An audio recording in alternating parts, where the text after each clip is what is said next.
Enchanté.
Hey, what's up, nerds?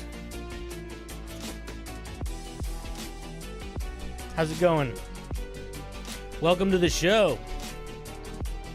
Oh, hello, hello. We got Benjamin, we got Dragonos, Omega, Danger Man. Hello, hello. How's everybody doing tonight? Sup? If you don't pass the class, you ought to become war criminals. What are you talking about? You're crazy. You're out of control. Tradosio! Narrator Nate! Good to see everybody. Ah, I see we're getting all the dumb ideas out before stream starts. That's nice. You fools! You're out of control. But maybe that's what being a bard is all about. Who's to say? You know what I mean? All right, is everybody ready to do some exercises? Ready? When the beat drops, we're going to jump right into the exercises, and then we'll get started. You have a moment. You have a moment before the beat drops. Just wait. It's coming. It's coming. It'll be here soon. All right, ready?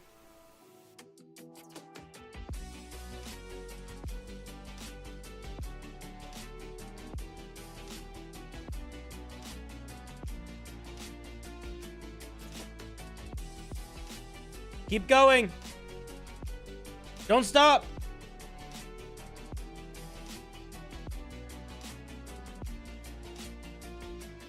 Keep it going. You're so close.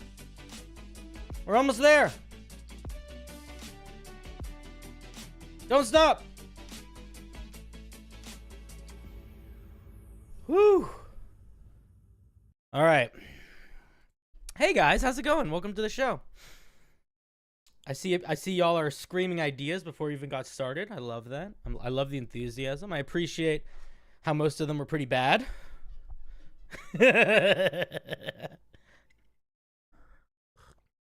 Get the low-hanging fruit jokes out of the way before we start the show. I appreciate that. Tradosio, tax collector coming with the 5. Thank you very much. I don't know if you know this guy, but do you have any idea how to make Ramatra from Overwatch? Ramatra. Is Ramatra the big guy that punches or has a staff? Is he the new tank? I'd probably make him a barbarian, and I'd probably make him have some weird spear ranged attack, and then his rage would have like punching. And I don't know what other power he has. But I'd probably use his rage to mimic the transformation into big guy mode. I'd start with that. I don't remember what other powers he has. Oh my goodness, guys, here. Wait, we should put some music on probably, eh? Good day, mate. Hello, governor. All right, what should we listen to today? You guys always have the best ideas. Today we're going to be making a bar. Okay, so today we're going to be doing a couple things. We're going to be doing a couple things today. Nope, I'm looking in the wrong place. Luca, no, that's Zen. Zenyatta? Zenyatta is, I know who Zenyatta is. All right, let's put on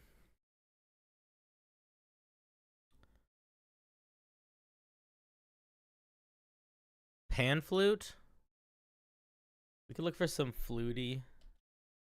We could look for some flute music. There, we'll do this. We'll listen to some fantasy.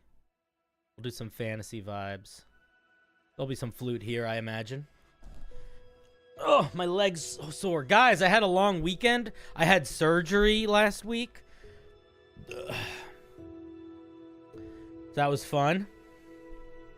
Good evening, Angel. Yeah, I didn't. You might have noticed I've not really been online for a little while. Your boy had some surgery. Woo! I'm mostly fine. It was mouth surgery, so we're gonna see how long I can go tonight. But I have, well, it's gross. Well, it's not gross. It's actually, it could be way grosser. But I had a chunk. Turn your ears off until I. If you don't want to hear about surgery, turn your ears off until I go like this. Okay? This is your warning. This means you can listen again if you don't want to hear about surgery. If you want to hear about surgery, keep listening. That's your warning. 3, 2, 1. Here's the warning. I have something in my face called resorption because a couple years ago when I lived in Baltimore, I got jumped and punched in the face really, really hard. And it basically means that part of the bone in my face is like receding. And they had to do something where they cut part of the palate out from the top of my mouth, took it out, and then stitched it onto the front up here. It's called a gum graft. Gum graft. But basically, I have two very sore parts of my mouth right now. The upper palate on the right-hand side and right in front here. So I can't do super articulate stuff. And I might need to stop and take pain medicine, which is over there for a moment at some point. But but it's all fine. All the surgery went well. Okay, I'm done talking about it. You can listen again if you didn't want to hear about surgery. Yeah, I'm gonna take one. I'm gonna take one in an hour, I think. I don't want to zonk, you know? Guys, so today, here's the plan for today. If you're new to the stream, hello and welcome. Sorry for a little gross surgery story to get us started, but you know how we do. I have been getting a lot of requests to talk about like subclass design at its core. To do like let's build a template for these are the things you should do if you are building a barbarian or a cleric or whatever. So I thought instead of just writing that, what I would do today is on stream we would talk about the design process behind bards. We're going to start with bards because we're skipping artificers because I don't want to do artificers. To talk about the design behind a bard, and I can show you guys the basics of what you should expect to be putting in at different levels. And then together, we're going to make a bard. And I'm going to design it largely based on your choices. You guys will vote to pick stuff. And then we are going to switch gears and do homebrew review, where I will review the homebrew that you have sent me. And if you haven't sent any homebrew for this week, I believe the link is in the description of the video. And that homebrew will get looked at either tonight or tomorrow or Wednesday. It's not so much that I don't really love artificers so much as oh god, the sun is going to be a pain. It's not so much that I don't like artificers. It's that it's just that people, you know what? Maybe I need to do artificers because what I don't like about artificers is the way that everyone designs them. The problem with artificers is that they, in my opinion, the biggest problem with artificers is that they don't do the thing that they're supposed to do. If you look at what an artificer does, the way that it's written by Wizards of the Coast, it is somebody who gets a special object that they can develop to be stronger, and they can infuse very specific types of magic into items or mimic magic items. That's what they do. What people want them to do is they want them to be crafters and tinkerers and to build new things, to like, you know, to do magic in new ways, in more technical ways, and that's just not what they do. So nobody designs them properly because everyone designs them to be like what they want them to do, which makes sense, right? Because it's what you want, but it ends up being incredibly convoluted in its design. I'm loving all the bad ideas that are coming out right now. Get them out of the way. I'm so excited that you are giving me all the bad ideas now. It ends up being an intelligent casting Gish with free magic items and self-aura. Kinda, yeah. What about a symbiote artificer? I don't think you need... I think you can be a symbiote, really. You don't need to do... Do you know how... I literally made a video about this a couple days ago. The way to be a symbiote in D&D is to go Beast Barbarian, and that's it. If you want to go a little extra, go Dampier. The Beast Barbarian is a symbiote. Rage is your symbiote taking over. You can grow claws or teeth or tendrils. You can jump, climb. It's the symbiote. You don't need to build it. It's built already. I am going to also maybe have my buddy Patrick come online. I'm going to go into the stream chat. Pat, are you here? Join whenever. All right, Pat. I told you to join whenever. The power is yours. What game DVD is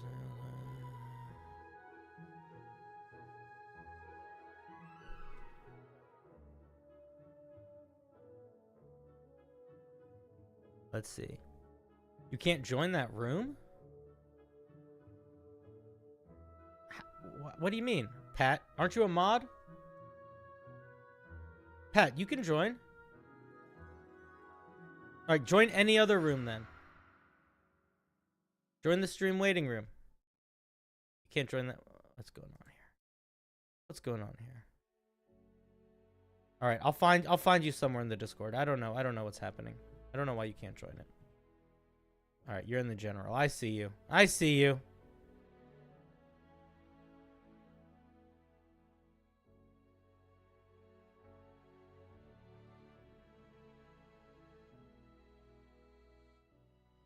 Huh. One second. What's going on here? Pat, leave the general. Leave the general. Leave the general. Leave the general. Let me see if I can just fix this. Why the fuck can't you join it? Okay.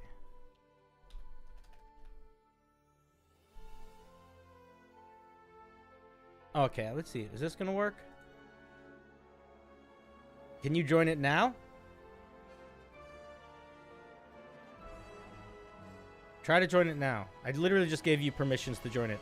Although technically you're a mod, so I don't know. Maybe you're in a weird account or something. Maybe something. Nope. I don't know what's going on, buddy. I'm not sure why it's not working. Here, just go to the stream waiting room, I guess. I'm really not sure why it's not working. Go to the stream waiting room and I'll invite you in. Okay, chat. Sorry about that. Oh, $10 from narrator Nate. 2 things. 1, I hope you recover from surgery soon, buddy. I hope so too. 2, had an idea for a college of ink that would involve artistry or craft. I think a college of ink is an interesting idea, and I think that is a great thing to start thinking about when we are talking about the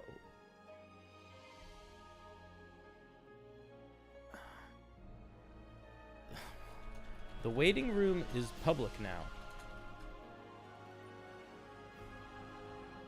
Pat, are you here? I think you're just looking in the wrong place, dude. You're looking down in the voice channels. It's the stream waiting room is up in the stream section. I think you're just looking in the wrong spot because the stream waiting room is now public and open. So anybody can see it. I think you just tried to join the wrong thing. The stream rating room is in the streaming section. I think a College of Ink Bard could work. I think a big part of Bards is going to be thinking about what does it mean to be a Bard, because that is a pretty important part about why are you making something a subclass versus something else a subclass. That's like one of the biggest parts of it.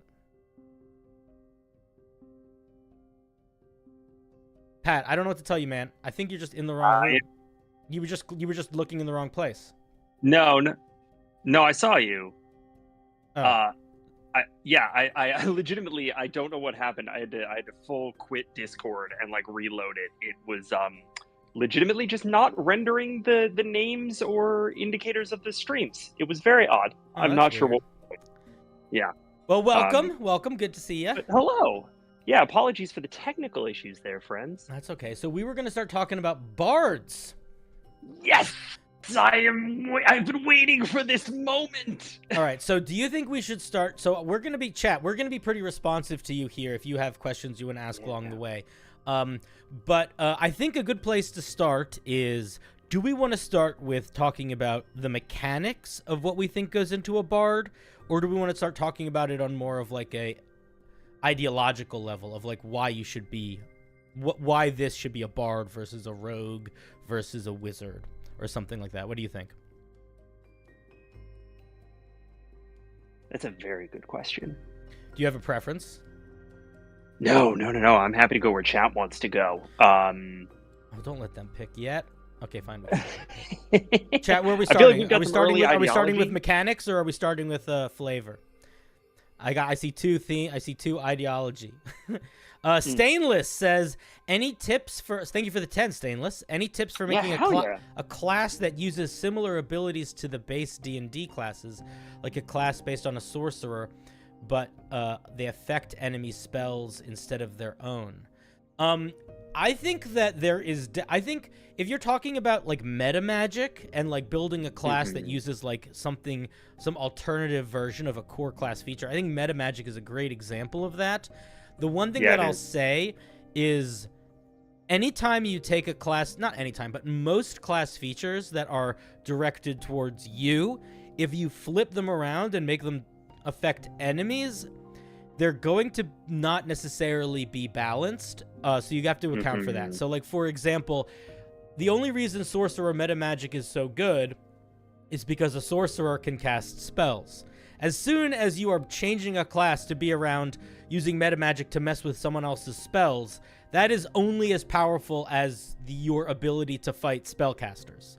So I would not necessarily build a class inherently around doing the opposite and just assuming that would work. Yeah. But I do think you could sit in that headspace from like an ideological perspective and be like, what about a spellcaster that how else could I make a unique version of a spellcaster or something like a sorcerer but different? Yeah.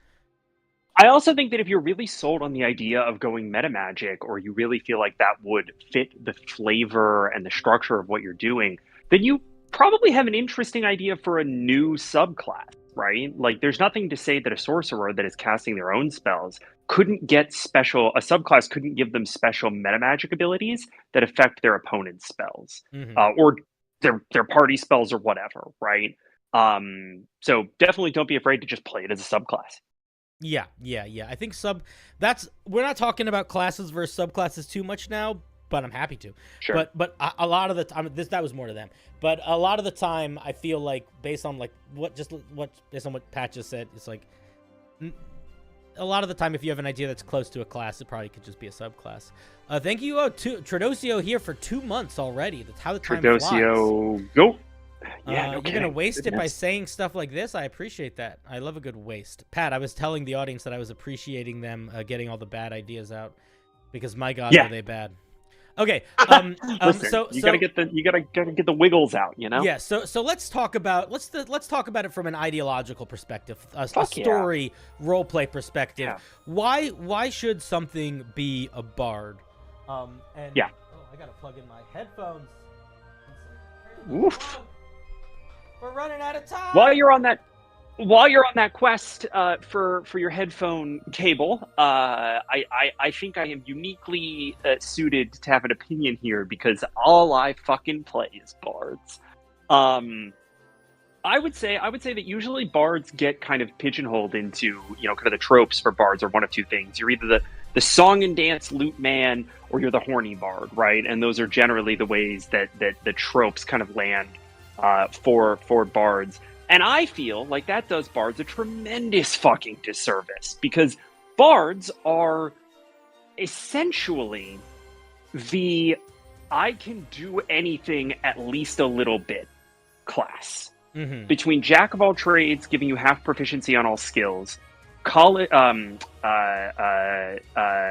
your lore, or not your lore, what the hell are the magical secrets? Your magical secrets, giving you spells from any class in the game. And generally having an extraordinary amount of core flexibility. You are there to support your friends to an extent, but really just fill the gap, right? Whatever your party isn't great at, you're going to be pretty good at. And that's a very fun and flexible space to sit in from a character perspective. It lets you have a lot of flexibility at the table, and I love it. I think it's the most fun in the world. Savage Salvage Smithing, which is a great name, by the way, said that they thought that was the rogue with the proficiency. And I what I would say is rogues sit in a similar space.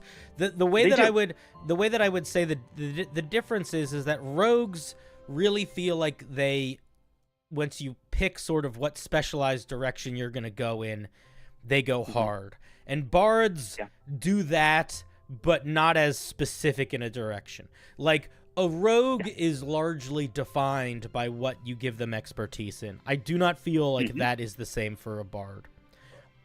Yeah, I think that's inherent in the fact that it is called expertise for rogues and not for bards. And the thing that stands out for bards is jack of all trades, right? You can think of rogues as experts. They're going to do what they do exceptionally well, and they're pretty good in combat. Certainly nobody's going to knock a rogue for the sneak attack damage and so forth, but you really are the champion of the skills that you pick expertise in, and you get a handful of them. So you are going to have a little bit of flexibility with rogues, but you're going to be exceptional at a handful of things. With a bard, you're going to be, again, pretty good at anything you need to put your hand to. And that can lead to slightly fewer, like, I'm the shining, kind of example of what this, the pinnacle of what this thing is. You can have less of that as a bard, but you're always going to be useful. Mm-hmm. And the other thing that I think is not for nothing is that bards are magic users. Yeah. And especially with magical secrets, you get a lot of flexibility there. Yeah, they are that one of the things that makes bards so specific in ways to me is they are both Tradosio, thank you for the 5 gifted subs, by the way. Very, very kind, very, very kind. And also, just because I want to say, let me just shout outs also to Molly Mock and Derek for rejoining as members again. Love you, boys. You're all Molly Mock says Tradosio seems like it's a good idea, so I'm going to do that too. This is the good idea of saying nothing. And then Derek says, I really love storyteller bards, either through narration, orating, or ballading. Yeah. Storyteller bards are a lot of fun from a flavor perspective. I feel like too many people cleave to needing a musical instrument and don't consider the other ways in which bards can sort of represent their craft. Storytelling's a good one. Yeah. So, but going off that, Pat, because of that, like, big open-mindedness, it sort of brings me back to that question of what do we focus in on to make a bard? Should we be focusing more on mechanically what they feel like and what fits that, or do you feel like there are certain like flavors of subclasses that sit better in that space because they are truly a magical jack of all trades, and like maybe that is the space. I'm not really sure, but I do think it's worth thinking about because it does change the way you think about a subclass when you make it a bard subclass. Particularly, I mean, we don't need to jump right into the mechanics, but you only get 3 subclass level features. You get the least. Maybe it's the least or the second least, mostly. I think it is straight up the least. So like you have to be very intentional with what you put in it because you don't have that much space to make it something. So there's this weird space of like what hat do you need to put on the statue to make it like look the way you want it to look? You know what I mean?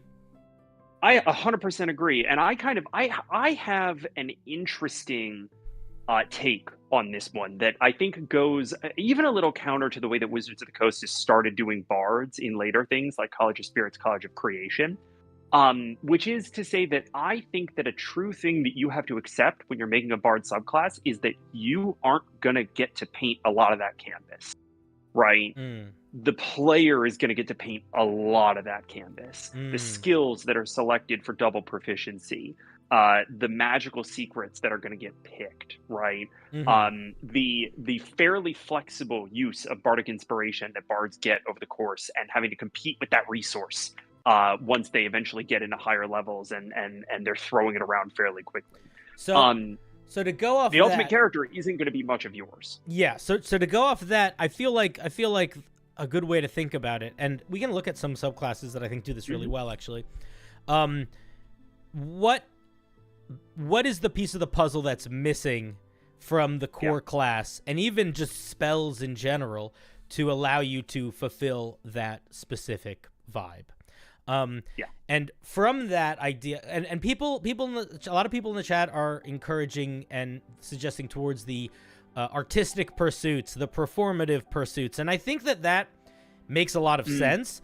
But I am going to go ahead and say that I think that most of the performative elements of a bard you just get from the core class, and I think that it's really actually only really worth it to put subclass features in that are tied to a type of performance or to performing if that is the thing that it needs, because that is the goal of it, right? Like if you're trying to build if you were trying to build like a weird artificer bard hybrid that like built hurdy-gurdies, for example, like having something to do with the performing on the hurdy-gurdy would make sense. But you can accomplish being a lot of different types of bards, both musical and performative, in the ones that already exist, I think. So it's important to, like, genuinely think about and you can. That's sort of a restrictive way of thinking about it, but a more exciting way to think about it is like, so like, what else are you other than a performer? And then how do we make that so you can be that? Tradosia says, I'm running Curse of Strahd right now. I'm interested in a Bard subclass based on the Vistani, a wandering planar musician, like a plane ranger. I think an interplanar. There's a lot of room for that. I think an interplanar Bard is a great idea. I wanted to point one out that doesn't exist. Yeah. I wanted to point out that's actually another really important thing to think about when you're making a subclass is like, does it already exist? Like any sort of like, for example, we have the Eloquence Bard. The Eloquence Bard gives us amazing persuasion and deception. It gives us unsettling words. Like, we don't need a singer bard. We don't need a storyteller bard. Like, we have one. It's the College of Eloquence. Boom. I will say that bards in particular have a little bit of an interesting escape hatch in the way that fighters do, which make them a little tough to find new ground for. Not impossible, certainly, and we love a fighter subclass. But in the same way that the fighter has the battle master, the bard kind of has the College of Lore, which is the do whatever you want with it bard. Yeah. And so I think that there is an element of like, if your idea isn't pretty crispy, and I would say Planeswalker Bard is a pretty crispy idea, right? College of Spirits is another one that, like, a medium Bard, a soul speaker Bard is a pretty crispy idea here. If you don't have a clean idea of what you're looking for, chances are you can probably do it with College of Lore, and you could probably do it pretty well. Yeah. I think that one of the hardest things when you're making a subclass is answering that question of like, is this worth making? And it's like, you don't want to ask it like that way because it kind of sucks, but like, it's also a way to think about it. But I want to point out, I want to shift gears a little bit, and I want to just point out some of the subclasses that exist that I think try to fill in those gaps. Like the College of Whispers Bard is an interesting one. The features that it gets are a little all over the place, and it sits in a weird space. It's sort of like it's like scary bard. Like that's kind of vague. But if you look at what it does, it's like it's dealing damage, it's freaking people out. It is doing all of this weird it's basically like a spy bard. Now, you wouldn't necessarily normally think that would make sense as like a bard to make, but if you look at everything that it does and you pull back from the idea of a bard as a performer or as an artist and just look at them as somebody that is a skilled performer in like a vague sense of what that means, it totally fits being a bard subclass as opposed to like a rogue subclass or a fighter subclass. Another great one is the College of Swords. The College of Swords, the main thing that you really get with the College of Swords is you become a somewhat capable sword fighter. And that's kind of it. And it's like, you don't necessarily think of a bard as like a sword fighter, but if you were like, it would be cool to make a bard a sword fighter. These are all the parts of the puzzle that would be missing to make that happen, you know? Yeah. One of my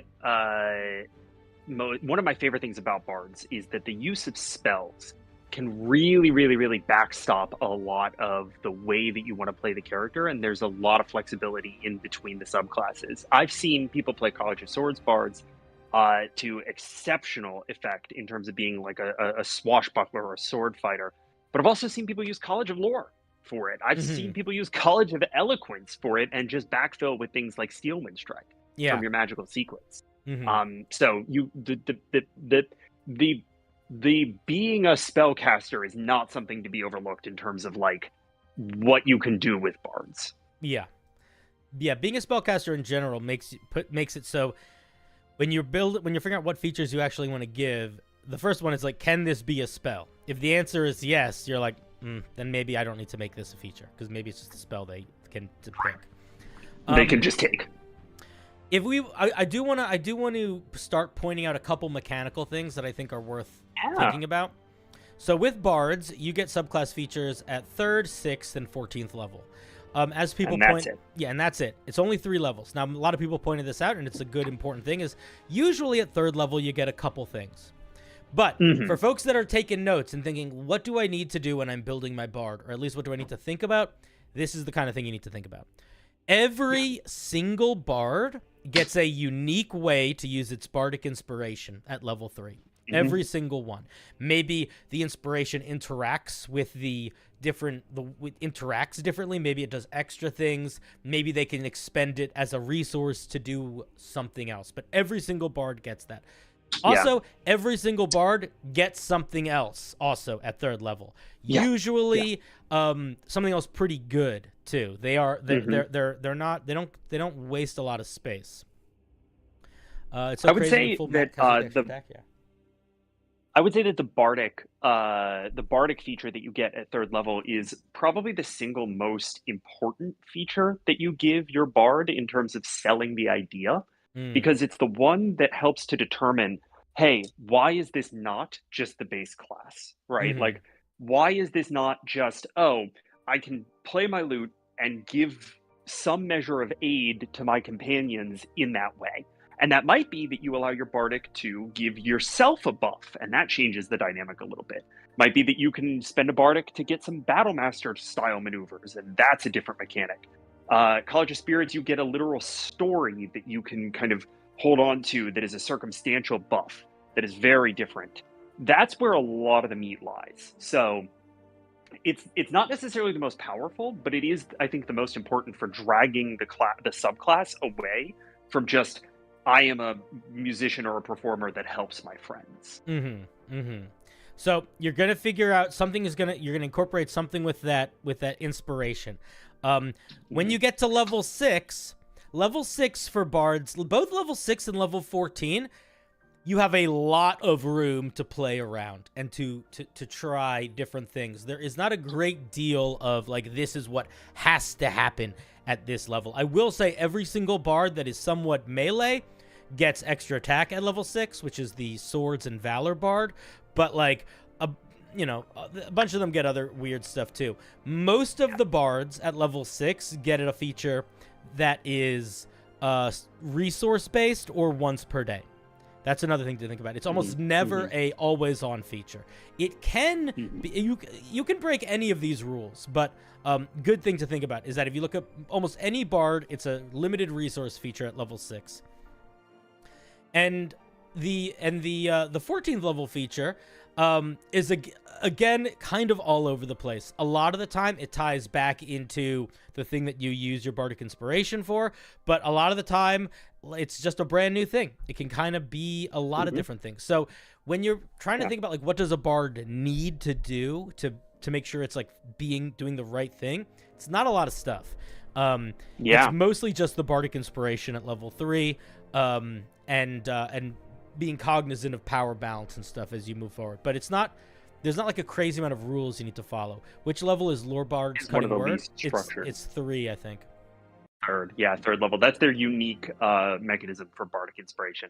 It's effectively bardic de-inspiration. Yeah. Thinking about a feature in College of Swords that makes you use bardic inspiration to not lose concentration to play melee, still buff your mates. Well, the College of Swords, the feature that they get is like blade flourishes. So that's how that works. I wouldn't make a College of Swords if that's what you're saying, because the College of Swords exists already. Yeah, that's already. It's pretty solid. It's pretty solid. Yeah. Solomon Gold just said, for bards, could allowing a bard to replace verbal components for somatic components be a ribbon feature? I think so. If you were making like a mime, I would say it's a little on the strong side for ribbon feature, but I think it's good. I think it's really good because it does get into you can still cast spells with verbal components if you've been silenced or otherwise muted, which is a consideration, but probably so circumstantial. I'd say it would be fine. Yeah. Do you guys want to try to make one, or do we want to talk about them more in general first?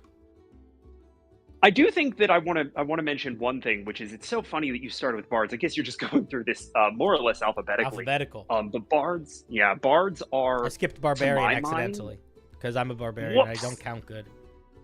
Yeah, fair enough.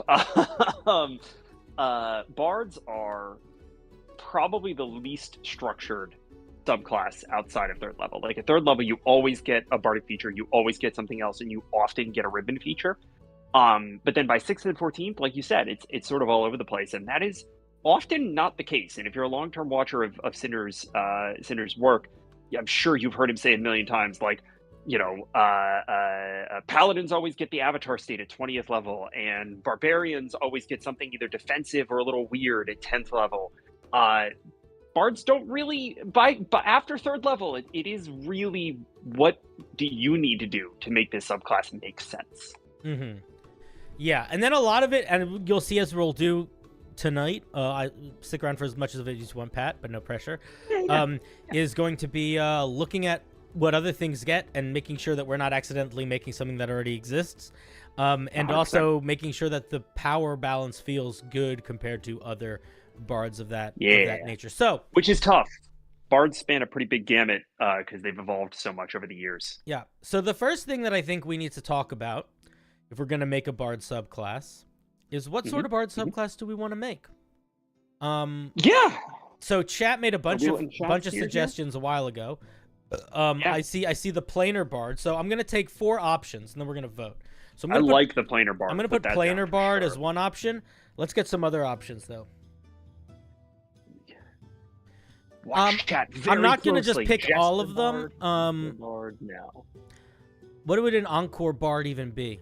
College of Champions? What would that be? I feel like Valor Bard is the College of Champions. Probably. College of Pages? Bard that influences the story of the world to capture heroic tales. I'm not sure how that would be a subclass. I feel like that's something you could just do with spells. Somebody threw out a detective. I think a detective could be cool. College of Investigation could maybe be interesting. Yeah, College of Investigation. That would be maybe College of like Secrets. Is that already what is this called? College of Whispers. It's kind of the College of Whispers. It's kind of like the opposite of College of Whispers. It's College of Revelation. Narrator Nate says College of Ink for a couple people mentioned College of Ink. I'm okay. I think College of Ink also fits everyone that was saying like books and stories. Yeah. Yep. Okay, so we have a College of Revelation, which is like, I guess, not Inquisition. Religious. No, not religious. I was thinking literally like investigators. But we could go in that direction. And then let's come up with one more. Denouement, Orator. Orator already exists. It's called the College of Eloquence. Yes, it is. I feel like engineering already exists too. That's the College of Creation. Yeah, I think that's right. College of Chaos, Wild Magic. As much as I think that might be interesting, I don't necessarily think it's within the purview of doing it tonight, just because Wild Magic tables take a billion years to write. Yeah. I don't want to make one. Gladiator Dueling. I feel like that's College of Performance or College of Swords or College of Valor. Yeah, you could definitely run it that way. College of Culinary Arts is also College of Teaching or Education. I feel like that could be something, but I also feel like that's fairly I feel like Lore Bard could be that too. College of Death is cool, and I feel like it is a little out of left field. College of Tricks may also be very interesting, and I feel like that one is a vibe that is not well captured elsewhere. College of Tricks? Yeah. College of Trickery? Because we've got the Trickery Domain Cleric that overlaps with this, I think, a little bit, but Bards don't have anything that's quite on that note. Yeah. College of Mischief is another one. Yeah, Mischief. Same idea. Yeah, same idea. Okay, I think those are the 4 we're gonna vote on.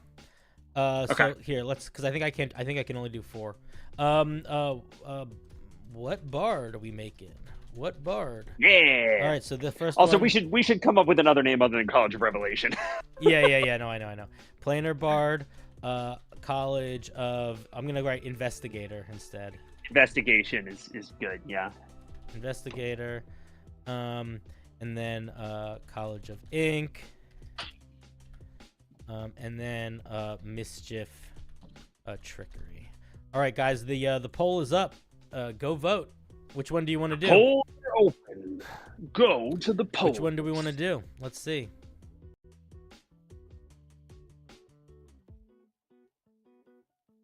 Yeah, get those votes in.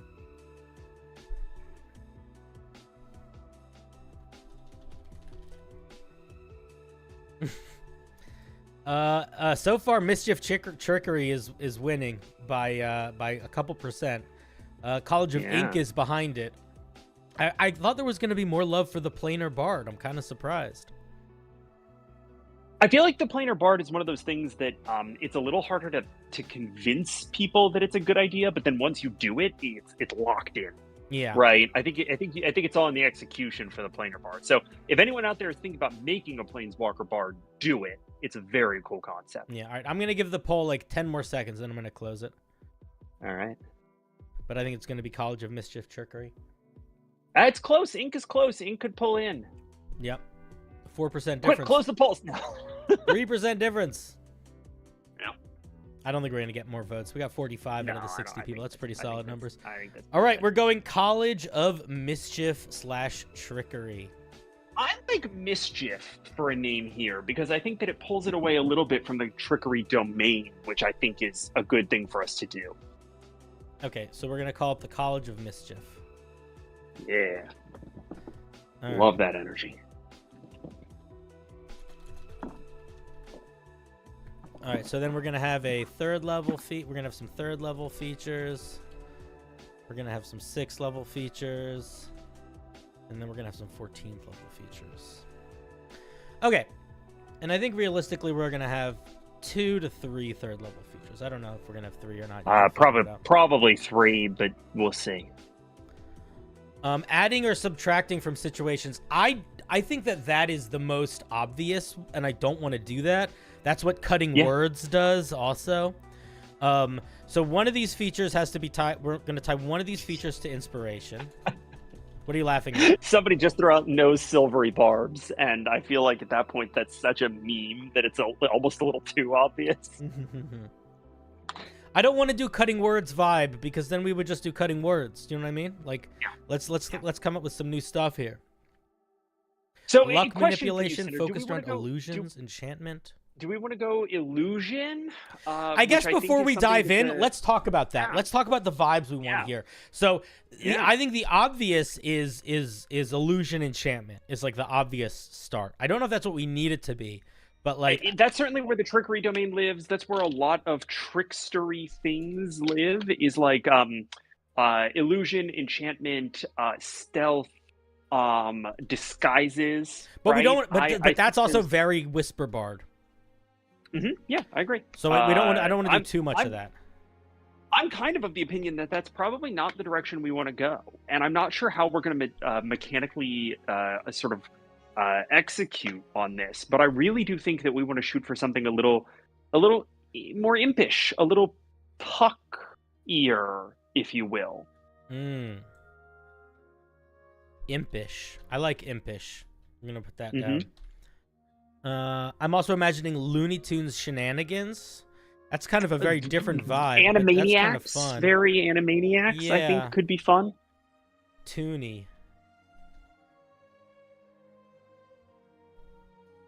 Though I will say that one thing that we're going to want to avoid doing is just reskinning bonuses and negatives as stuff, because that's a very easy thing to do, right? Like you do a -4 as they trip over their own shoelaces. It's like that's just normal cutting words, right? So we should. Cards, dice. I'm not. I don't know if I want to go in the direction of like they're playing games. Perhaps some way to change the magic of your allies' spells, a kind of magical support buffer. I think that's an interesting idea. I don't know if I feel like that fits the College of Mischief. I do mean tunes. Yeah. Hammer space. That might be a little tunish, but we'll see where we go. Spend a spell slot of X level to swap weapons with your opponent when attacking. That's very silly. It's a very silly idea, but I don't think I'm not sure where that would fit in. I feel like that's too that's too specific of a feature for now. Summon a little guy that pranks people.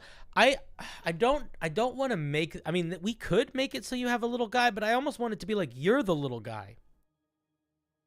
Yeah, I think I agree with that. Maybe that's a good headspace to be in. I think that's right. I'm just a little guy. I love that. That's a tremendous. Okay. That I think is a key. This is a vibe we want to shoot for. You are the imp.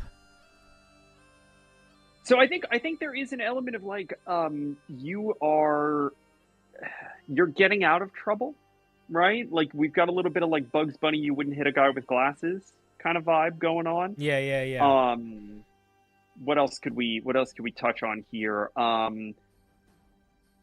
Uh there's kind of the opposite of the trickery domain cleric, where it's like instead of creating an illusory duplicate of yourself, you could create illusory duplicates of other things, right? Maybe your opponent's material pouch, or even just your opponent, right? Oh.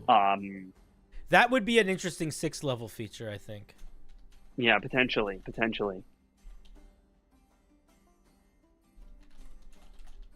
I like that. I'm putting that there for now. We're getting that a question mark for 6th level. For sure.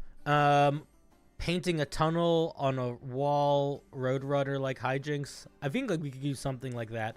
I think that can probably sit in the same space. Again, just keep in mind. Remember what we talked about initially, where it's like a lot of this stuff can just be done with spells, right? Like you can cast Major Image. That's a spell that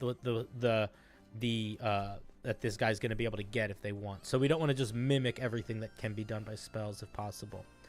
100%. An action to taunt a creature. We could do something like that, making traps.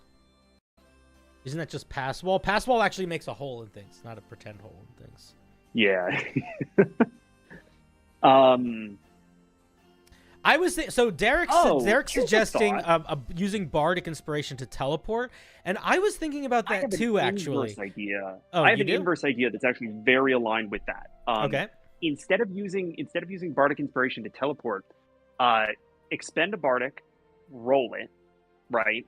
Then whoever you spent it on, someone else, we could talk about that, gets to move 5 times that number of feet, invisibly, leaving behind an illusory duplicate of themselves. So it's like the mislead spell, but for a turn. Yeah, but it only lasts for a turn, or maybe it only lasts until they stop moving. Is this a Bardic? Is this a feature that you use, or is this a thing that somebody can expend a use of your Bardic Inspiration die to do? Happy to go either way on that one. I don't think there's necessarily a right answer. Yeah, like Wukong from League of Legends. That is not where I was pulling from, but that is very. It is similar. Pretty strong. Somebody said 6th level. That might be a 6th level thing. I mean, if depends, right? Like I don't actually know if it needs to be 6th level, because if it's invisibility just for the duration of that movement, then it's not the craziest. It's like if you end your turn in the open, you just appear. You know? Yes. Yeah, that's certainly true. I feel like the idea of granting your ally a Bardic Inspiration if an enemy misses them with an attack, granting them a silly boost from the mishap of the ally. I don't want to force specific mishaps. I want this to be something that one can use to create mischief. Okay. Yeah. That's leaning on the mishap a little bit much reactively, which is interesting, but I don't think that's quite right. I'm not sure if this should be a thing that you can do yourself or something that you can give to someone else. And that strikes me more as a power level thing than as a vibe thing. So I really wouldn't. I don't have a strong opinion there, I think. Okay, so it's spend a Bardic to teleport. Because I was also thinking it could be... Okay, I guess the question comes down to, is it something that somebody's using with your Bardic, that when they have your Bardic, or is it something that you're doing like as a reaction? Who's controlling when it happens? Yeah, I mean, it's a good question. I think the question that I have, and some people in chat are asking, is this glorified disengage, is like, when does it stop? Because maybe that has something to do with it. If it's something that you're doing, you're effectively opening up action economy for the other player. And there's questions about, like, maybe it lasts until the end of their next turn, which could be fairly far away, right? If it's something that they're doing, they're consuming their own action economy, and if it only lasts until the end of their turn, it really is kind of just disengage. Mm-hmm. I feel like this should be a self thing. The whole point is that this guy is the trickster. Yeah, I kind of agree with Derek on this. I kind of feel like it should be a self thing. Yeah. Cool. I feel like it should be I'm like on a board. spend a bardic to... I don't want it to just be mislead, but we're going to leave it like this for now. Spend a bardic to become invisible and move a roll, let's say times 5 of the die, leaving behind a illusion of some sort, question mark. And you go visible at the end of your turn. / if you do anything weird. Somebody just threw out Trudosio just threw out something that I think is interesting. Could a ribbon feature be when somebody uses your bardic to add deception or intimidation, to add to a deception or intimidation, could they double the number rolled? Oh, that's kind of interesting. I might pull that into just deception, but I think that's cool.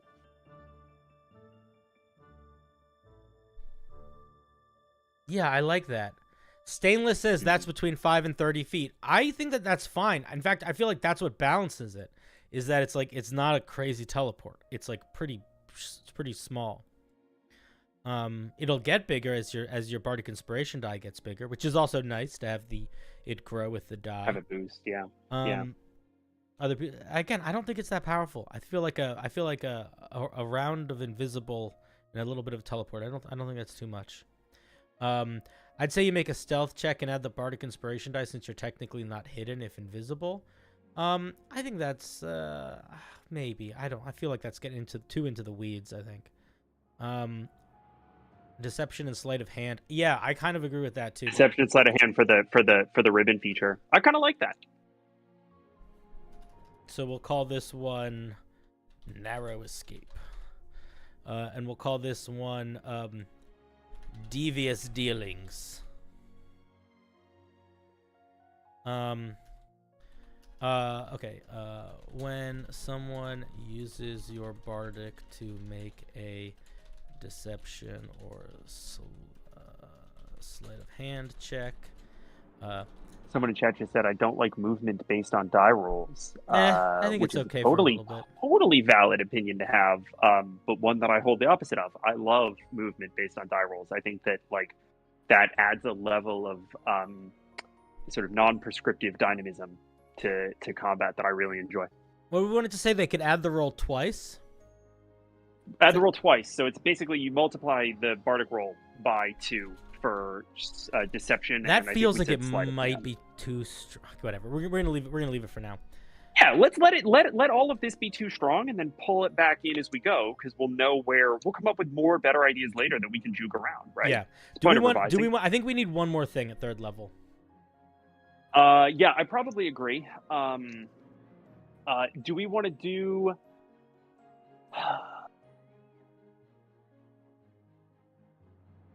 Part of me genuinely thinks that there is like an interfere action where you just impose. It's the opposite of help. You just impose disadvantage on something. But I wonder if that's just a little too white toast.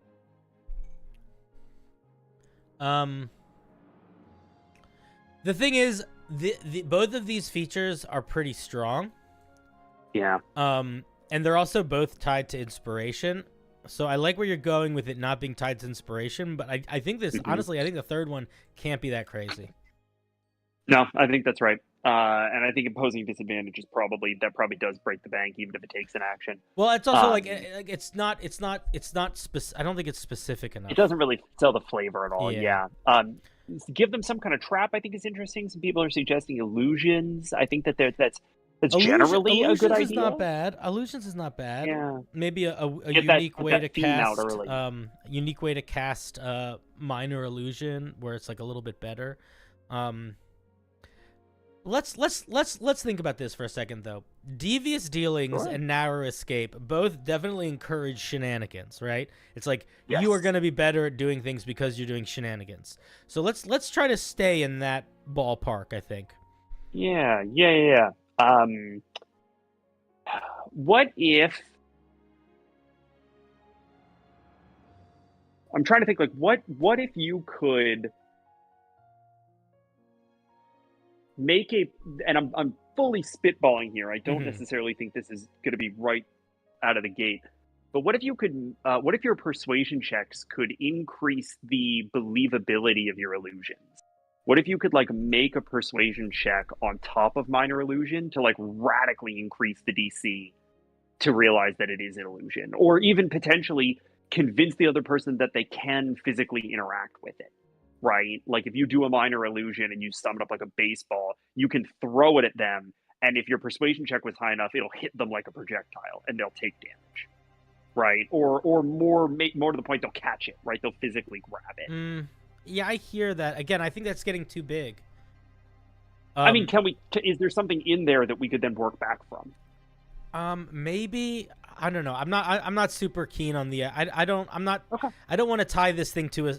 We already have one feature tied to types of skill checks, unless the last one was tied to it in some sort of, like, pattern way. I don't think it makes sense. All right. Well, we can come back to it if we need to. Yeah.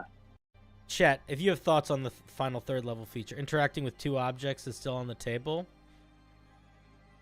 I'm not sure what you mean. What about just using a bardic inspiration die to force a enemy attention towards a specific singular target? That I think that maybe we could do that if we did something that if we didn't do one of these features, but I think we already have plenty of bardic inspiration. We need something that just isn't bardic inspiration at this point. Something that is going to be a little different feeling, and ideally something that isn't resource based, something that you can just always do. Yeah, that's a good point. I was like if we were going in a different direction, I'd say proficiency with improvised weapons, but I don't think that we're going slapstick. Got some pockets of holding, bag of holding, hammer space notions floating around. I'm not sure if that's anything. Pockets of holding is very funny. Yeah, it is. You can taunt as an action. What does that mean? A Z person, you've said this like 20 times. I'm not sure what you mean by that. I don't. Yeah, it is. What's that? No, what were you going to say? I was just going to say it is interesting that like a lot of this stuff in my brain keeps coming back to, oh, that's just cutting words. Oh, that's just cutting words. Oh, that's just cutting words. And you see what I mean about the College of Lore. Yeah. But Z person, that's too strong, man. We already have strong. Like I'm not sure how we would do that. I mean, I guess we could do something like that. Like, you can make a you could make a performance check to try to compel a creature to focus on you. We could do something like that. I feel like that's a little off the mark if we don't have a way for you to then not take the damage. If there's no anvil that's going to fall on the head, or like way for you to slip out and away from the attack, pulling aggro, such as it was, is just going to make you a target and isn't really mischievous so much as it is tanky. Tool proficiency. So there's another part of that non-magical items. I'm not sure what we would do with non-magical items here. I mean, if we think that devious dealings is too strong to be a ribbon feature, we could genuinely just give some gaming sets, right? Give some full flavorful proficiencies. Yeah. We could do something like that. A way to redirect an attack? You want to move on? Go to 6 and 14? Yeah, and let's see if we move can on. Back? We'll come back to third. Needs work. All right. Yeah. So at 6th level, we were talking about maybe doing this, creating an illusory duplicate of someone. And I think that's fun. We've seen... My question would be, how is that not just disguised self? Because you and I've literally seen this done in a game that you ran, where someone was a duplicate of the enemy for like half the session. No, it would be like it would be like not you making yourself look like them. It would be like you make an illusion of them. Yeah. Yeah, like invoke duplicity, exactly. I don't. Something like it could even be like when you observe a creature for a minute or longer, you can create an illusory duplicate of them, right? So it's almost like you're just like studying them at first. We could say, it does whatever you want. No, we can say that. It looks and sounds just like the target. You can control it, make it move around. How close do you think it should need to stay to you? Or maybe it doesn't. Maybe you can like send it off to like cause trouble. That's kind of fun. I am just now having a quick look, and I think that we might be rewriting Programmed Illusion. Where's Programmed Illusion? Is that a spell or a feature? It's a 6th-level spell for bards and wizards. You create an illusion of an object, creature, or other visible phenomenon within range that activates when a specific condition occurs. There's some size stuff. The illusion springs into existence and performs in the manner you describe. Once the illusion finishes performing, it disappears and remains dormant for 10 minutes. And apparently it can do this on a loop. So it's a little different, maybe, but it's pretty close. Yeah, the main difference here would be that I think if we were going to go in that direction, that's a good point. I think the main difference here would be that this one wouldn't be fixed to a location. It would be like you send it out and it would do a thing. But is that sufficiently different? I'm not sure. Warrant the what if the ribbon feature earlier in the subclass is Mage Hand? It could be. I don't want it to. I mean, Arcane Trickster gets the cheeky Mage Hand. Yeah, it does. What about illusion of an unwilling target like a changing an enemy to look like a PC? What would that do mechanically though? Give them a negative effect when they try to attack their illusion instead of you. Sounds a bit like the spell Mislead. Well, that's the other thing, is that Narrow Escape is basically the spell Mislead. Yeah, it's pretty close. Okay, so maybe we don't create illusory duplicates. Okay, I'm okay with that. I'm okay with not creating illusory duplicates.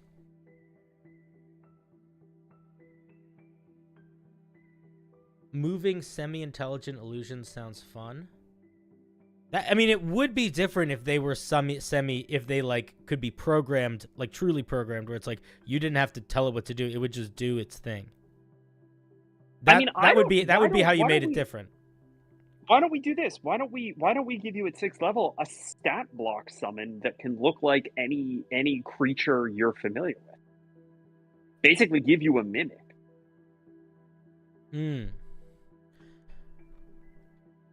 That could be something, but we're gonna sit close to the College of Creation. Let me grab that for a second.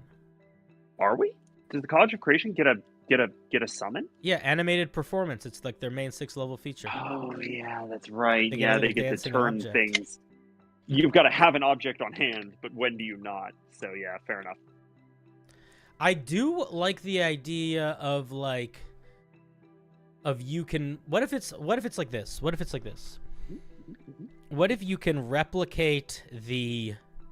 What if you can if you watch a creature for a minute, you can gain knowledge of it. Okay. And you can expend that knowledge to create a illusory duplicate of that creature that has slight physical form. It has the stat blocks of a commoner. Okay. But it makes any charisma checks using your stats. And With you so far. And it believes it, and I would say, and it like does whatever you want and can like go out and act autonomously. How long would it last for? Maybe that's the thing that differs the most, because what you just suggested to me is basically what I had in mind with a summon, right? Yeah, I think it would probably last like an hour, and I don't think we would necessarily need it to last more than an hour. Yeah, I feel like if it lasts more than an hour, we get a little bit out of mischief and a little bit into existential horror. Yeah. I think that's reasonable. But again, do you feel like that's distinct enough from the College of Creation? Because it does overlap a little bit. I do, because if we basically the goal of it would be, well, maybe we don't write it that way, but I do, because the animated the animated thing you make with the College of Creation does stuff. Like, it has core features. It has decent stats. This would really not. It does good damage. It has like it does stuff. It's like it's a combat. No, I don't think this should be a combat thing. I think this should be a distraction. This should be somebody just said, I still think it would be really funny giving the enemies more chances to critically fail more often. Wholeheartedly agree, but we get into how is that meaningfully distinct from something like Silvery Bards, which presumably everyone would take with this class, right? Because there are lots of ways to force rerolls on opponents. Squid suggested, what if it explodes when it dies? And I kind of like that. That's funny. Even if it just exploded into smoke, we can make it do damage. I don't know, but like I think that's very fun. It lasts an hour. It uses or until dispelled, your or your. I'm not writing it out fully at the moment. Sure. If folks want this to see this fully written out, I will be posting it after I completely finish writing it out on the member tab on my YouTube channel and on my Patreon. And if you don't want that, you can just screen cap it here and make the changes to make it clean yourself. Okay, so I think it's gonna last an hour. I think it uses your charisma stats. But otherwise commoner. And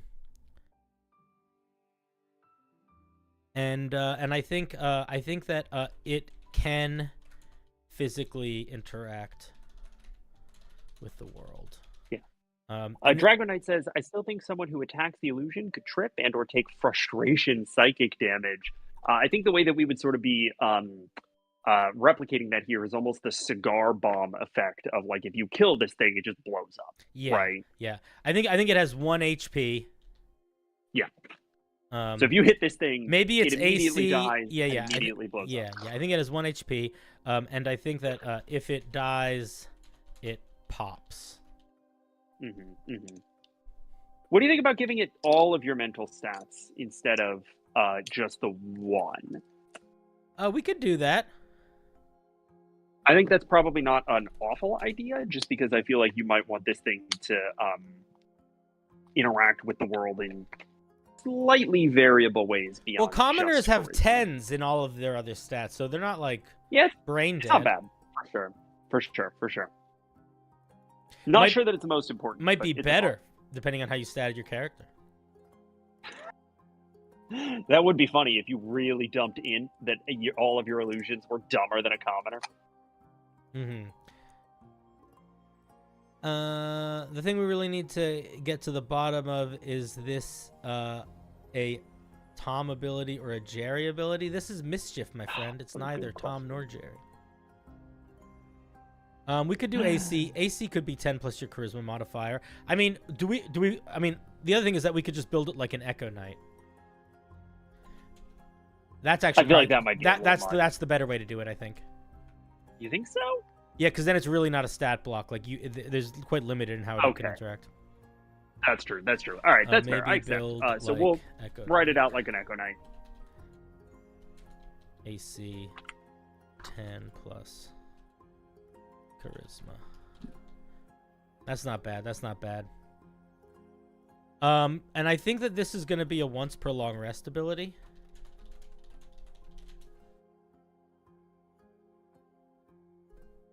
Yeah, I think that's right. Let's think. Is that enough for 6th level? You can create an illusory duplicate of a creature. They can wander around for an hour. They do what you want. It's pretty strong. It's very. I think we should specify that it uses either all of your mental stats or your charisma stats specifically. But probably, I don't know. Does it just use all your stats? Because the Echo Knight just uses all your stats. I think I'm just going to keep it as all your stats for now, and I'm going to change it depending on. I'm going to reread the Echo Knight, and I'll change it. Yeah. So my expectation for this loop is like you're fighting a band of bandits. You summon an illusory duplicate of the leader, who then immediately starts giving really bad orders to all of the bandits. The bandits then have to make checks against whether or not they believe it. There's like a persuasion going on here. And then if they decide, oh, this is not the real, not our real guard, they go and they kill it, and then it blows up in their faces. It's literally the like, who's the clone? No, he's the clone. No, he's the clone. Shoot him. He's the clone. Exactly. It's that you're trying to create that scene. Exactly. Yeah. Exactly. Cool. I think that's good. I like that. Okay. Maybe that's where the third level thing is. Maybe we get something. We get some sneaky stuff, so we can do more shenanigans. The Echo is an object. They just don't have stats. They're just projection of. Yeah, that's kind of what I was thinking. Because like if we make it like the Echo Knight, then maybe we don't need to give it stats, but we can still allow it to like communicate and interact a little bit. We'll see. What about setting traps in places you've seen and remember, like banana peels? I think that's. I like it, but traps are just they're so clunky in 5e. There's not like an elegant way to just like set a trap. You've got to set up the DC to spot it, the DC to disable it, the DC to save from it, the effect that it has. Right? There's like a lot that a single trap takes. And if I feel like just doing like a trip trap is not that interesting, and doing anything more than just one thing is very tricky. Yeah. Tredosio said, would you be able to cast spells through it? I don't think so, because I want it to be able to go out of range of where you are. I like the idea that you can like send it out into the world and like dip. And if you can cast spells through it, it's going to make it a lot stronger, because then you can see through it. Yeah. So it'll be a little bit too beefy then, because I want it to not have a range. I like the idea that there's not a range on it. Consider trap as a bonus action to make creatures fall prone. That feels too specific. It's sort of like the banana peel. It's like, this isn't the banana peel bard. Keep in mind, we get very few options here. Like we basically have 2 more things that we can give it, and then it's done. So we want those things to be, if we want them to be, we only really want them to be specific if the specificity is like core to what the thing feels like and is. A lazy bard just sending the duplicate out to run errands for them. 100%. Yeah. I don't know how you get to 6th level if you're lazy, but legit. Yeah. Swap positions with every illusion of yourself. Well, we don't have any illusions of ourselves with this one, so I'm not sure. Maybe you mean the illusory duplicates of other people? Maybe we could do that for the 14th level. I want the 14th level to be something that I feel like I want the 14th level to either tie back to the 3rd level somehow, or just be something totally new. I actually think I kind of want it to just be something totally new, though.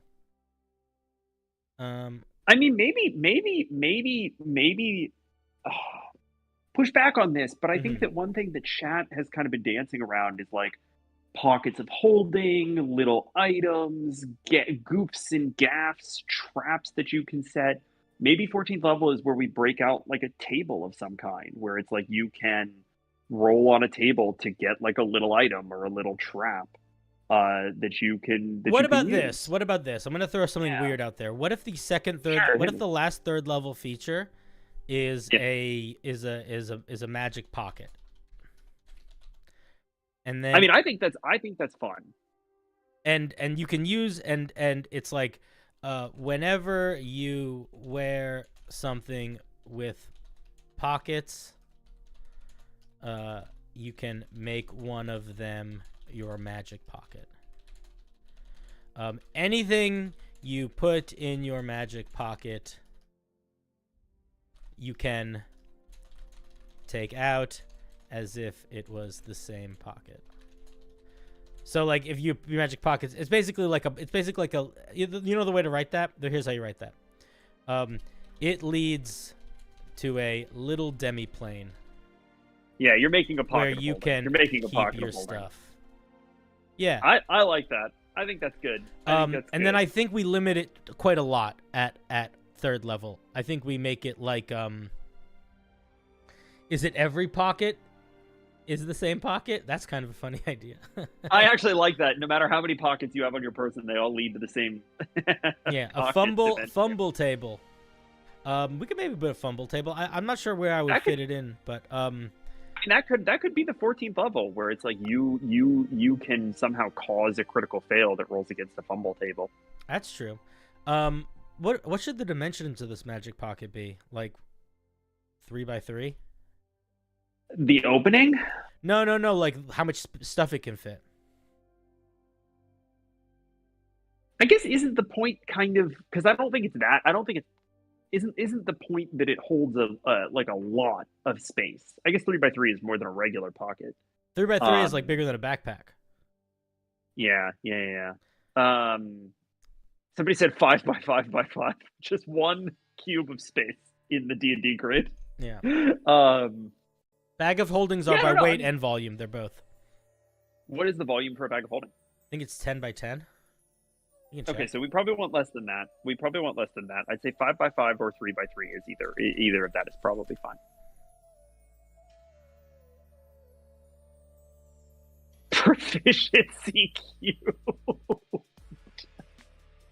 It's 64 cubic feet is the bag of holding.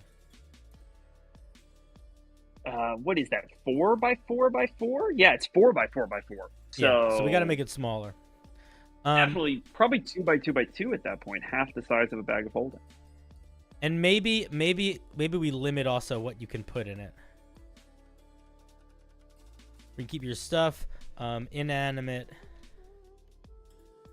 objects. God, the proficiency in all dimensions is so funny though. You'd end up with a 6x6x6. What is that? That's like hundreds of square feet. That's 216 square feet at level level 18 or whatever. Yeah. Tiny objects only. Tiny objects is right. Yeah. Okay, and then if we do something with 14th level, at 14th level we could make it so. At 14th level, what we could do is we could do something like improvement stuff. I don't know if we need to call it that because that's not a good name. But 1 second. Why did this change everything? Go back to being the nice way. There we go. Okay, so this could be like your pocket can now hold medium objects, creatures, right? Something like that. All right, I'm into it. This is great. It becomes a pocket of devouring. I don't know how I feel about pocket of devouring, but I do think we could do something else here at 14th. It doesn't. I love the idea of like you've got like Yakko's pants, right? You're like jumping in the pockets to get out of while within the pocket. You have some, you have some amount of air. We could just copy this from the bag of holding probably, but also you have full cover. That's true. Better pockets. It has air inside. You can swap with the location you were before the narrow escape. You can pull yourself out of someone else's pocket. Oh, okay. I actually like that a lot. Okay, so here's what I think we do. That's fun. Here's how Better Pockets works. You can now hold medium objects, creatures. Yeah. This has air. So creatures can just live in it if they want to. Just live in it. And I actually really like that because somebody would do that. Put yourself into your pocket to erupt out of someone else's pocket. Yeah, I think it's got to have that teleportation so element. Otherwise, it is very similar to the Genie Warlock. Wait, say that again. I do think that we need to have that teleportation element to it. Otherwise, it is, as Tradosio points out, very similar to the Genie Warlock's 10th level feature, which is Sanctuary Vessel. Oh, that's true. Maybe it is a little too close to it. No, I mean, I think if you can use it as like a pocket portal where it's like you're connected to the web of pockets and you can jump in one and out of someone else's within a certain range. I think that's very different. Because now it's like a movement option for you and like a surprise. Like it's very different. Okay, how do we decide whose pockets? I think it's just any pocket within range. All right. Right? Yeah, I accept that. Any pocket within range. The range should not be big. The range should not be big. Somebody said 30 feet. I feel like that's probably about right. 30 feet. Designate a pocket as a bonus action.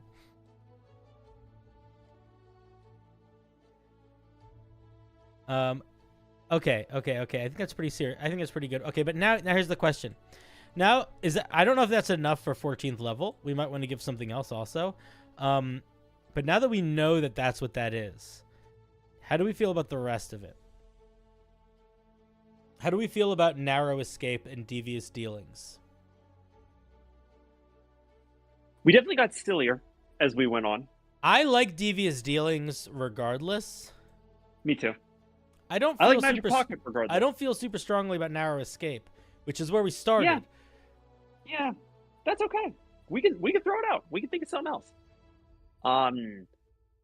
Especially because our 14th level ends up being a little teleporty as well. Yeah. So maybe honestly, would it be too much? This is a thing that we get a lot with bards, which is like you can roll on your bardic table, you can roll your bardic die against the table to get something. In College of Creation, it's a mode of creation. In the College of Spirits, it's the story. I don't hate it, right? For you to get like a mischievous little item out of your magic pocket doesn't feel unreasonable for the 3rd level feature. Like you can pull a tricksy little toy, like a little like pocket sand or like something out. Yeah. And it's random. You roll the bardic on the table, so we have options 1 to 12. That could work.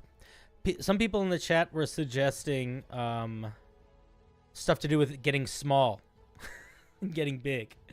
So that is funny. Look over there. You can use the help action as a bonus action to distract a creature. That could work too. I like little trouble. I like little shenanigans. I would say the only thing that I've seen that I might want to put back on the table that I think is kind of cool is the idea of playing with enlarge reduce, but you don't get to choose which it is, right? Like if you expend a use of bardic and you roll odds, you shrink, that number of size categories or whatever, and you figure out how to crunch his math. But like odds is shrink and evens is enlarge, right? Like something that is very out of your control. Mm-hmm. I don't know if that's too wacky. I think it's a little too wacky. Drago Knight, I know you loved Narrow Escape. I'm sorry, but I don't think it fits anymore. I don't think it's it fits a good this feature. Build. Yeah. We can use it in something else in the future. I was going to say, one thing that I always say that, Cinder, you occasionally disagree with me on is that nothing ever needs to be deleted. You can take every feature that you don't want to use in a circumstance, put it in a big old box, and pick it up later. It's true. I delete everything. I'm a big fan of as soon as it's out into the world, you erase it. But that's not always the best move. Okay. Okay, so let's think about this. Devious dealings. When somebody uses Bardic Inspiration to make a deception or sleight of hand check, they can add a roll twice. Somebody suggested maybe adding stealth to that as well. And I could see that. I think if we go with a little item, right, that's like in the pocket sand level of good, then we might want to buff that other feature out a little bit. Let's make it add stealth. Yeah, let's add stealth. Yeah. Okay. They can add the roll twice. Okay, cool. And then we got our little magic pocket, and then we got some tricksy pocket things.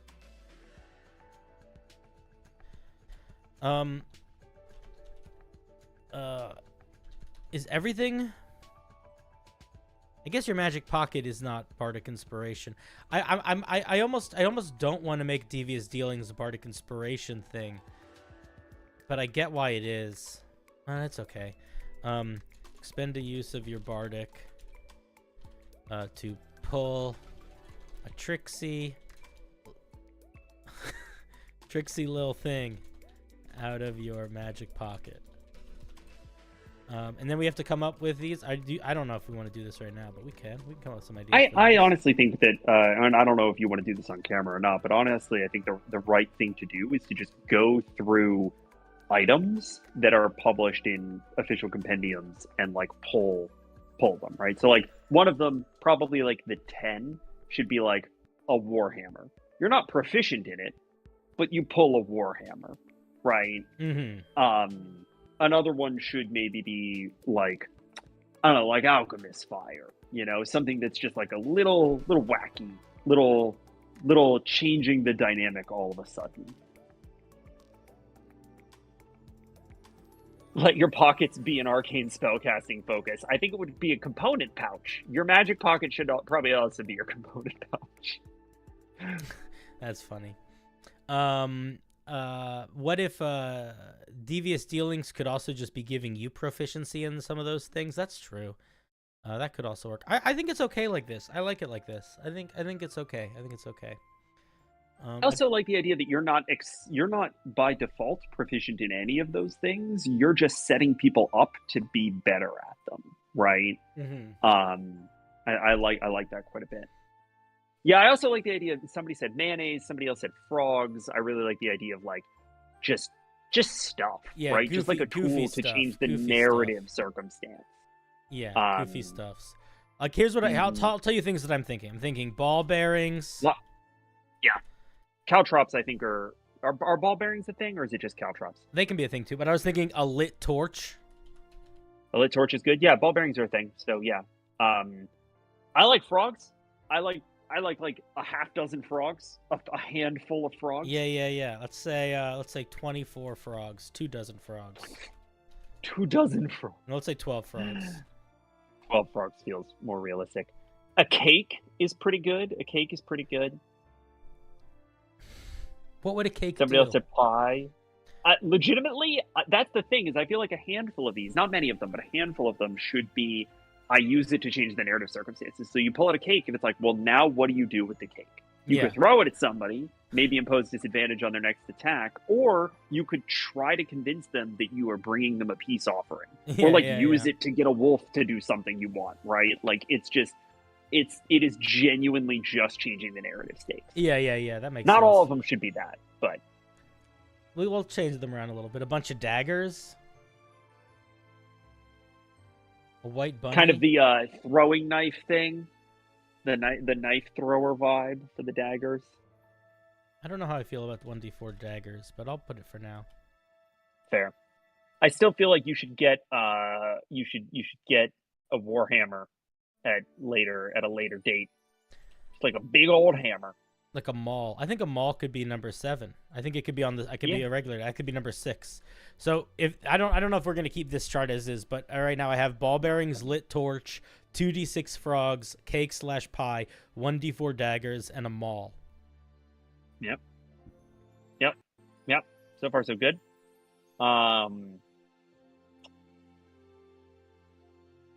Then we get the 2 bigger next ones. So I think when we go up, you could get like alchemist's fire. One of these should be like an obscene amount of gold, but it's fake. Yeah, I like that. 5,000 fake gold. Yeah, there you go. A bar of fool's gold. Yeah. Stainless as another person. Another person. I was actually thinking something similar, like a CR something monster. I like that for 12. If there's like a demon rabbit or something, that could be very fun. I mean, it could also a mimic. You pull a mimic out on a 12. A Bodron is very good. I like mimic. I was also thinking imp would make sense. Imp would be good. Mimic. I'm gonna put mimic for 12. I need one more for 10, and then I need one for 11. The next for 9, 10, which is like the next power up. We have 5,000 fake gold, and we're gonna do something else. Should it be like a fake magic item? These could both be fakes. That's good. I like that for 10. Maybe a fake Vorpal sword. Yeah, I like that. A fake an inflatable Vorpal sword. And then for 11 we have a mimic, and then we have one more. It could Somebody be said immovable rod, which I genuinely think is actually a really cool suggestion for this. It can't be a permanent magic item if it's an immovable rod. I could say a movable rod. Well, how long does the mimic last for? Well, the mimic's not under your control, so that's fine. It can last forever. Got it. Okay, I accept. Are all of these things something that just exist forever? I was thinking so, yeah. I was thinking so, yeah. Might want to limit. Oh, it's Bardic. Yeah, it's Bardic. So it's already limited. And it's random. You're not picking. Yeah, absolutely. Immovable rods may be too much then. Breaks in an hour. Okay, I'm fine with that. It's a pretty powerful chart at the higher levels and pretty weak at the lowers. It's funny. But I honestly think that's fine. I really like the lit. I think the lit torch is my favorite.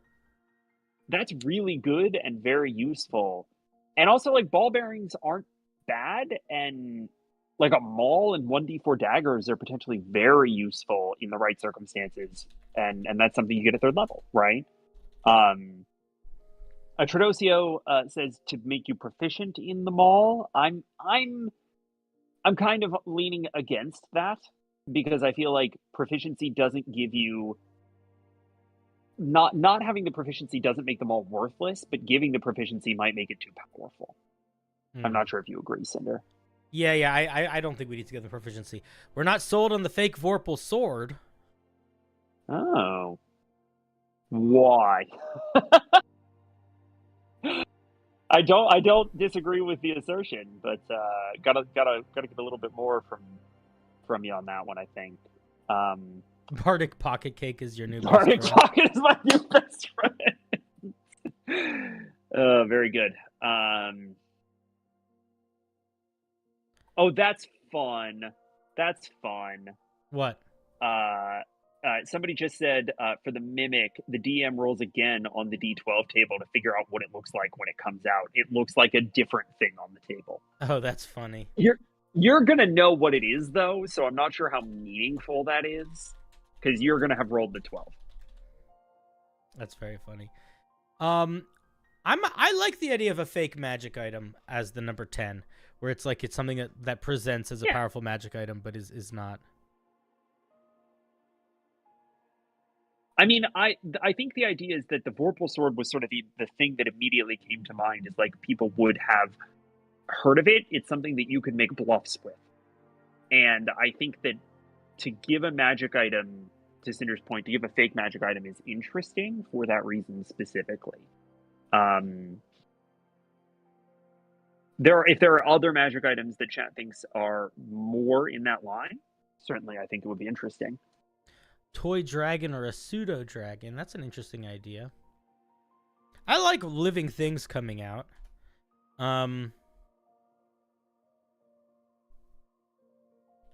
I'd probably go fairy dragon over pseudo dragon. That's not a bad idea. Balloon animal dragon. What if it's like a toy dragon, but with the stats of a fairy dragon, is hostile? That could work.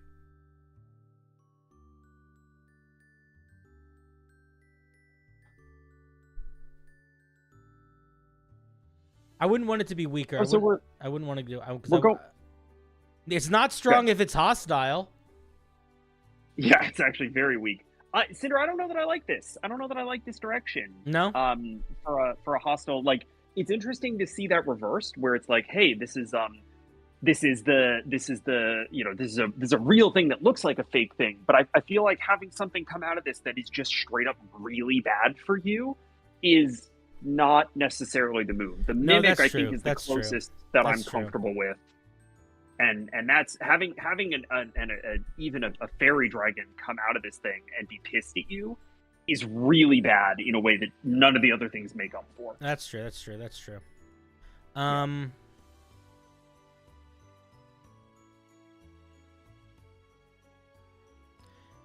It could summon a familiar. Yeah, we could do something like that. The Donkey Kong hammer. That's silly.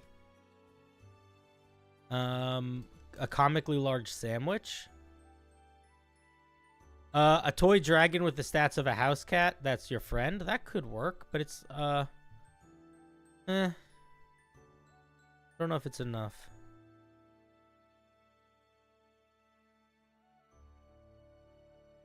A Modron that disappears after a minute. You should be able to place the mimic before it gets dangerous. Nah, you just gotta let it do its thing. I prefer that. A random NPC. I'm not feeling any of these. You think the rope one is great? Did I miss a rope one? Any number of feet of rope? That's actually pretty great. That's pretty funny. Yeah, I agree. That actually is pretty good. Any number of feet of rope. Maybe. I wouldn't.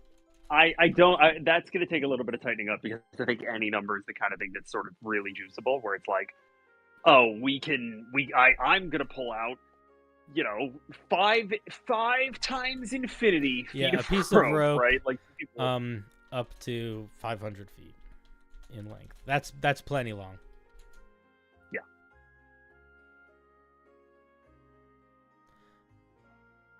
When you stop pulling, it stops coming at a rate of 20 feet a turn. That's what she said. We can make a. I like 500 feet of rope. Just one instead of 1d4. I think 1d4 daggers is fine. Yeah, I don't think there's anything wrong with that. I don't want to put. I don't want to put dice 500 feet inside rope the a lot. dice. Yeah. I don't want to do like a D roll to Also, determine the length of it. Making it up to 500 feet makes it the player's choice, which gives them a little bit of agency over the situation, where it's like, oh, I need exactly 1 foot of rope. Or like, no, I do need 500 foot of rope because I'm about to cast Dimension Door and I need it, right? Like, I'm taking this rope with me. So I think that's reasonable. I think that's fun. It'll take a little bit of playtesting, like everything, to figure out whether or not it sits in a nice space. But I feel like we have landed on something that is distinct and is mischiefy. Yeah. Is there anything else we should do at 14th level? I'm taking out that it has air feature. I like it not having air. Okay, fine. I like the any pocket within range teleportation. We could also do what a couple of other Bard classes do, which is make your 3rd level feature available on a D6 instead of your Bardic dice. Oh yeah, you can just always pull out the D6 version. You can always use magic. You can use tricksy things. Tricksy pocket. And roll a D6 instead. Somebody said the rope option should be a 7 or an 8, and I think I might agree. Do you think that's better or worse than a vial of acid or a vial of alchemist's fire? Yeah, I mean, it's in there. I'd say just split them up. I'd say put alchemist's fire, rope, acid, fake gold, immovable rod, mimic. You put acid before alchemist's fire? No.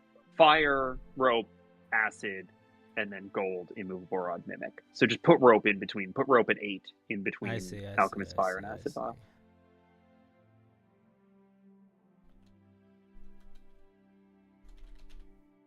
Okay. Acid vial seems lame compared to the others up here now, though. No, I would put acid vial at 9, but again, this is... Well, 9 and 10 have the same value because the die increase by increments of 2. Oh, true. True. Fair enough. Yeah, I feel like rope is the kind of thing that you're going to want earlier. No, I know. That's why acid vials aren't that strong. We could say 1d4 acid vials. Okay. I'm happy with that. Also, yeah, I think when somebody said you could drop the d4 to just 1 dagger, it was because of dice in dice. I think 1d4 is fine. Put dice in dice, I think 1d4 is fine. I don't want to do... Yeah. I don't want to do like options within options. I think that's fine though. Yeah. I gotcha. Cool. All right. I feel pretty good about this. I do feel like we could do... Oh no, we did. All right. We have a weird College of Mischief. I almost feel like we could... I don't know if I would call it College of Mischief, but we'll see. But there's I think that's a pretty solid place for it, you know? Trudosio has asked, could we get Swarm of Bees instead of Swarm of Frogs? And as a lifelong Zelda fan, I have to echo that request. Sure. Bees. And I'll change Done. it to 2d12 bees because they're bees. Nice. They're little. Imagine getting 2 bees. Imagine reaching into your pocket and pulling out 2 bees. Yeah. No, we're not making it one swarm swarm of bees. No, It's it's gotta be 2d12 bees. 2d12. It's 2d12 bees. Yeah. Jester is pretty good. I don't think this is quite the College of Jestering, but I do think that a Jester would fit very well. Yeah, College of Mischief. I think College of Mischief is exactly the right name. Okay. Cool. I feel pretty good about this. College of Clowning, maybe a wooden mall for flavor. College of Shenanigans. No. I think we're good. I think we're good. Yeah. So guys, what I will do is, if you don't want to become a member or join my Patreon, here, screenshot this, screenshot that, boom, you have it. And I will clean it up and post it in PDF form on the member tab and on the Patreon. If not tonight, then at some point tomorrow. But it'll also be in the VOD. So please do not do either of those things if you don't want to do those things. But if you don't want to have to clean it up and you want it looking a little bit prettier, I'll post it there. Wait. What? Hold on. We had a late recommendation for the fake magic item. A deck of cards. Each card looks like a card from the deck of many things. Yeah. I like that quite a bit. That's a funny idea, but I don't think we're doing a fake magic item anymore. Cool. I think we pulled away from it. Done. All right. I think it's solid. I feel good about it. This is really good. This is really fun. And this is a good example of like a way that you can make bards distinct when doing bard subclasses, which I think again is one of the more difficult ones. It's up there with fighter to make very distinct and feel like it fits a niche. Yeah, I feel like it might even be underpowered in some places, but I do think overall it's pretty solid. I generally find that worrying about bards being a little underpowered is not the end of the world because they get so much in so many other places. Mm-hmm. But what playtesting is for. Yeah. All right, guys, that felt pretty good. Did you feel good about that? Somebody's saying that it's all pockets and that this should be the College of Pants, which I first of all think is hilarious, and second of all, bards don't get a lot of space to put features. So the 6th level feature and one of the 3rd level features here have nothing to do with pockets, and the other 3rd level and the 14th level do. That's just how bards go. Yeah. When an ally uses Bardic Inspiration, they find one of those items in their pocket. Not a bad idea. College of Pants is not honestly a bad name. No, Pocket College, exactly. All right, guys. I have to pee so badly, so I'm going to go pee. Pat, I'm gonna probably transition into doing homebrew review stuff next. So feel free to stick around, but no pressure. Yeah, I'm around. All right, I'll be right back. You guys are wonderful. Cool. I'll be back in a second. Yeah, hell yeah.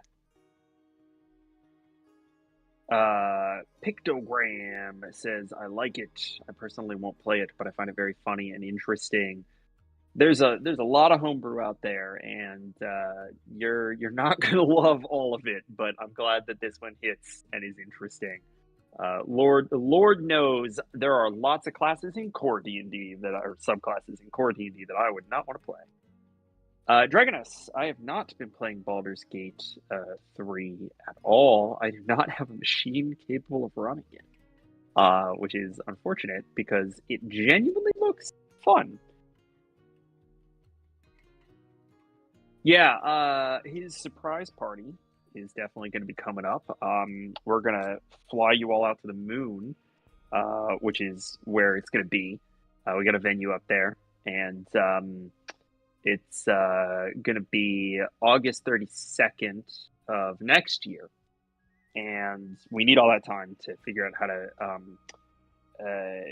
extort is probably the diplomatic word, extort space travel from the billionaires, so that we can, make sure that y'all get up there safe and sound and free of charge. We're sharpening G&T blades as we speak. Stainless, you're fine. You've not been talking too much.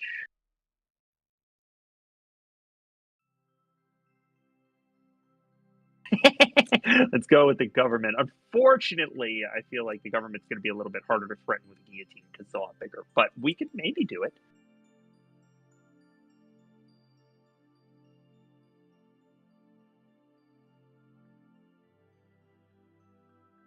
Hey guys, fun fact. Check this out.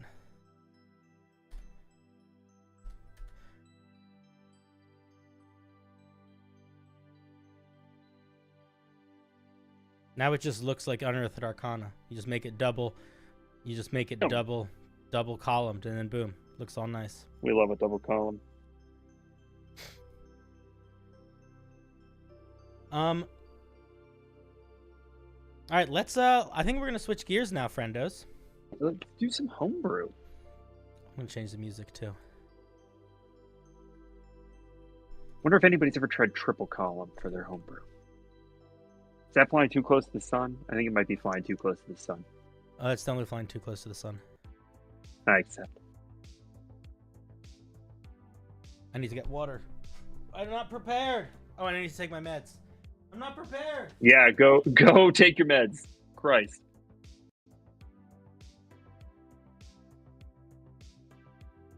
Tradosio needs a synonym for Planeswalker for the Bard that you are working on. I like the word skipper instead of walker for a Bard. I think that's very interesting. Plane gets a little trickier. Let's maybe take a Google here, and we'll take a look. Star Skipper, if you want to go full sort of Spelljammer. That might not be the vibe that you're going for. Wait, what's the question? A synonym for Planeswalker for the Planeswalker Bard. Drifter, somebody came up with, is really good. Realm Drifter might be good. Realm Skipper, I think, is pretty good. Dimension Drifter, the alliteration gets me in a way I don't love. Surprisingly, because I usually really like alliteration. But yeah, some good suggestions in the chat. Very good stuff. All right, let's take a look at this wheel for this week. Yeah, let's look at it. Boom. Are we doing call-ins tonight or no? No. Call-ins That's are just Thursday. for Thursday nights. Yeah.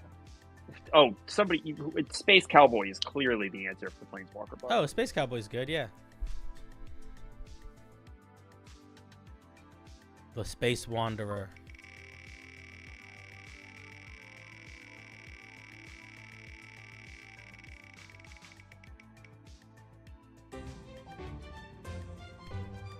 No. All right, let's see. Let's see what we got here. Corvin. Feel free to play background music provided in the last page of the document while going through it. I will not. I'm sorry. Yeah. I've written some homebrew before. Mostly Druid subclasses. This is the first time I'm submitting something for review here. Well, cool. It's called the Circle of Kudzu. A circle themed around weeds. Fun. It focuses on That's improving fun. Thorn Whip cantrip. All right, cool. Would definitely be interested in hearing your thoughts and feedback on this. Okay, let's take a look. Do you know what kudzu is? Senator? Nope, I don't. Kudzu is a plant that is absolutely fucking pervasive in the American South. It is an invasive species from Japan. Interesting fact about kudzu, it's completely edible and actually pretty good for you. That art is intense. Yeah, the art's really good. And kudzu is now kind of a staple of sort of rural weeds. It lines all of the highways and byways of the American South. Okay, cool. Yeah. It smothers plants to death. All right, cool. Yes, cool. it does. All right, let's take a look. The Circle of Kudzu. Druids of the Circle of Kudzu venerate weeds, such as their namesake, admiring their swift propagation and small yet hardy stature.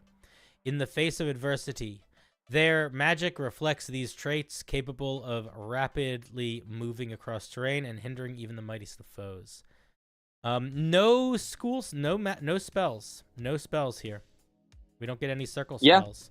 Which is that makes sense because it's focused on the Thorn Whip, and we're going to get the Thorn Whip stuff instead, right? I'm assuming so, but it's just still a choice to make. Yeah. At second level, we get One with the Weeds. Your affinity for small, strangling plants allows you to wield them effortlessly, granting you these benefits. You learn the Thorn Whip cantrip and can cast it without using verbal or material components. Your Thorn Whip can target objects and interact with them in the same way as the Mage Hand cantrip. That's fun. Oh, that's cool. You have the Entangle spell prepared and can expend a Wild Shape usage as part of the casting of it to maintain it without concentration. Oh, okay. The spell ends early if you recast or dismiss it. No action required. You can pass through any movement impediments caused by non-magical plants of your own or your own spell effects without being slowed by them. Interesting. Now, I love all of that. Normally, I would be like, what I'm wondering is, is it enough to have Entangle without concentration, or do we want to change it to not get a spell list? I think it's fine, but I don't think it's enough without a spell list. I was thinking we were going to get a little bit more at second level to justify not also getting a spell list alongside of it, and I don't think that it landed there for me. Yeah, I feel like a spell list would make sense here too. Do you normally get 1 or 2 spells for druids? 2 at each level. 2.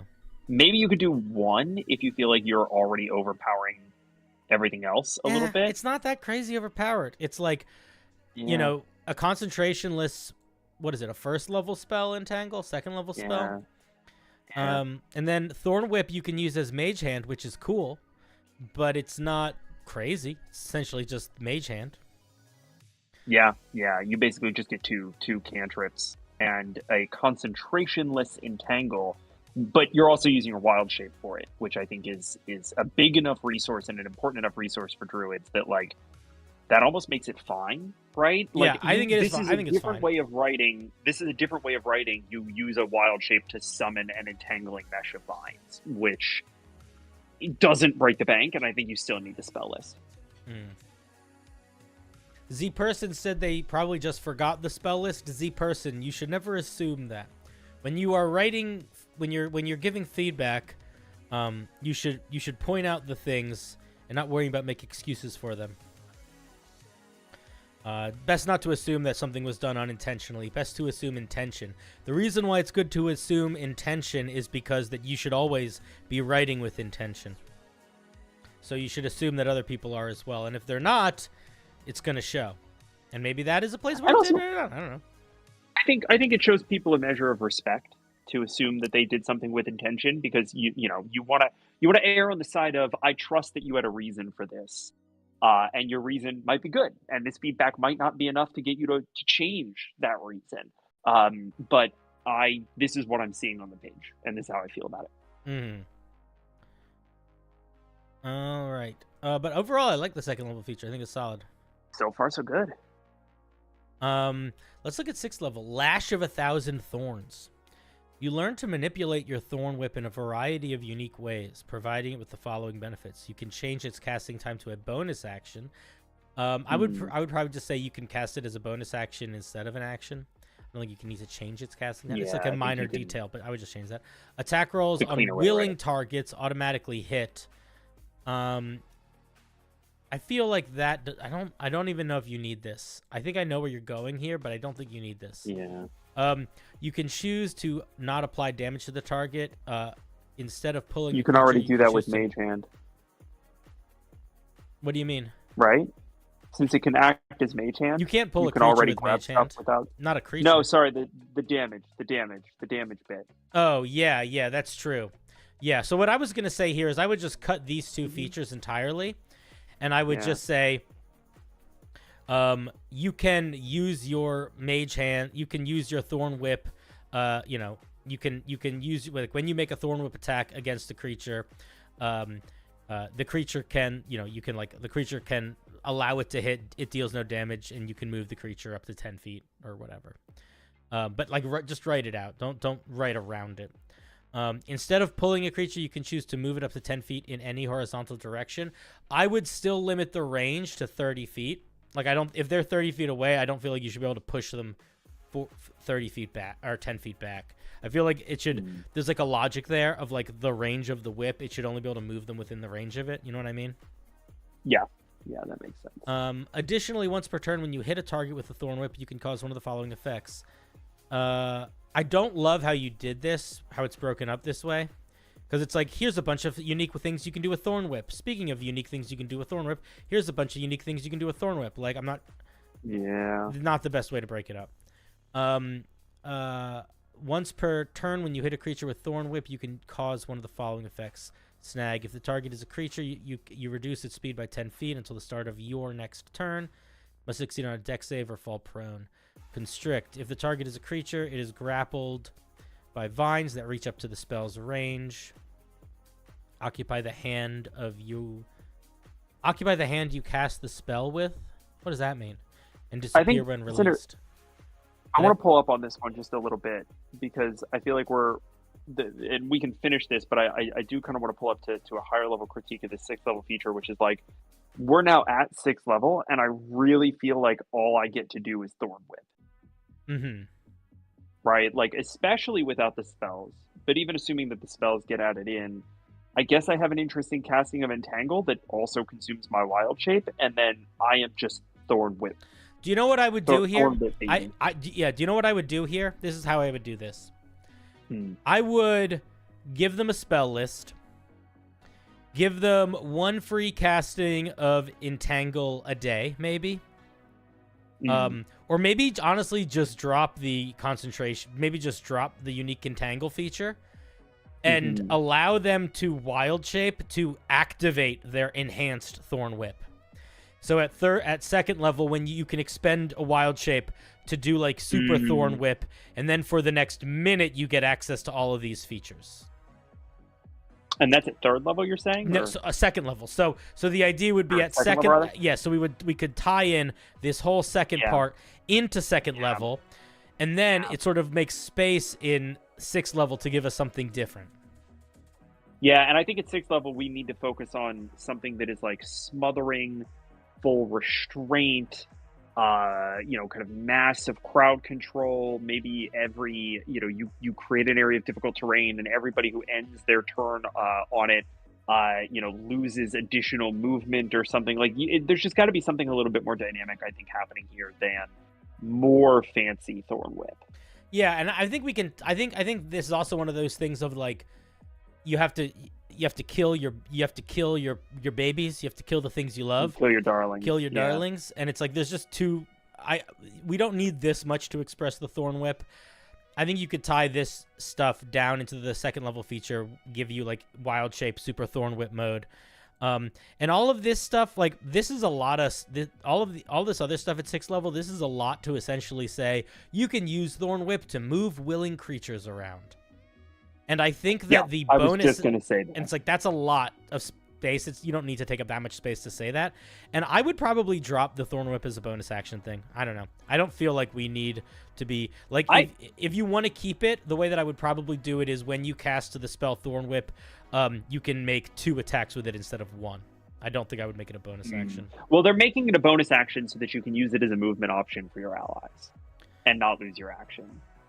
Right. Yeah, I don't know if it makes. Well, I agree with you, but I think the bigger thing here is that I honestly don't agree with the using the Thorn Whip as a movement option for your allies, because why is the Circle of Kudzu a movement option for your allies? That's very Poison Ivy in a way that I think is not serving the broader applicability of this subclass, right? Yeah. Like, you're sort of hyper niching into an aesthetic of maybe a way that you are excited to kind of play it, but not necessarily giving an options box to the players in a way that I think they deserve. So I think I personally would do everything Cinder said. Move Entangle around, get rid of it, maybe move the Wild Shape thing up into Special Thorn Whip, buff the hell out of Thorn Whip at 2nd level with these extra maneuvers that you get, and then at 6th level, Totally different. Doesn't So, touch so, Thorn Whip so, even a so little do bit. you have a thought on? Let's think about what could we put there for Sure. the 6th level? If we got This rid is of not all of actually this. a bad place. This is actually not a bad place to cast in, to potentially buff Entangle, right? That's true. This could be where we get the this. That's true. Yeah, and you could put Entangle here, and you could put Entangle with a smothering mechanic on top of it, and all of a sudden you are hitting your flavor text. You've given us something very different at the 6th level. We've got a little bit of maneuverability and flexibility of our Thorn Whip at 2nd level that isn't going away by 6th, and now also we have a little bit more of the flavor. So, yeah, I agree with all of that. I think that could definitely be the move. Yeah. Before I want to make any major thoughts on what new things to put in here, I do want to see what's at the higher levels too. Yeah, absolutely. But I think I actually think that might just be the solution for 6th level. Just move the Entangle feature there. Let's look at the 10th level feature. I'm very curious to see how this thing grows. So normally, with a druid, if you give them a unique casting of Wild Shape at 3rd level or at 2nd level, you sort of expand upon that at 10th level. Not always, but usually. Endless Entanglement. With enough determination, even the most overlooked plants can fell the tallest of trees. If you cast Entangle at a higher level, you can alter it in the following ways. Each creature that enters the area the first time or starts their turn there has to make a strength saving throw or be restrained, as if it was in the area when the spell was cast. Okay. You can increase the spell's duration to 1 hour instead of 1 minute. Each creature that starts its turn restrained by the spell has to take some damage. You can change the area to a 40-foot cube instead of a 20-foot cube. Are you getting all of the previous ones at the higher levels too? Yeah, I'm assuming so. I'm assuming that they stack. I'm going to say that I think that if all of these stack, it's a little too strong, actually. Yeah. And I don't know how I feel about it's sort of similar feedback to what Pat was saying about the Thorn Whip.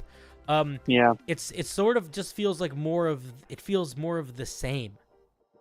And also, I don't know that I love giving you a class feature that is expressly gated behind using fairly high level spell slots. Right? Like, if you don't have the spell slots for this, and maybe this is why they didn't give the spell at 10th table, level, you have 5th know. level spells. Yeah, I mean, of course, but you're consuming your 5th level spells for, like, the point of this feature is to consume your spells for the feature. Yeah. Right? Like, I don't love that mechanism of resource gating. I can't really call to mind too many features that singularly give you novel ways to cast spells through the spell slots, right? It almost always there's at least one free casting of the thing a day. Raymond William keeps saying that he it. feels like this feels like a warlock. I'm not sure why you feel like it feels like a warlock, but yeah, I don't know. It is an interesting thing. That's a good question to ask. Why does this feel like a warlock? I don't know. It doesn't feel like one to me, but that's not to discount your opinion, but it makes me wonder. It's to examine it. Yeah. If I were you, I would drop this feature almost entirely, and I would think of like what would be like a crazy. It seems like it's all built towards one cantrip and one spell. Oh, I see what you mean. Well, it kind of is, right? I mean, that's what they said at the beginning. They wanted to build something around being good at a one cantrip. The one spell I think is a little bit extra, but I do think there's other ways that it could be expressed. So, like, for example, if the 10th level feature was an enhanced version of you having super vine mode, it could almost be like the Spore Druid, where you just get a bunch of buffs that are very limited in use while you're like, it's like instead of the instead of wild shape making you badass whip fighter that's doing crazy stuff, it maybe you like become a ball of whips, you know, like you become like a shambling mound essentially. I don't know if I'd make you become a shambling mound specifically, but something like that, where it's like you become the entanglement. And there's also stuff that you could potentially do to give us something that isn't just crowd control, right? Where it's like any creature while you're, at 10th level, any creature, at 10th level, while you're in your Magic Thorn Whip form from 2nd level, any creature that is entangled by your entangle spell, ensnared by your Thorn Whip, or otherwise restrained by you, loses your proficiency bonus in health every turn, and you gain that as temporary hit points when it happens. That could right? work. Like, yeah, some sort of there's life just drain. something out there. There's something out there that you can pull that helps to round out the fiction. It's really important when you're doing a subclass to have several pillars that you're using to kind of triangulate an idea. And one spell, one cantrip is probably not enough. We need a third thing to sort of get us to where we need to go. Or if we do want to build something around one feature, you just need to. It doesn't. I don't, Pat. I don't know if I agree that it needs a third thing, but I do think it needs to explore that idea in more diverse ways. Like, so for example, I think that's another way of the Moon Druid does that well, right? The Moon Druid is all about turning into cool beasts, and you just get better and better at that. That's the only thing you get. But at 10th level, you can turn into elementals, which feels completely different. I mean, I would argue that's a third thing, right? I would argue that that's like, I guess so. Yeah. You get with the Moon Druid, you take a quick look at this because you get a huge variety of things that you can turn into at 2nd level. Then at 6th level, the second thing that you get is a buff to that first thing, but it's a completely different buff. It's not just more creatures that you could turn into or more opportunities to turn into a creature. You're a magical version of that creature, right? That's what you get at 6th level. Then at 10th level, you're an elemental, right? Like you're building on the idea. And then by 14th level, we're kind of wrapping around to something that ties all of these three things together, which is that you can cast the Alter Self spell at will. So you could turn into anything, and magical or otherwise. So I think that we're agreeing on this one here, and I think you've got to round out flesh out the way that you're exploring this a little bit. Let's we're on the same page. Let's look at the 14th level feature. Yeah. Stride of Boundless Ivy. Excuse me. Your mastery of diminutive shoots and weeds allows you to call them with unmatched finesse. You have the Grasping Vine spell prepared and can cast it without expending a spell slot.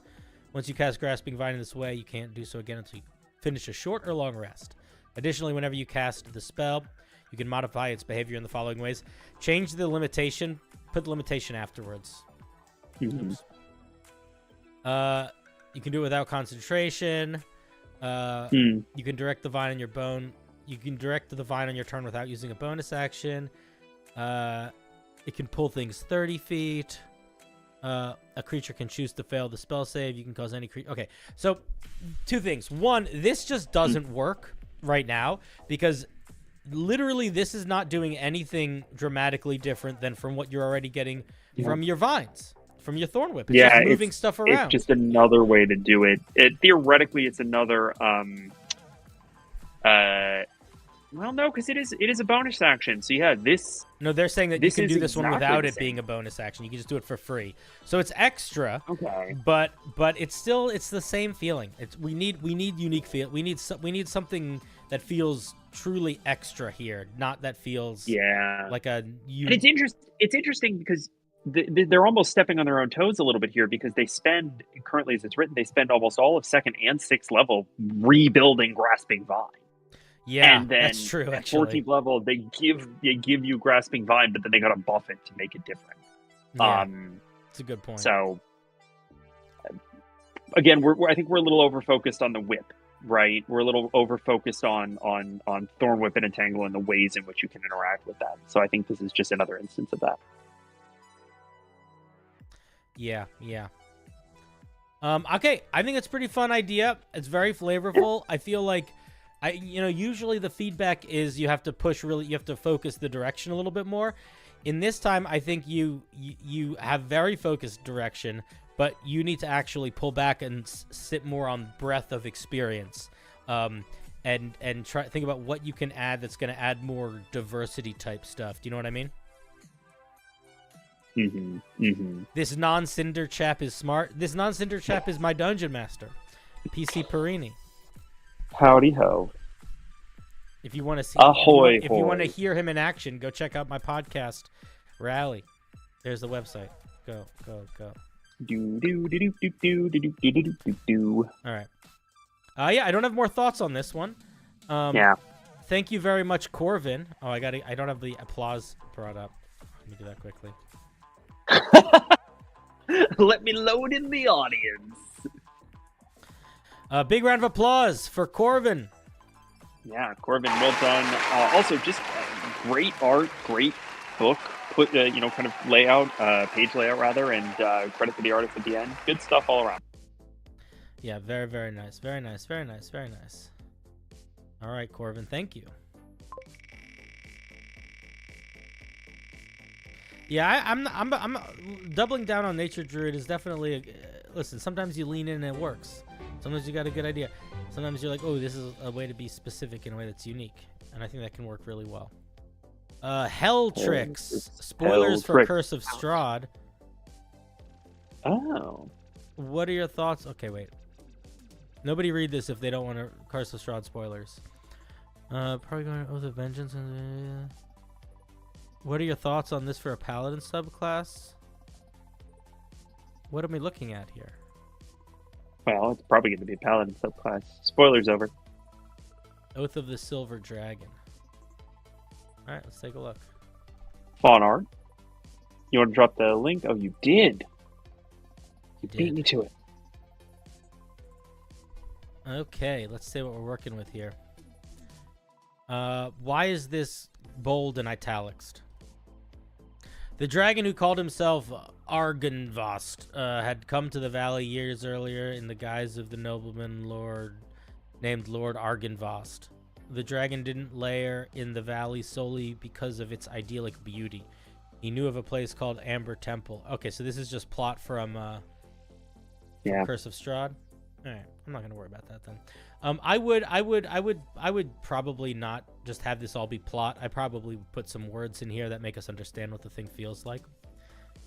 Valor, hope, justice, and zeal are the tenets. Do not fear death, though the body may die, the spirit will live on. Hope, serve as a beacon of light against the darkness. Justice, seek not to root out evil, but act swiftly to right justice. Zeal, pursue goals with passion and enthusiasm. Live every day as if it was your last. I'm gonna be honest. I almost feel like these are too vague.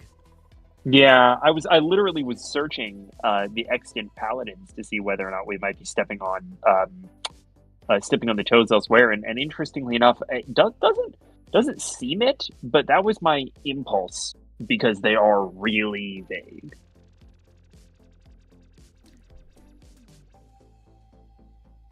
Like, I don't love that by the end of the tenets and the flavor text, I still don't really know what this is other than a paladin good guy. I don't know much about like the Order of the Silver Dragon. I know about silver dragons though, so let's see what we get. Spells, we get Disguise Self, Ice Knife, Hold Person, Aid, Sleet Storm, Beacon of Hope, Ice Storm, Freedom of Movement, Cone of Cold, Hold Monster. I get it. Hold Person.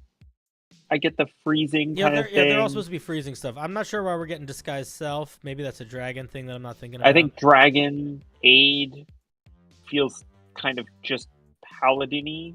Beacon of Hope, Freedom of Movement, same thing. Mm-hmm. Yeah. I get Cold. That's the vibe I get. So you got that across nicely. Yeah, but it's not really speaking. I'm not. There's things that I'm wondering where Disguise Self, Freedom of Movement. I mean, Aid and Beacon of Hope are just like, yeah, that makes sense. Paladins would have those, but there's not a strong vibe coming off of those. So far, the only real vibe I'm getting from this is Cold, and I can see we're gonna get some dragon in here with Frightful Presence. Yeah. Disguise Self because dragons can shape change, I guess, but that's like so not what I think about when I think about dragons, and certainly not silver dragons. But I guess it fits. Frightful Presence. As an action, you can use your channel divinity to exude an unwavering presence. Each creature of your choice within 30 feet of you is to make a wisdom saving throw or become frightened for 1 minute. A creature can repeat the save at the end of its turns, ending the effect on itself as a success. Thing already. If a creature's saves throw is successful, or the effects end for it, the creature's... Yeah, isn't this just a thing already? This is literally Conquering Presence from the Oath of Conquest. Yeah, so this is just Oath of Conquest. So yeah, don't use that. Don't do that. Here, we can look at it to double check. It's actually slightly worse than Oath of Conquest because it has this: if a creature saving throw is successful, the effect ends, it's immune for the next 24 hours, which is not something the Oath of Conquest has. Usually, this is it's interesting that this is a little weaker. It really is the same. It really is the same. But it's a copy paste. Otherwise, yeah. Yeah, don't do that, man. Don't copy paste. If you're gonna make something new, make something new. You could think about other ways that you could exude being a dragon. You could sprout wings and get a fly speed for a short amount of time. You could radiate cold and do something weird with that. You could get some sort of super, I don't know, vision. Or if you wanted to do a fear thing, you just got to do a fear thing in a way that is distinct. Icy Grip. As an action, you can cause a sudden supernatural chill to surround you using your channel divinity. Each creature of your choice within 10 feet of you must succeed on a con saving throw or be restrained for 1 minute. Creatures that have resistance to cold damage have advantage on the saving throw. Creatures immune to cold damage succeed automatically. Creatures can repeat the saving throw at the end of each of its turns, ending the effect on a success. And that's kind of a fun idea. An ice blast that freezes people and restrains them for a round or for a minute or whatever. I think it's fine. I would say that my impulse here is that if this is going to be one of your 2 channel divinities, the other one really needs to sell the flavor of what this class is beyond just Ice Dragon, right? I feel like between these two, it's like, oh, cool, I get a restrain, and oh, cool, I get some fear. It's like neither of those are super dynamic or evoking what this paladin is supposed to feel like. Mm-hmm. Yeah, that's true. But I do like Icy Grip. That's true. They feel like what a silver dragon is supposed to feel like, but not like necessarily what this paladin is doing. I feel like a lot of paladin features are built to encourage the goal of the paladin. Yes. And we're not really seeing a great deal of that just yet here. And I think that's important, especially for paladins, but just kind of across the board. Like when building subclasses that are based off monsters, you've got to keep in mind that monsters are meant to be seen as other from the player's perspective. Subclasses are meant to be seen as the self. So subclasses are meant to be self-motivated. They're meant to be characterized, whereas monsters, for the most part, are relatively easy and simplistic stat blocks that the GM is using in a huge tool chest to try to tell a much bigger story. The player is not intricately in the mind of the monster. So lifting stuff kind of one for one or very simplistically like this can leave a little on the table. Yeah. Also, I'm looking at the 7th level feature. I read ahead. I'll look at it right now. It's just an aura that gives you a +1 to your AC and saving throws. You already get a bonus to your saving throws with your other paladin aura. So getting a saving throw on top of that just feels like why? And it's there's no why a +1 AC. Yeah, why a +1 AC? I'm like, what is happening here? Why is this happening? Also, is the aura of protection a thing already? It sounds like it is. Yeah, it's the 6th level feature for all paladins. Yeah. So don't call something that already exists. It is also the one that gives you the bonus to the saving throws. Yeah. So again, I'm not sure. Maybe that was an unintentional move. But we need to see something a little bit more evocative here. Think about what the tenants, what the Oath of Silver Dragon Paladins do. What do they fight against? What is their mission? And what sort of passive bonus could they give themselves and the creatures around them to help them encourage that mission a bit more? I don't know exactly what that would be, but I think that is the headspace to be in. The wiki says that silver dragons only help people who ask for help. That's reasonable, but I'm not sure where that would fit in here. I feel like this should lean more into lore and keeping knowledge. Based off of this, it feels like it could be a white or silver dragon. Yeah. Hoarding history is an aspect of silver dragons, and it could be a cool flavor thing. That's a really good idea, Glad. Yeah, maybe leaning into that a little bit. That you could also probably do an interesting channel divinity with that. Yeah, I agree. You know, like something that allows you to see unseen knowledge or something like that. Yeah. The problem is that the mission was very niche. That's not a problem, Lord Dreamore. That's a problem that was like saying like I want to make something that's sole purpose is this. and then you're working on it, and then you make something that's kind of bland, and then you're like, I had to make it bland because the problem was its sole purpose is this. You made that problem for yourself, if that's the case. Yeah, you chose to engage with the thing. You could choose not to build a paladin. If it's too specific to come up with unique features, then I would argue, well, then why does it exist? So I think that it would be reasonable to try to think about what specific features they are. The other thing is, okay, if their singular goal was to protect the Amber Temple or whatever, the Amber Temple, then what literally would they need to be good at to protect the Amber Temple? Like, do they need dark vision? Do they need, like what mechanical things could they have that would benefit them in that? And then that's what you could build the aura around. Petrifying Presence at 15th level. I don't have anything else to say about 7th level. I'm not sure what the aura should be, but I do think that you don't want it something that is this similar to something else, and also something so non-flavorful. Yeah. Let's move on to 15th level. Petrifying Presence. Starting at 15th level, your frightful presence becomes truly terrifying. When an affected creature fails their saving throw is within 30 feet of you, they take psychic damage equal to 1d6 plus half your paladin level rounded down and become stunned. I think that I would just change this because we think you should change the whole frightful presence. I would ask what doing psychic damage and stunning a creature again has to do with being... This is very close to the Oath of Conquest. As well, which is when an attack misses, they take psychic damage equal to your charisma mod. Oh, really? Yeah. Huh. Yeah, don't do that then. What's the other conquest get? Scornful Rebuke. It's not based on your channel divinity. No. But it is a take damage constantly from you. When miss, take psychic damage. Yeah. Yeah. I'm not sure where the psychic damage is coming from here, and I'm also not sure where the stunned is. Again, it's like this would be a perfect level to just give you a fly speed, for example. That would make sense here. You sprout dragon wings, you can fly. Boom. You get a unique weird breath attack. I think we get that in. Well, never mind. Sorry, I was reading ahead and. And then at 20th level, you can assume the form of a silver dragon. You can stay in the form for 1 hour. You revert to your true form if you die. It shouldn't last an hour. This is already. It's always a minute, right? Well, it's whatever because it's not exactly the spell polymorph. But you're getting these any hit points you have here. Yeah. It says you revert to your normal form if you die.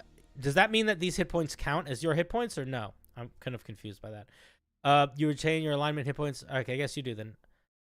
It just feels like normally Paladin's 20th level feature, if it lasts an hour, it's really not that good. And in fact, I can't think of any that lasts an hour. I can think of a couple that last 10 minutes. There's one that lasts an hour, and it's the Oath of Vengeance. You gain wings and emanate a frightening aura for 30 feet. All right, and that lasts a whole hour. So compared to that, I feel like this is going to be too strong without even needing to look at it. You turn into a large silver dragon. Of course. Well, you immediately because think about everything that you get. You get an 80-foot fly speed. You get immunity to charmed. We don't even need to look at that just this part of the stat block.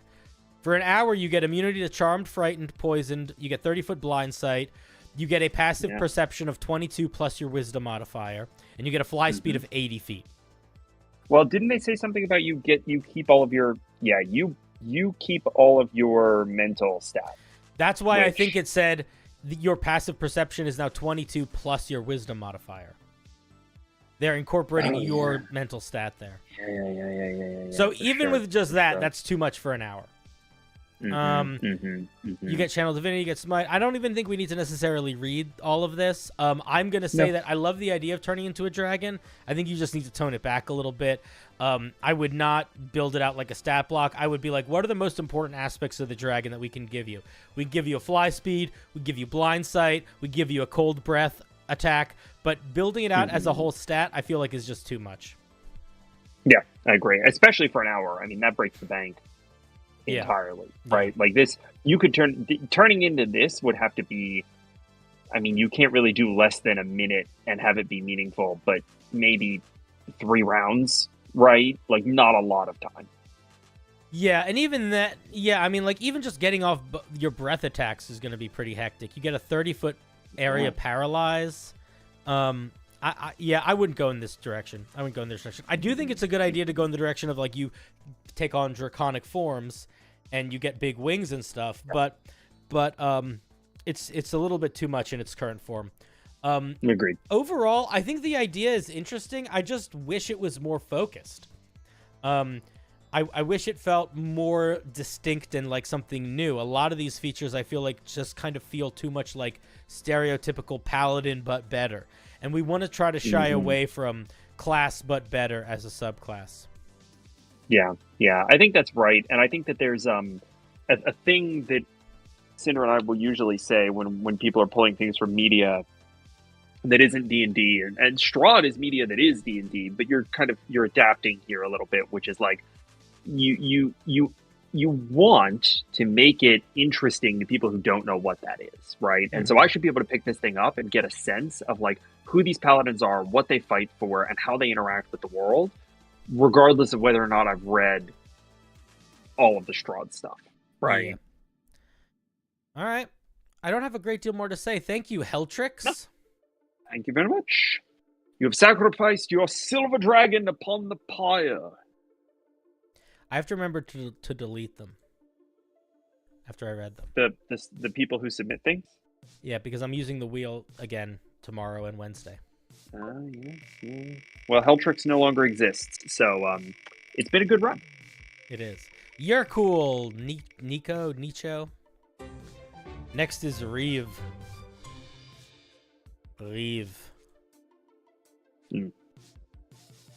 Oh my god, it's gonna be every time it says drive. That's so funny. Alright, here we go. Riv. This is my second homebrew ever. I don't really know how to figure out the power level with playing it, so I made some notes about my concerns in the doc. Also, I want it to feel distinctive in silly. So let me know if anything could be less generic. College of Jest. Let's take a look. Oh wait, we just did something very similar to this. Wait, let's do applause for Heltrix. Thank you, Heltrix. Thank you. I forgot the applause. I apologize. All right, let's take a look at this document. This is the College of Jest. I can't believe we basically just did a version of this. Yeah, we did. And look, they even have a table. Nice. Nice. For a jester, hooting laughter is more fulfilling than cheers could ever be. The key to being a fool is mastering the art of embarrassment. Clowns must be able to self-deprecate. The whole job description is to look stupid in front of the audience. But clowns also know how to turn embarrassment outwards, how to skewer the powerful on the harpoon of their own hubris. I like this last sentence. Some of this these three stuff, say the same thing. Yeah, these all the key say to being a exactly fool. Clowns must be able. The whole job is you're just saying the same thing over and over. So pick which of those sentences is your favorite and delete the other two. Yeah. Clarify that this is getting a 3rd level. When you oh, you did. Banana peel thrower. When you join the College of Jest at 3rd level, you gain the ability to summon banana peels out of thin air. When a creature within 40 feet of you takes moves. What does that mean? I think what you should say is when a creature within 40 feet of you moves, you can use your reaction to huck a banana peel in their path. The creature must make a dex save against your spell save DC. On the peel against your spell save DC, you said that twice. You can decide whether to knock them prone in the beginning or end of their movement. I would not do that. I probably would have it happen. I would probably limit it. I would probably make you pick. I'd probably make it so it's just at the beginning of their movement.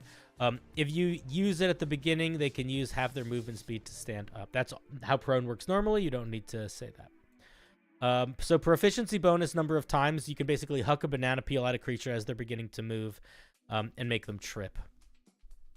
Is that a bonus action? It's a reaction. It's happening on another creature's turn. I genuinely think that if it's a reaction, and there is a save, you shouldn't limit this. There's no reason for it. It's already consuming your reaction. I mean, knocking a creature prone is I would limit it. Okay. I wouldn't. I feel like knocking the creature prone is big, but it is also gated behind a save. So yeah, no, it's not huge, but I don't know. I don't feel like it should be infinite use. Fair enough. Maybe you could if you lowered the range a little bit or something, but I feel like it's a lot to get that every single turn. Yeah, fair enough. Also, you should probably specify that this doesn't work against fly speed. Yeah, it doesn't work against flying or swimming creatures. Yeah. Okay, let's look at comedy from pain. Also at 3rd level, you learn to capitalize on the comedic potential of getting hurt. When you take damage from an attack, you can use your reaction to flail your limbs in silly sounds. The flailing and silly sounds end up accidentally reproducing the verbal and semantic components of a random spell from the table below. This spell is cast at no cost. Note, I'm not sure how powerful this should be. So we talked about how bards need to have something that ties into their bardic inspiration. This is where you would tie that in. So you would make one table that would be like a D12. And then the 1 through 6 would be like some power level. Then the 7 and 8 a little bit more, 9 and 10 a little bit more, 11 and 12 a little bit more. Yep.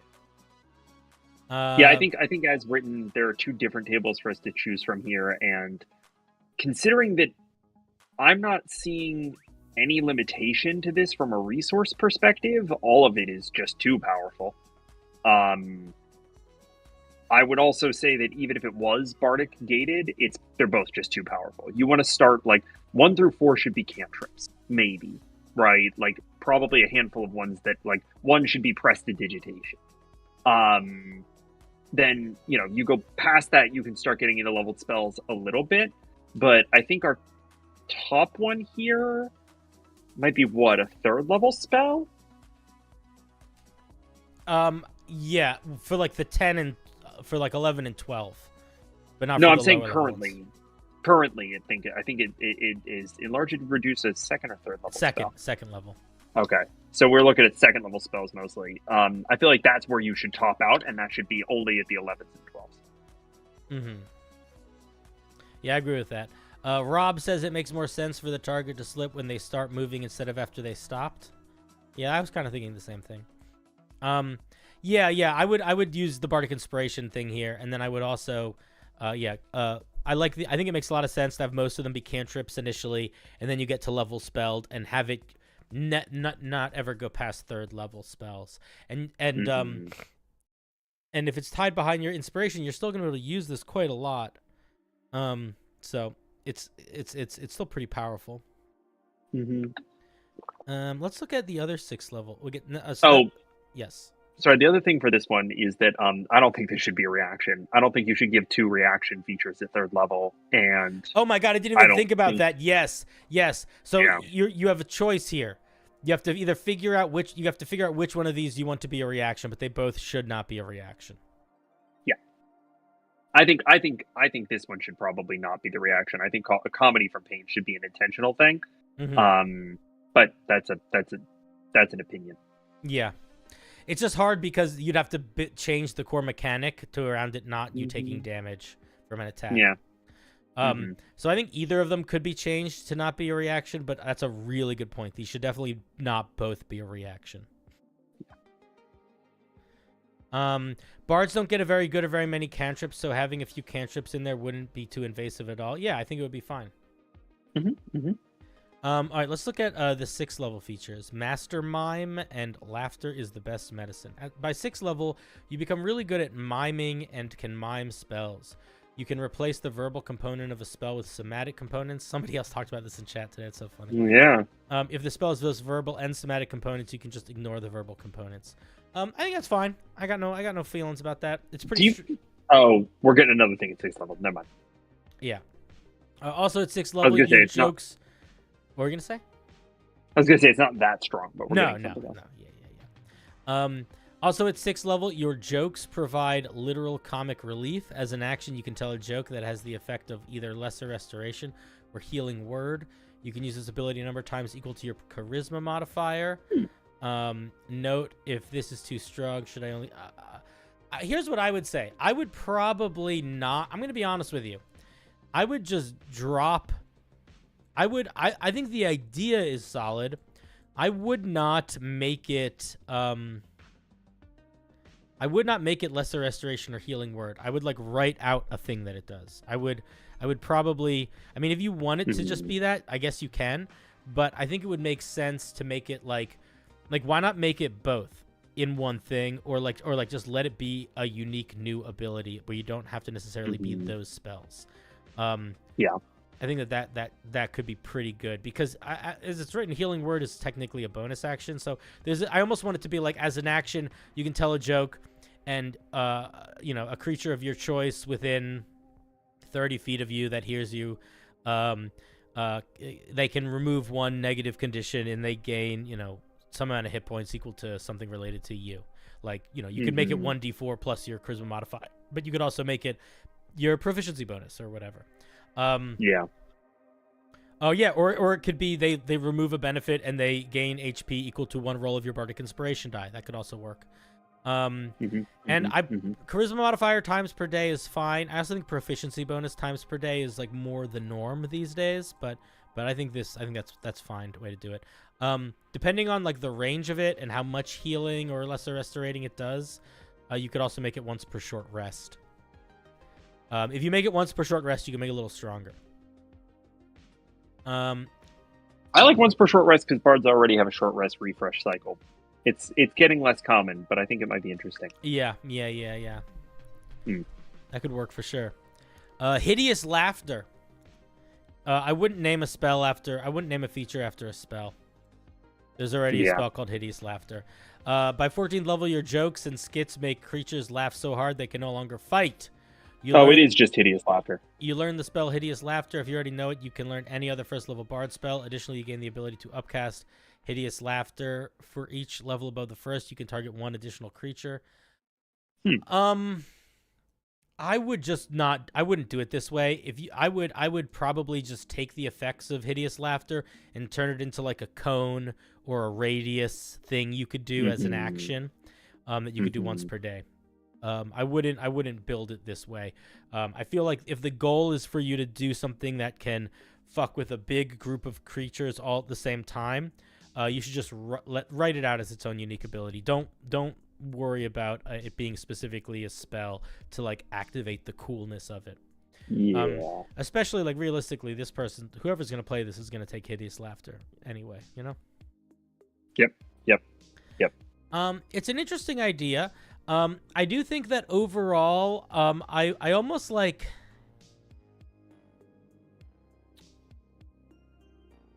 Some of it feels a little bit like.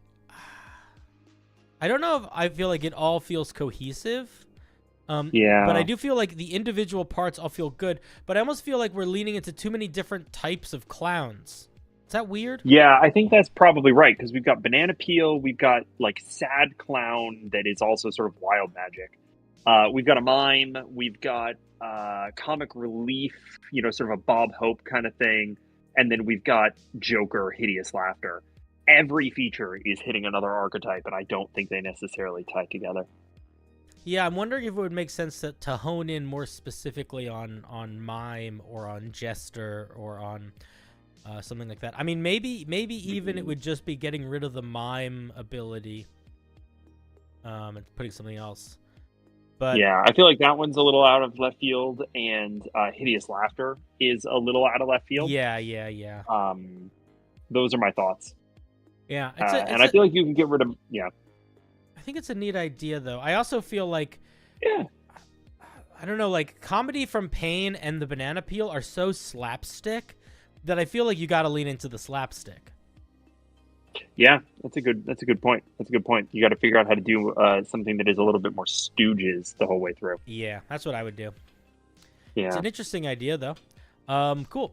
Thank you very much, Riv. Now we got to delete you, Riv. Did a good run. Thank you. Or they could lean more. They could definitely lean more into mime too. I've seen a couple mime bard subclasses that have been interesting before. Yeah, I feel like the They're pretty popular slapstick element is less common. Less common, and I feel like there's almost more room to like magically play. Yeah. Like you can lean into the wackiness of it a little bit. Yeah, everybody does like major image, but you can't see it, right? Like everybody does the same shit for mimes. Yeah. What has been reviewed so far? Oh, many things, many things. Handful. Big handful. Handful of the gods. Ivy! Next I think I saw Ivy in the chat. Is Ivy. Let's fucking go. I've made lots of brew, but this is my first subclass. It is a cleric based around elements, chaos, and control. Let's take a peek. Well, the title seems to be druid, so we'll see. Oh no, it is a cleric. I must have misread. The elemental chaos domain. Oh wait, let me move it so you guys can see it a little bit better. There we go. The elements bind the planes together and form the very world itself. They are chaotic and random, both in constant motion and always at rest. I feel like both feels weird. I would probably get rid of the word both here. As a disciple of chaos, of the chaos domain, you may represent the balancing of elemental forces required to maintain existence. Would you represent the balancing? I feel like you would be a harbinger of balance. Yeah, clerics worship and channel, right? But also just the language there of balancing of elemental forces. Yeah. That's weird. I would change that. Yeah. There's an awkward ing happening here.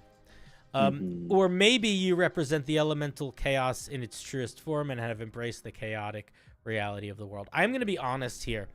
Yeah. This is not specific enough flavor text. I still don't really understand what's going on. It's very contradictory, right? Like, I think that there's an element of trying to hold these two somewhat dichotomous ideas in mind, which is that the elements are moving, shifting, and fundamentally chaotic, but that when held together, all of them, they form a stable whole, right? And I think that if you're going to represent that fairly high-minded idea, that's a reasonable thing to represent. You need to pick what the theological motivation is for that, right? Like, you can't be giving us like, oh, maybe it's this, or maybe it's this, or maybe it's this, or maybe it's this. It just leaves us in a place of feeling very indistinct. Yeah. All right, let's look at the spells. Chromatic Orb, Burning Hands, Flaming Sphere, Gust of Wind, Gaseous Form, Meld into Stone, Control Water, Ice Storm, Wall of Stone, Conjure Elemental. So we're basically just getting elemental spells. Yeah. I am going to point out that there is noticeably more fire than anything else on this list, and I don't know if that's intentional or not. But you should think about that. Yeah, you got Burning Hands and Flaming Sphere. Yeah, you get Ice Storm. That's Cold. The only one on the stone. Wind. Yeah. You get 2 stones, same as 2 fires. You get 2 winds, Gaseous Form and Gust of Wind. You get an ice and a water. You get 2 of each if you make ice and water the same thing. I guess, but they're all spread out so weirdly. I don't know. I was looking at, like, I feel like they should be more. If that was the intention, then the 2 water ones should not be next to each other. And also the 2 fire ones should not be basically the only, like, you kind of get Chromatic Orb, which is all of them, and then fire, wind, right? Yeah. Like there's a big slug of fire right away. Let's look at what we get at first level. Starting at first level, you can feel the elemental chaos building inside of you. Every time you finish a long rest, roll a d4 and select a corresponding damage type. 1, 2, 3, 4. Fire, cold, thunder, or bludgeoning. Huh. I guess bludgeoning to represent earth. Well, that would be and thunder, right? To represent air. Maybe. Yeah, must be. Yeah. Oh, okay. I would maybe spell that out a little bit better. I would maybe explain that, like, you're picking a plane, an elemental plane that you're deriving your magic from today. For the elemental plane of fire, it's fire. For the elemental plane of water and ice, it's cold. For the elemental plane of air, it's thunder, right? Like that. I would also argue, and a lot of people might not know this, but there is a damage type associated with the plane of water that is not cold, and it's acid. A lot of water stuff does acid stuff. I feel like that gets into a weird space, though, because acid isn't a super common resistance, right? Yeah. The way that cold is. Yeah, so I feel like cold is not a bad either. choice. Like thunder. True. Yeah. Look up some fucking water creatures. You'll notice a lot of them either have a little acid that they do, or they're resistant to acid, or they're tied to it in the same way that they're certainly tied to it in the same way that Earth is tied to bludgeoning. When you use a spell of first level or higher to deal damage to a creature, you can use your bonus action to deal an extra 1d8 of your chosen damage type to the same target. You can use this feature a number of times equal to your wisdom modifier. You regain all expended uses when you finish a long rest. Excuse me. I'm going to be really honest here. I feel like this is... What does this actually do when we boil this down? Wisdom modifier times... wisdom modifier times per long rest. You can bonus action to deal 1d8 extra damage. Yeah. I don't think that's enough. And I feel like that is... In a weird sort of way, I feel like it's almost less like... I'm not sure how this ties to you feeling elemental. I kind of see it. Your magic is derived from the elements, and you are sort of pushing that through your magic. It's basically potent spell casting, but for leveled spells. Yeah, but I don't know. I feel like that's not the way I want to. I feel like that's not.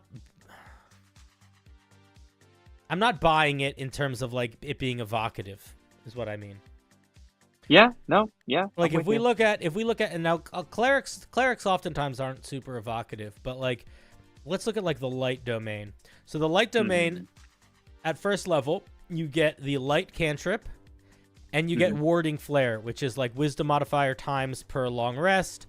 You can make a creature have disadvantage on an attack roll by making a little light flare. But also all of the spells are very vibe. So it's like if you combine Burning Hands plus Fairy Fire plus Light Cantrip plus Warding Flare, that feels like you're like a flashbang cleric, like immediately. Like you get that. I'm not sure how I feel about Chromatic Orb, Burning Hands plus Fire, Cold, Thunder, or Bludgeoning, a little bit of extra damage. Like, yeah, at first level it maybe is missing a bit of a trick. I think we either need another feature or we need something to like us. I guess part of what I'm not feeling here is like I don't know if this is supposed to be like you are a chaos cleric or you are a cleric that is wielding the chaos in a direction, because I feel like a little bit of extra like the D4 to pick a damage type to do a thing I think is fine. I just don't feel like 1d8 extra damage type when you cast a leveled spell is like, I don't think it feels like anything. You know? Yeah, it's definitely not in a space where it's like I feel like I am really channeling the elements in a very tangible sort of way, right? And I wonder if this is a component of what will get us there. Like if you're picking an elemental plane, you're rolling to pick an elemental plane every day, does that need to manifest in more ways where it's like you do this extra little bit of damage, but also you are resistant to that damage? That could work. And that could be something. You know, that sort of thing, right? I don't know, but I think there's something else that you maybe need to do. Honestly, maybe there's even like a small like a cantrip or like a control water or sort of mover shape water, well, like a little spell that you can what if it was like this? What if it was every day after you finished a long rest, you rolled a D4 and you either rolled, and you don't write Fire, Cold, Thunder, or Bludgeoning. You write, whatever. Fire, water, earth, air, stone. And then when you get a fire, you get, whenever you cast a spell that deals fire damage, you deal extra fire damage. Or maybe whenever, you can do bonus fire damage on top of things. And you gain resistance to fire damage. And you get the cantrip control fire. If you do the water one, you get the cold damage, you get resistance to cold, and you have control water for that day. Or shape water, or whatever the cantrip is. Because there's a cantrip for all of these elements. There's mold earth, there's wind bush, or whatever. So I would that could be a way to do it. So it's almost like you are an elemental cleric that shifts between which element you're representing each day. Yeah. And I think you are supposed to be doing that because I think that does carry on later on. I think that there are elements of that throughout. That like your daily element affects other things. So I think that that's a really good way to start. And I think that you're close to it. It's just, it needs more. It needs a little resistance and maybe a cantrip, but it's like, frame it as this is the element of the day, not just this is the damage type of the day. Yeah. That's actually, I think, going to be a lot of it is just the framing of it. Yeah. Okay, let's look at the channel divinity. Elemental Riposte. I see CR. Oh god, I see CR. I know. Starting at second level, you can use channel divinity to rebuff wild and uncontrollable elementals. I think it's just turn undead, but for elementals. Huh. Yeah,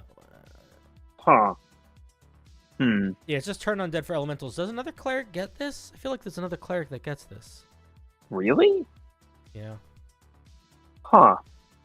Let me check. Doesn't feel like something I've seen before. This one, it's just one elemental. It's not many elementals. It's the knowledge domain.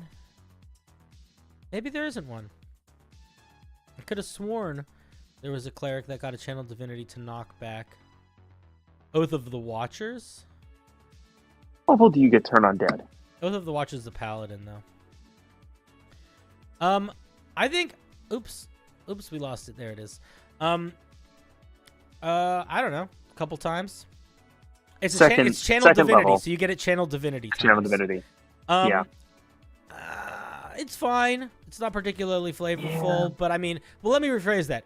It is very flavorful in sort of a straightforward way, but I don't actually think it's flavorful in what you have been building so far, because it doesn't. In a weird, call me crazy, but I don't necessarily feel like this class has a really strong connection to elemental creatures. I mean, it could. It could, but I feel like you would need to push that in a direction, right? Where it's like, you'd almost need to tie it into your daily element, where it's like your channel divinity allows you to effectively exert your will over elementals of that type, right? Like you've got to tie it into the magic of the divinity of the thing a little bit more. It would be my impulse there, because if you are channeling, the thing about like undead for most clerics is that turn undead is sort of supposed to be representing the inverse, the opposite, something that is abjured by their divinity, their holy light, right? And so if you're channeling fire elemental energy all day, why are fire elementals going to run away from you, right? There's just a bit there's a puzzle piece that doesn't quite line up there. Yeah, there's like a slice of the fiction that feels a little off. I will also say I don't love turn features just kind of at all. I don't like turn undead, and I don't like anything that plays in that space, because it means that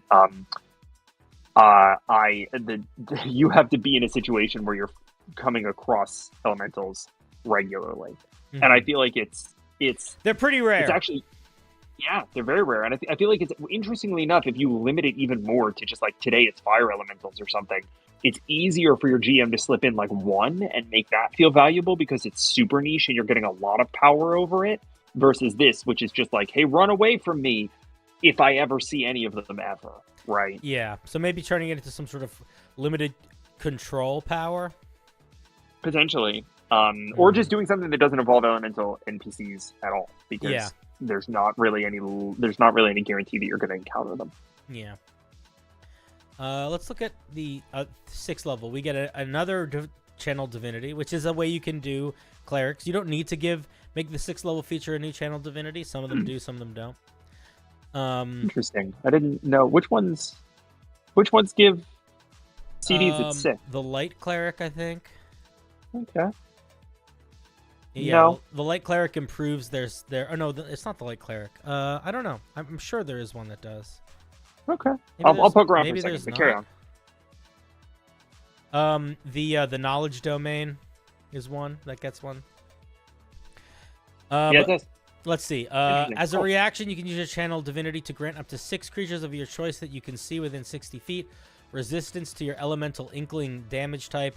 This resistance lasts until the end of your next turn. So you can give up to 6 creatures a damage resistance once per day, or channel divinity times per day for a round. I like this.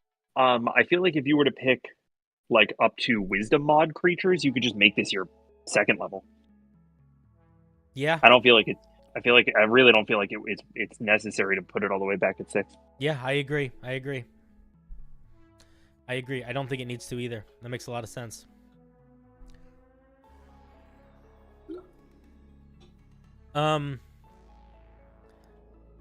Yeah, I would put this at 2nd level.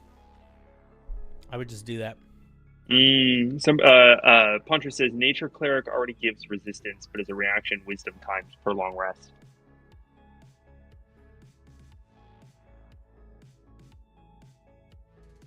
It's very similar. Dampen elements. When you are a creature within 30 feet of you takes basically elemental damage, you can use your reaction to grant the creature resistance until against the instance of damage. Yeah, so the other thing that I'll point out here is you say as a reaction you can use your channel divinity to do this. You need to see what clarifies the reaction, like what triggers the reaction.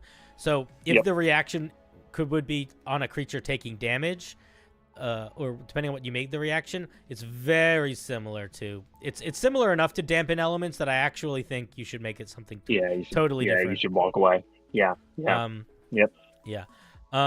We get Divine Strike, where we do damage that changes based on our elemental inkling type. I think that's fine. I like that. This is also a Channel Divinity, and there's 2 of those per short rests. It's really niche and honestly weak. Yeah. I think we just walk away from this feature and come up with something new here. I don't think this needs to be a Channel Divinity if you don't want it to be. I think you could just come up with something new for this 6th level. Yeah. I also wonder about the Divine Strike at 8th level. I really like the use of the damage type in this, but you've not built this as a melee. That's true. This is a potent spellcaster if ever I've seen one. Exactly. It's all about spellcasting, buffing spellcasting, keeping enemies away from you. You know, unless you make some pretty serious changes to this pretty heavily, I think this needs to be potent spellcasting, which is unfortunately even less flavorful. So you have less room to work with to get your flavor in a more evocative way.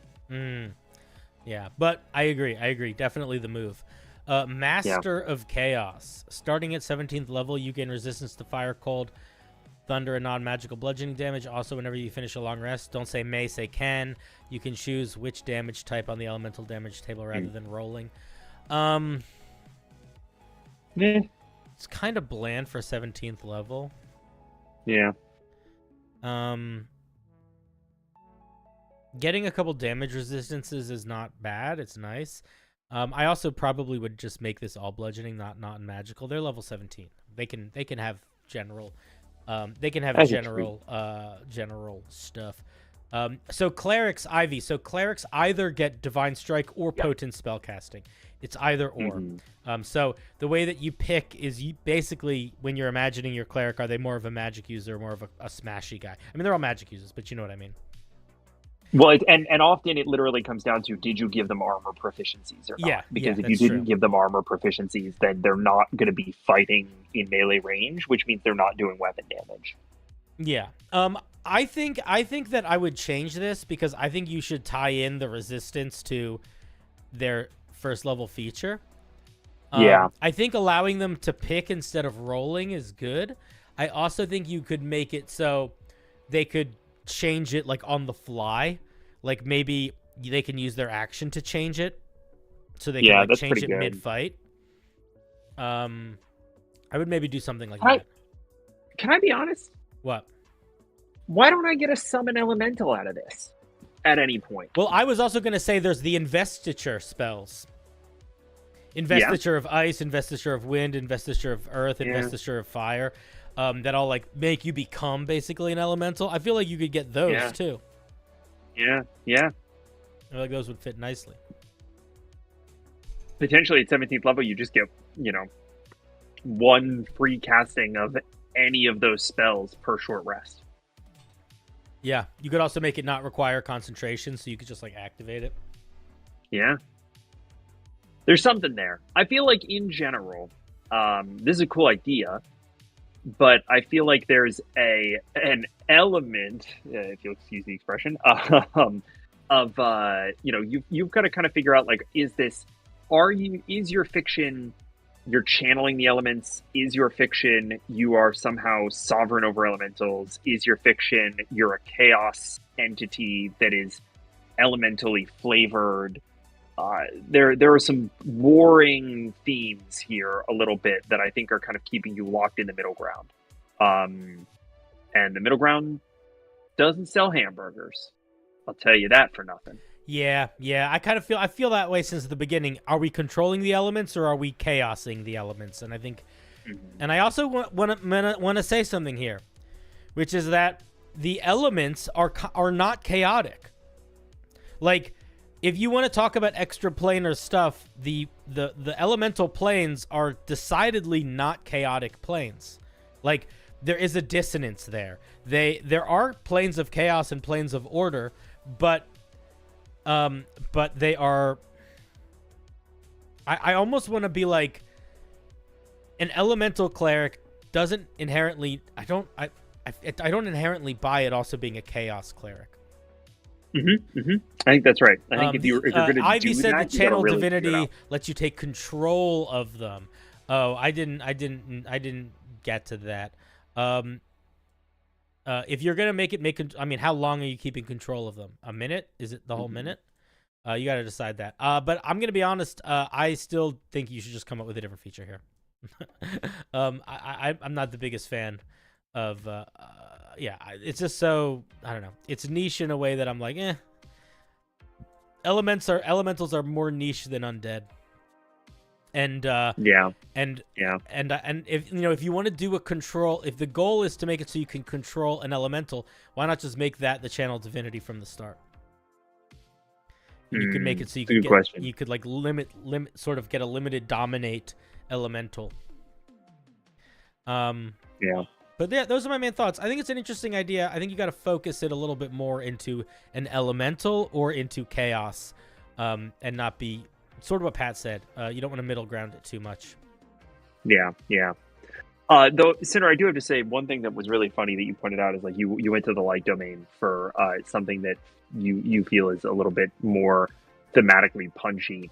And I honestly feel like this is a bit of the uphill battle for clerics in general, because I don't really feel like the light domain is that much less middle ground, right? Like, oh no, it's not. Like it's not. But it's subtly more. Like the difference between the elemental cleric, the difference between the light cleric and this in terms of how close it was the light cantrip and the really tight spell lists.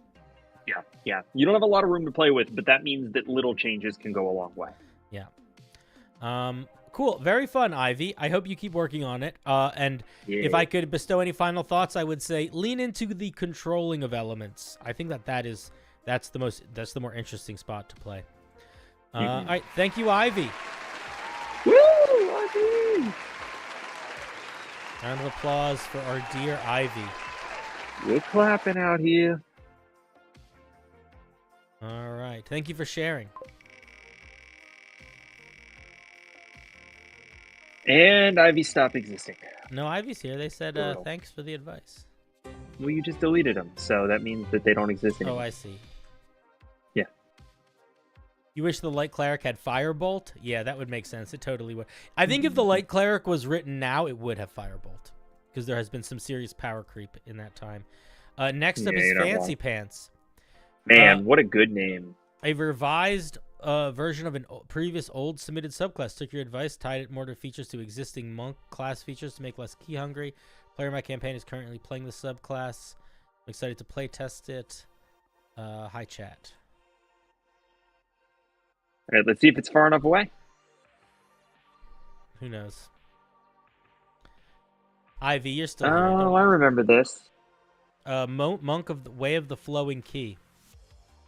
They're able to perceive and manipulate the flow of ki far greater than any other monk. They see battle as a flow of energy. Only on rare occasions do monks have the ability to perceive the flow of energy in battle. Monks with this skill are taught in the ancient mythical arts of the Way of the Flowing Key.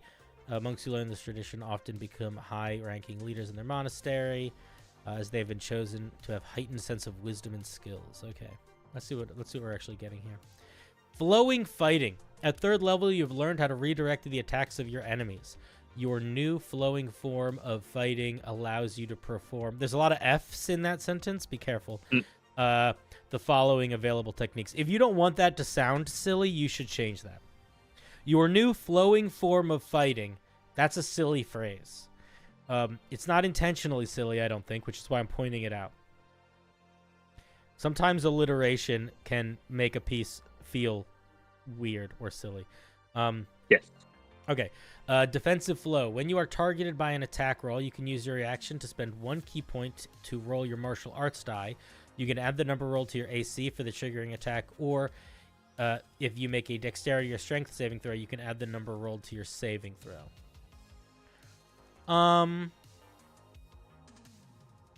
Okay. Let's keep seeing what else we get. Defensive flow.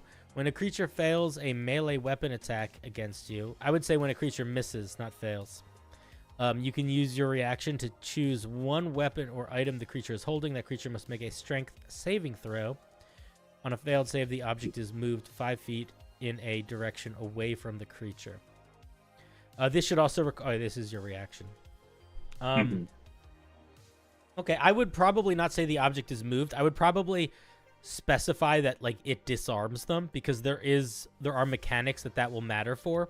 Like, this would automatically fail against an Eldritch Knight with their bonded weapon, and that's important that those mechanics link up. So specify that you disarm them. When a creature fails an attack roll on you using a melee weapon, you use your action to spend 1 key point to make an attack. To make the attack target a creature within 5 feet of you instead. I think this is a mechanic that already exists in another monk. I think. So, just to pull up, we are now done with 3rd level. We're not getting anything else until 6 for the subclass. We've read all the flavor text. I have no idea what this is supposed to be. Yeah. Also, you gave a 6th level Drunken Master Monk feature to your 3rd level monk feature. It's the same. You gave it's the same. Not great. And it's one of several things that you get. Yeah. Yeah, I agree. We're not getting a lot of flavor here, man. I mean, I think flavor. The flavor that we are getting is like, this is the monkiest monk, right? Like, this is the monk that monks better than all the monks. I have mixed feelings about. I hear you there, but the only thing that I want to point out, Pat, is the Way of the Open Hand kind of is that also. I push back on that just a little bit. Push back, please. Push back. The Way of the Open Hand is specifically about not doing damage. So it's giving you other options to not do damage. And while that maybe is mechanically not crazy distinct by 3rd level, it is something that is sold in the first sentence of the flavor text. The Way of the Open Hands are the ultimate masters of martial combats, whether second, armed or unarmed. They learn techniques to push and trip their opponents, manipulate ki to heal damage to their bodies, and practice advanced meditation that can protect them from harm. So it's about reducing damage, both input and output. Yeah, it's like knocking people around. Right. And I don't really get that here. I mean, I guess you could make the same argument for this, and that this is doing that in a very similar way, where it's like you get defensive flow and disarm and redirective strike. But like, then if you're trying to build that, why are you not just playing an open hand monk? Yeah, I mean, that's kind of like, it's like an opposite of the open hand monk. It's like reactive. I mean, the one thing that I'll say, if you do want to keep it as this, it's going to be frustrating to have all of your class features be tied to reactions. Yeah, that clouds the action economy. You have a lot. Not only does it crowd the action economy, you have very little agency over when you can use your abilities. Good point. So yeah, I mean, I also am gonna say just straight up, I don't think I like the adding your martial art die to your AC for an attack. Personally, I'm not a fan of that. It's gonna be too much later on. Adding 1d4 on an attack is fine. Adding 1d6 is almost too much. Adding 1d8 or more than that for one key, I start to feel like it's too much. But yeah, like a lot of there's not enough here. You got, like, I don't remember what feedback I gave you last time, but you should be tying things to, like, you got to be tying things to class features. So like disarm is just something I'm realizing actually this is not tied to key at all. Like, I'm not sure how you tried to not tie this to key. Like, you said you changed it so that it wasn't going to be tied, like, that wasn't going to be key hungry, but it seems like the only way you did that was you just made this one free, which is, like, way too powerful. Like, when I said to not tie it to key features, I mean, like, don't, like, combine it with Flurry of Blows, combine it with Step of the Wind, combine it with, any of that stuff. This is, I don't know how I feel about it. Let's look at 6th level. At 6th level, you've learned specifically how to block opponents' key in order to weaken their combat capabilities, and leave them unable to use their skills on the battlefield. Having key, dang it, says, I don't know, key is already very in high demand for monks. Having the use of key being more potent seems really good. Dang it, you're missing the beginning of the conversation. The beginning of the conversation is the way that you give monks more features that aren't tied to key is you allow those features to be tied to features that already exist so that they can double up.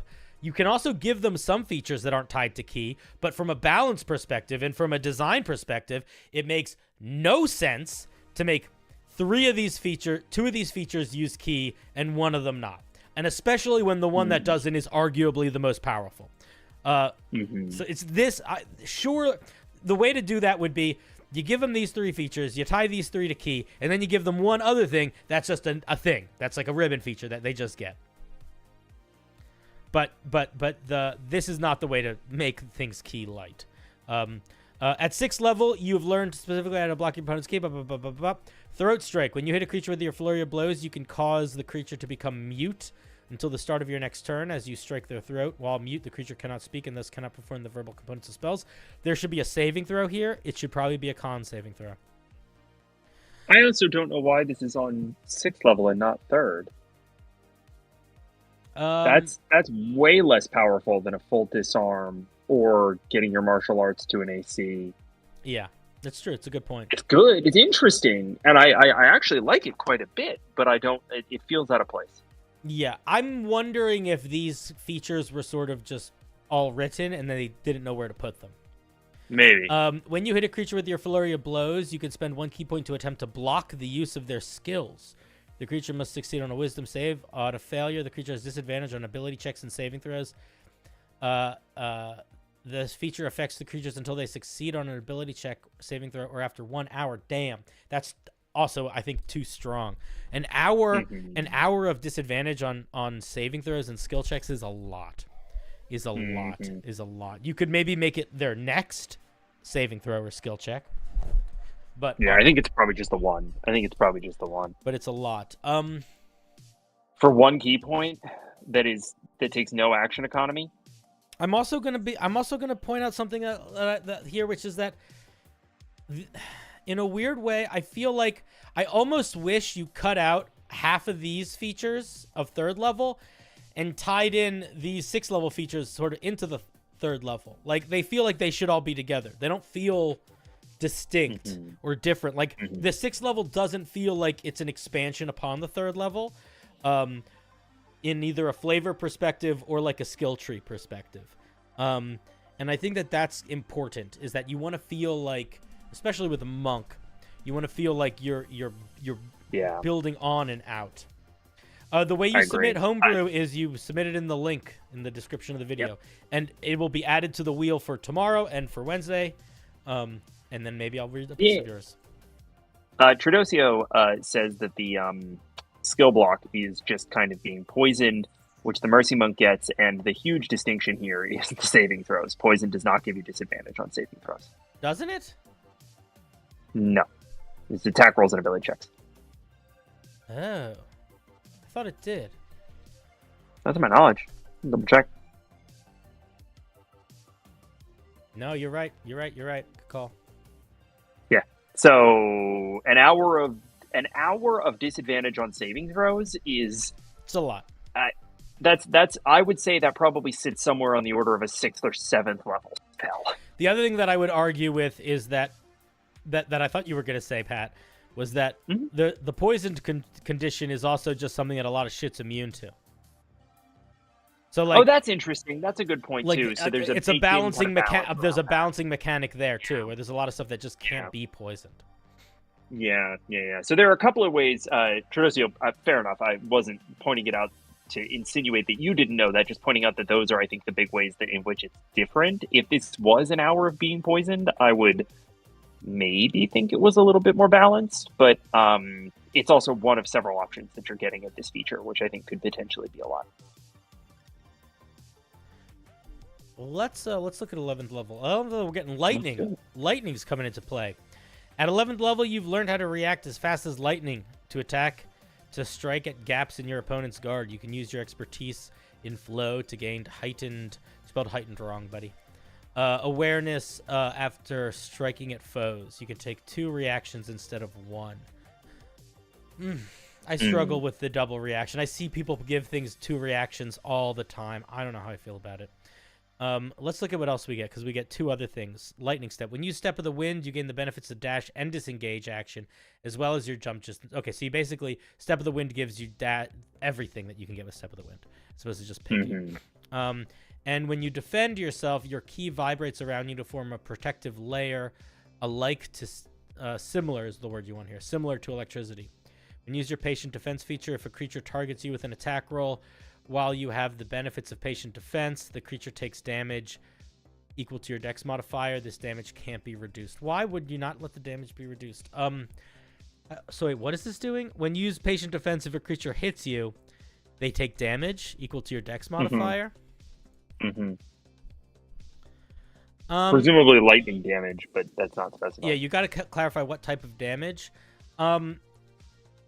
I like this feature. I like the idea of you get some sort of protective ward just as like a distinct feature. This Step of the Wind lightning step doesn't really feel like a feature. It's more of just your monk but better, and we got to step away from building things in that design mentality. And honestly, man, I'm gonna be real honest here. I feel like I wish I saw more of this kind of stuff earlier. Like tie stuff to Step of the Wind, or like all these things should be earlier. All these things should be, all this stuff should be earlier. And I don't mean you should stack it all at 3rd level. You should pick and choose things that like build into feeling like a specific vibe. Because the other thing I want to point out is like I don't, as much as I like the mechanics of a lightning charge, I don't understand why it's part of this subclass. Yeah, I mean, you Cinder, you would kind of talk me around to this idea that like you're the disarming kind of shut down monk, right? Where the way of the open hand is tripping and healing. This is throat punches and disarming. Okay, and then also apparently you're the lightning monk for 11th level and only 11th level. It feels a little out of step. I agree. Yeah. At 17th level, let me guess, it's an avatar state. Oh, it is. As a bonus action, you can awaken your senses to a flow of energy and ki for 1 minute. Why does everyone stop giving... Man, I'm going to be really honest. So this is the 2nd time you've submitted a piece, which means it's the last time you're allowed to submit this piece. But it also means I'm setting a precedent here. If I'm reading something that I read before, if I'm seeing a bunch of stuff that you know I'm not going to like, don't fucking send me that piece. You know how I feel about fucking avatar states on our monk 17th level features. I'm not a fan. Why are you doing that? Guys, I need to just say something here. This is to all of you. This is not to any particular creator, but there is no point in you sending me something that you know goes hard against my design mentality if it's something that, like, you are sending for a redraft. I'm sure I told you not to make this an avatar state the first time I read it. You never need to take my advice. I'm definitely not right a lot of the time.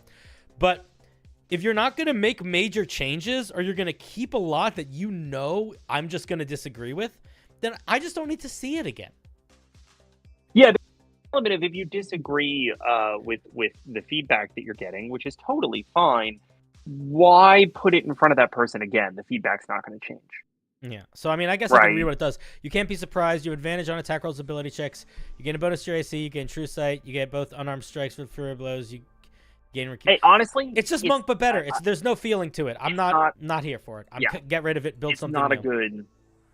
Even if it was an avatar state, that it would have to do something kind of interesting and thematic. And I feel like we're just back in this place of it's the monkiest monk. Yeah. Which, yeah, probably not the move for 17th level. Yeah. All right. Well, listen, man. I think I'm gonna be honest. I'm not gonna look at this piece again. I still think you have a shit ton of work to do. I think that it still feels a little bit directionless. I was trying to find some direction with Patrick early on, but it kind of, everything is just going pretty randomly in different places. I would strongly encourage you to spend a little bit of time and think about, what does this do other than control the flow of ki in battle? Or better yet, what the fuck does that mean? And then explain what that means in a sentence that is not flavorful, is very chunky, and then build it out to be that thing. And for anybody that's watching at home that's like, dang, Cinder's being a little harsher with this piece than he normally is, that's the level of harshness I'm going to have with redrafts. Because if you're putting something in front of me a second time, it damn well better be as perfect as you can make it. And you better be ready for me to show up with my angry face, because I already read it. And I would love to read your redraft, but if I'm seeing a lot of stuff that needs work that makes me feel like you didn't take my advice, then I'm going to be harsh. I'm not angry. But the thing just is, have angry face. No. The thing is, I'm always very angry, and I'm good at being kind. But I'm full of fury 80% of the time. I feel like that's a Marvel quote. I changed it a little bit, but it kind of is. Yeah, no, I'm not disappointed. I appreciate that they put the work in. Listen. You gotta go. No. I gotta touch on Raymond Williams, who's in the chat, like, fearing for his life right now because he submitted a piece that has a 17th level feature, which is the monk gets slightly more powerful for a minute, and he's apologizing profusely. That counts as an avatar state. But listen, all that means is I'll yell about it for a minute and then it'll be over. You can just skip that part if you don't want to. Yeah, which also, I mean, truly, like, it's, I think there is an element of that. Is it a redraft? Have you heard this feedback before? Because if you haven't, then it's like, okay, you're coming by it honestly for the first time, and you're going to get the use can not may rant, and then you'll know, right? And, if you hide your ignorance, no one will hit you and you'll never learn. But if they've already hit you once, please don't make them hit you again. Yeah, come on. It's like I'm the monkey with the stick, you're the lion, duck. You got to duck next time. All right. Thank you very much, Fancy Pants. I encourage you to keep working on it. And just as somebody said, I'm not angry. I'm just disappointed. To be clear, whenever any of you decide to send me homebrew to read, I am proud that you are sending me homebrew to read. I'm proud that you are trying. I'm proud that you are putting yourself out there to be vulnerable. I'm proud that you are hoping to be a creative person that's building and growing. Like, all of these things are wonderful, wonderful things, and they genuinely fill me with pride for this weird little community that we're building. That being said, I can be incredibly proud of you and also yell and tear things to ribbons. I can do both at the same time. I am a diverse, dynamic creature, and I will do that. So I am proud. I can be proud and angry. Okay? Anyway, thank you very much, Fancy Pants.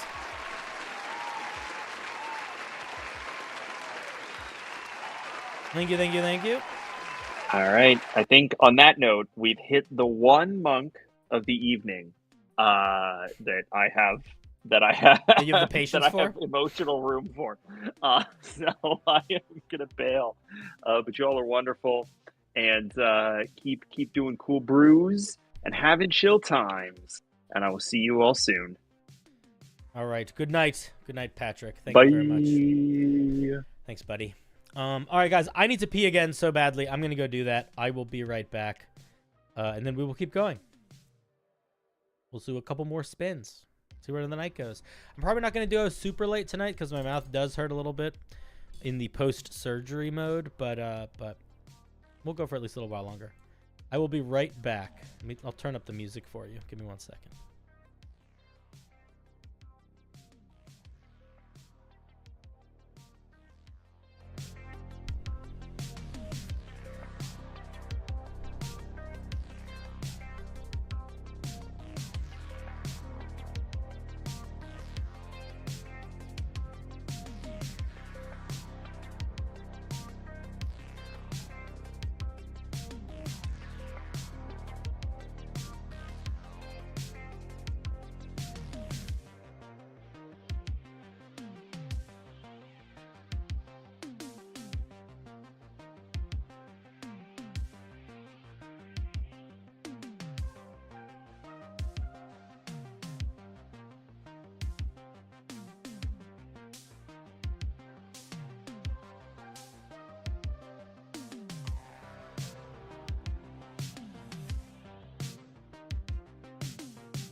Okay, we're back. We're back.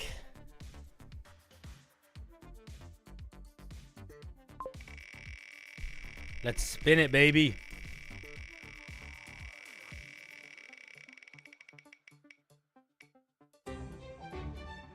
The great bread. Oh, the great bread.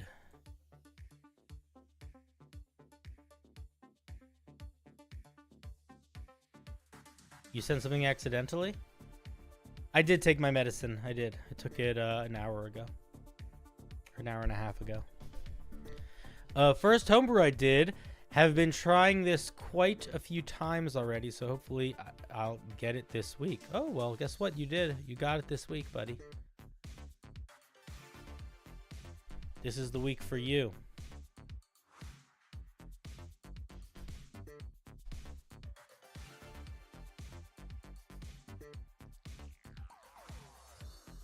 I should be back from the bathroom. I think I'm here.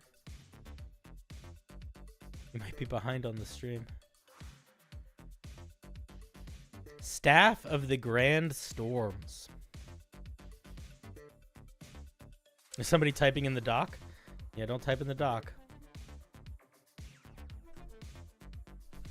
Oh, there it is again. All right, let's take a look. Illustration by person whose name I'm not going to try to pronounce. It's a staff legendary. Requires attunement by druid, cleric, sorcerer, wizard, or warlock. So every spellcaster other than a bard. I'm curious why bards were kept off the list. This staff can be wielded as a magical quarterstaff that grants +2 to attack and damage rolls made with it. While you're holding it, you gain +2 bonus to attack to spell attack rolls. To his spell attack rolls, but not to saving throws. Interesting. Interesting. 40 charges. That's a lot. I'm going to question why we're doing so many charges. It regains 44 plus 3 charge. I'm going to tell you what. Right now. I'm sure there are some powerful staves in D&D that come with 30 or 40 charges. And I'm sure they work like this, where you can use them to cast spells like a bunch of times. I don't think that's how you should do it. I feel like it's a lot to keep track of, exactly. And it can also kind of be like janked up. Like, for example, if you have 40 charges, that means you can cast Chain Lightning 4 times? More than that? It's a lot. Or Call Lightning 10 times? Seems like a lot. I would just do it differently. The only time that I ever think it makes sense, 5 times, thank you. I don't know how to math. The only time that I would recommend doing this many charges, 7 times 5 is 35. That's what you think. That's maybe where you come from. You guys keep forgetting that I come from places where math just works differently. So you assume that I'm like, you know how like some people come in here and they apologize because they're like, English isn't my first language. Like, your math is not my first math. I have to translate it. So I get it mixed up sometimes. You guys still do fake math. You haven't figured out the real math yet. Anyway, the only time that you really want to do like 40 charges or a shit ton of charges on an item, in my opinion, is when you have the item not get charges back. So like it has 40 charges and then they're gone. That is how I would phrase that. So what else? What does this item actually do? We get a +2 bonus to attack damage and spell attacks. And then we get a bunch of spells. We get Call Lightning, Chain Lightning, Control Water, Control Weather, Tsunami, Wall of Water, or Storm of Vengeance. But once we use Storm of Vengeance, it can't be used again. The way that I would phrase Storm of Vengeance is after Storm of Vengeance, I would say once used, it can't be used again for another 5 days or something like that. I think there should always be a possibility of recharging fully for items that have that property. It depends on the item, right? I think it really depends on like the flavor you want to have for the item. For example, in a home game I'm running right now, there's a lot of interdimensional stuff happening. So the party has found weapons from other dimensions that require ammunition, like rocket launchers and stuff. And they are charge-based magic items, but when they run out of charges, they're done because they don't have ammo. So like it just depends on the item and what you want, how you want it to fit the flavor of it. Okay, so it gets a bunch of, the spells all fit for like weather control stuff. I think I would just change the mechanics for how you cast them. Either make them all less charges or just make them couple times a day. You can use an action to cast one of the following spells from the staff without any charges. Create or destroy water, ice knife, shape water, witch bolt. While attuned to the staff and holding it, you can breathe underwater and walk on water. I'm going to be honest. I feel like breathing in water and walking on water is kind of a contradiction. I would do breathe in water and get a swim speed, or just walk on water.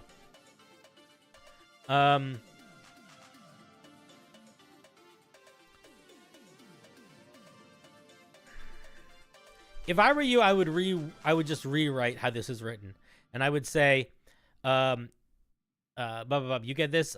You get the following features. You can cast the following spells at will, and then you just list these, and then you could say 3 times a day you can cast these spells, and then like once a day or once in 5 days you can cast this spell.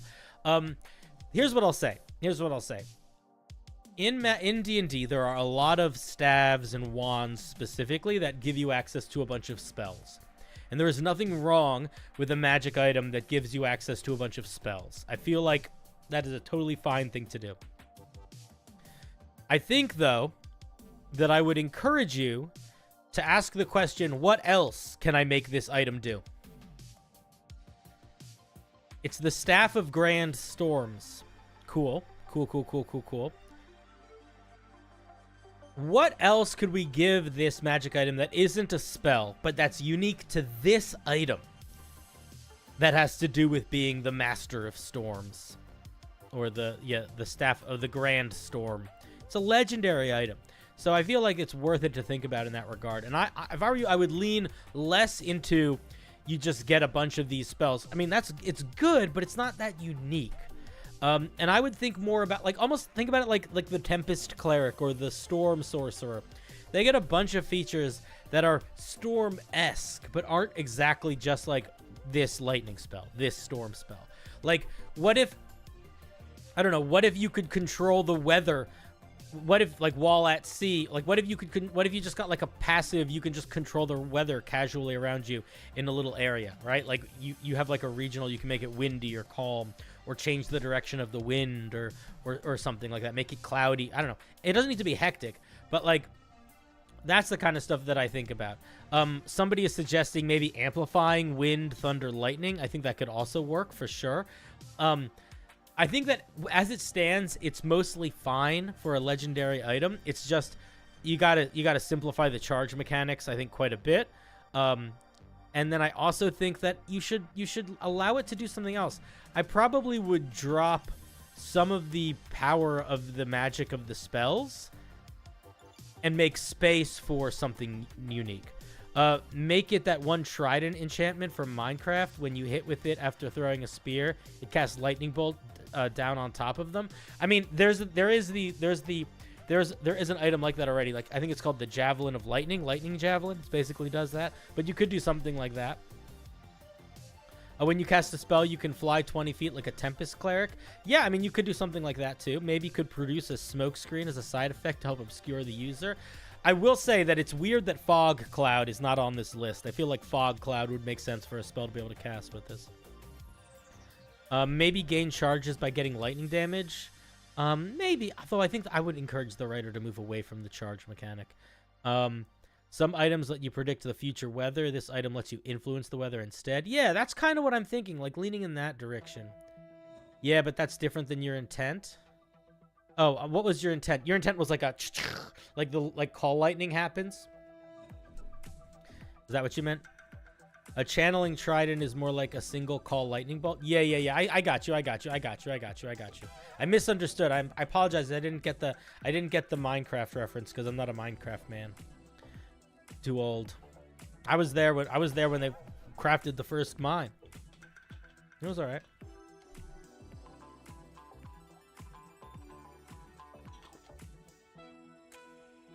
I'm not a square person. I'm a block person. Some similar.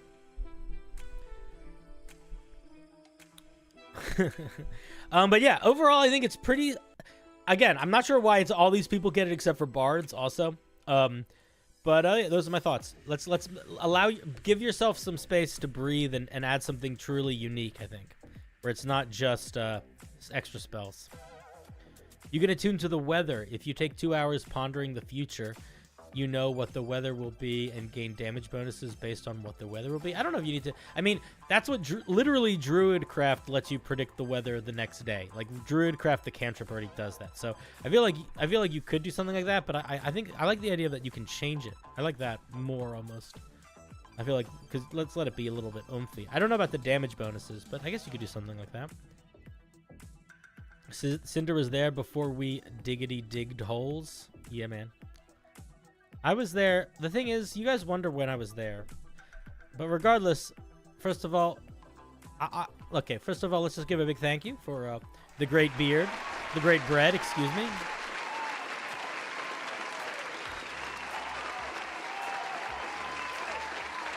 I wish high-level magic items were given out more often. My favorite magic item is Wave. Wave is really strong. Wave is a cool item. Didn't finish the whole stream. You are very welcome to your presence, lol JK. Keith, we missed you, Keith. We didn't know where you were. We were worried about you. We were yearning for you, Keith. Yearning. You know?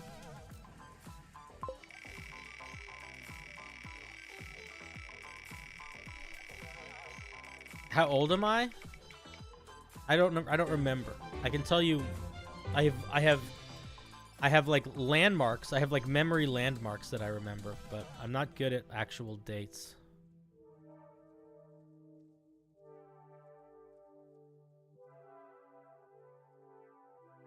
I'm 38. I was there before the internet. Yelled at the common people in electronic. Oh man, I used to be 38. I remember that age. I think I was 38 once. The thing is, okay, I remember I had a birthday party. I remember I had a birthday party recently that was it was like just after the first waves met the first beaches. Like that initial crash of ocean and land separating. I had a birthday around there. So, I don't know how long ago that was, and I don't remember exactly how many birthdays I've had since then, but somewhere in there. Okay, next is Aton. I took some. Oh, this is another re-review. Okay. I took some months to think about your last review and made big changes.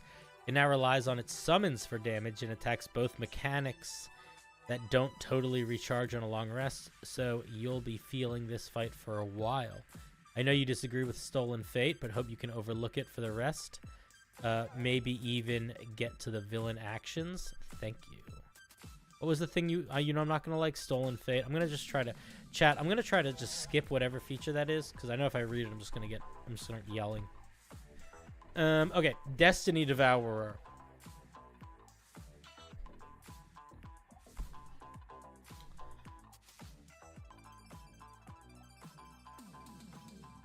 Better have... What are these angry faces? Yelling is content? It's true. I know it is. The weird thing is, I feel like the masses really like when I yell, but then the individuals get a little scared when I do. A slug as large as a man's leg lies in a pool of slime under a great monument, feeding off the energy of fate. Blind and moving by instinct alone, the worm lingers by places, people, or artifacts of great importance. It drains the power of what could come to pass and the consequences of what once was. Left to their own devices, these slugs overrun worlds, sucking all that could have been until the timeline is a mere shadow of brighter futures. You've yet to be yelled at, but I've been chastised. There you go. There you go. It's the same thing. Let's see. AC, it's a small aberration, challenge rating 9. It's got 40-foot blind sight. It's resistant to cold and acid, immune to blinded and frightened. Pretty mediocre stats. Really high hit points. Really high hit points. I guess it's not super high for CR9, but it's still pretty high. For a small aberration, that feels odd. Watching someone get yelled at and then getting yelled at are very different feelings. This is true. Fate Acquiescence. Before making an attack against the Devourer, a creature must make a DC 16 Wisdom saving throw. On a failure, it is resigned to its fate, being incapacitated until the start of its next turn. On a success, it is immune to the ability for 24 hours. Interesting. I'm not sure why you went with incapacitated. I might just make it so the attack is wasted. I don't know if we need to incapacitate. Stolen Fate. This is the one that I'm not gonna like, so I'm just gonna skip it. Actions. Buddy, I'm gonna be really honest. If you want me to read villain layers, you can't be doing this fucking 3-page document covered in text. Each creature within 30 feet of the Devourer has to make a DC 16 Charisma saving throw. On a failure, the creature rolls 1d4 of its hit dice. The dice are expended, but the creature gains no benefit. Instead, the Devourer gains temporary hit points equal to one of the creature's roll, the highest total. A creature that fails its save but has no dice remaining drops to 0 hit points instead. I think that's an interesting mechanic. It's a little complicated, but I like it overall. Hit die are for size, yeah. But this has 22 hit die. It doesn't need 22. It could have 10. It could have 1. Oh, you're on mobile. Sorry, buddy. Yeah, tiny get a D4, small get a D6, medium get a D8. I think that's how it works. I think it's an interesting mechanic. I'm wondering... It feels confusing to be like a creature rolls 1d4 of its hit dice. I understand what that is doing, and the language of that is not unclear. I just wonder if there's a better way to express that. Okay, let's I get it though. I get it though. You've been thinking about making a chef, and you don't know if it should be a subclass for a bard or a magic class. I'm going to be really honest with you. I think the best way to make a chef in D&D, and I've made videos about this before, is the Forge Cleric. I think the Forge Cleric is a perfect chef. If you look at all of its features, they all fit really nicely into being reflavored as something to do with being a chef. Divergent Existence. As a bonus action, the Devourer conjures an asynchronous fate. See below. I'm not going to. For every creature it can see, the fate is a reflection of another possible world that appears in an unoccupied space within 30 feet of the creature which is summoned, for which it was summoned, and acts immediately after their turn on the same initiative count. Okay, so we're gonna once a day you can summon a bunch of mimic creatures. When a creature the Devourer can see moves, the Devourer can use its reaction to have that creature's speed. The creature to make a saving throw, gaining 1 level exhaustion on a failure. While affected by this exhaustion, a creature continues to accumulate XP, but does not gain the benefit of new levels. I would drop this. That doesn't make sense. That's not how anybody plays D&D anymore. I wouldn't drop that. You're confused? Hi, confused. I'm Cinder.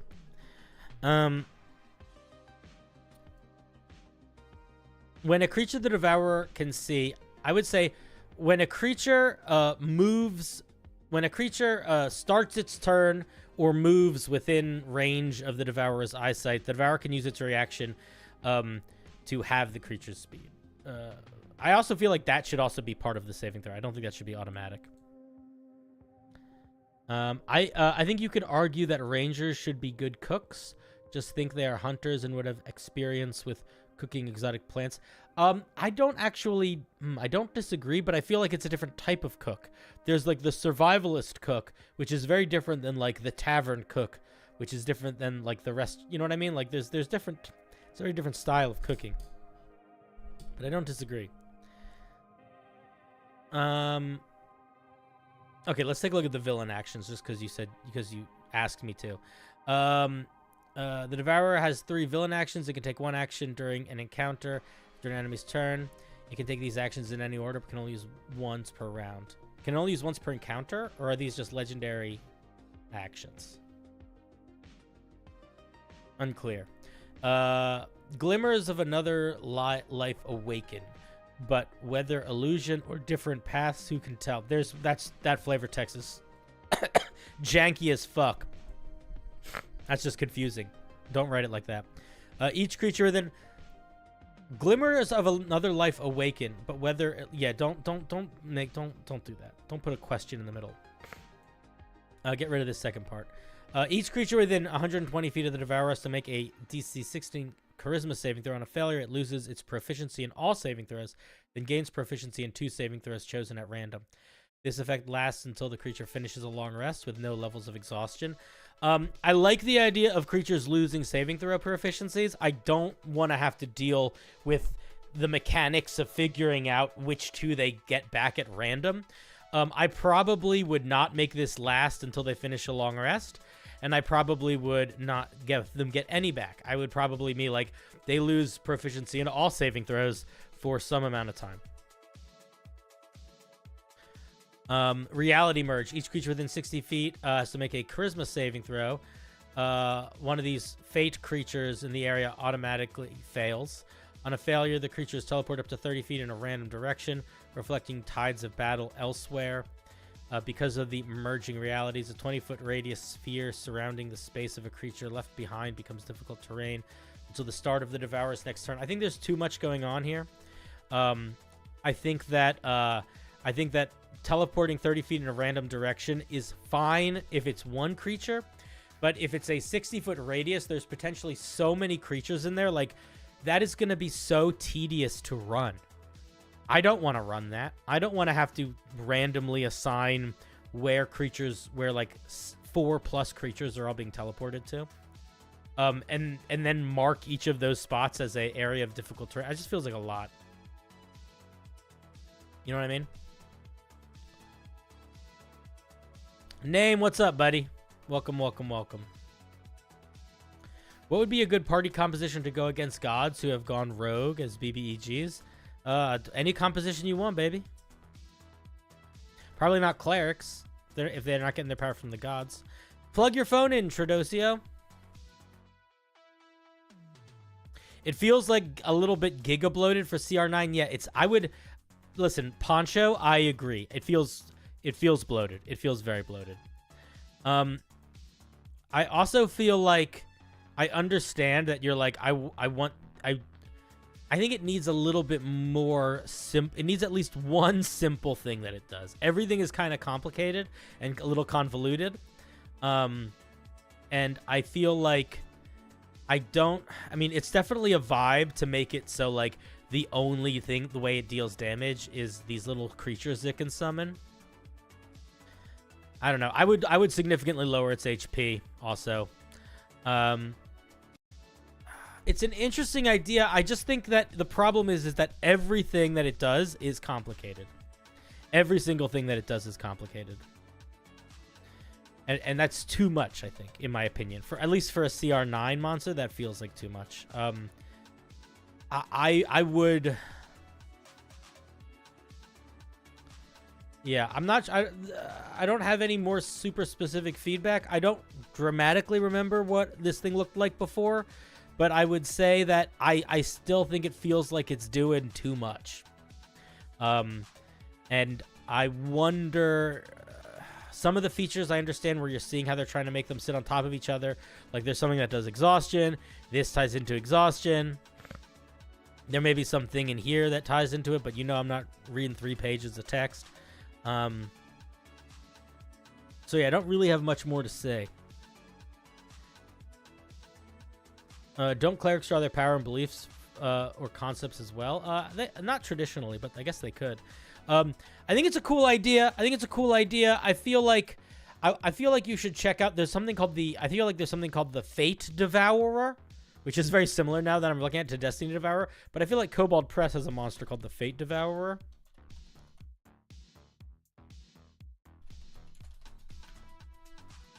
Let me just see if they do. I'm pretty sure they do.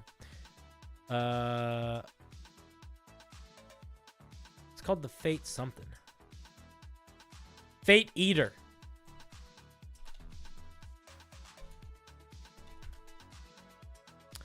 I don't... This guy. This is called a Fate Eater, and I feel like it's a pretty good example... Oops. It's a pretty good example of... Can I open the image in a new tab? I feel like it's a pretty good example of ways to do Fate stuff and not have it be as complicated. They still get some like basic attacks and stuff, but they have these abilities to like do pretty crazy things. And they can do really fucking crazy things, by the way. This is your first time tuning into stream. Been pleasantly surprised to see my shorts going ham. Oh, man. Oh, thank you, buddy. That's very kind of you. But, like, I would look at this monster to get an idea of how to, like, simplify things a little bit. Because it definitely gets some crazy stuff, but it's not all... It's organized in a way that's a lot easier to manage. All right. Thank you, Aton. Thank you for sharing. Let's get a round of applause for our dear Aton.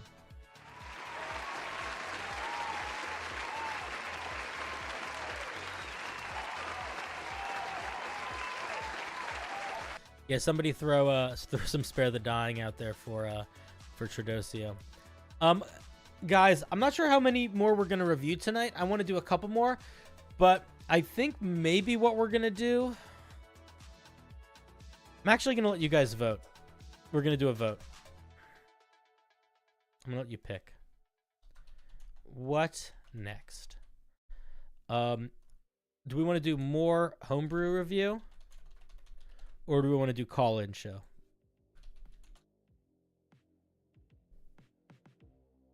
So I'm going to put a vote up. You guys vote what you want to do next. And for folks that don't know, call-in show would be basically you guys could call in and ask questions and we could talk. We got Derek Silverstone. Here you go. Here I go indeed.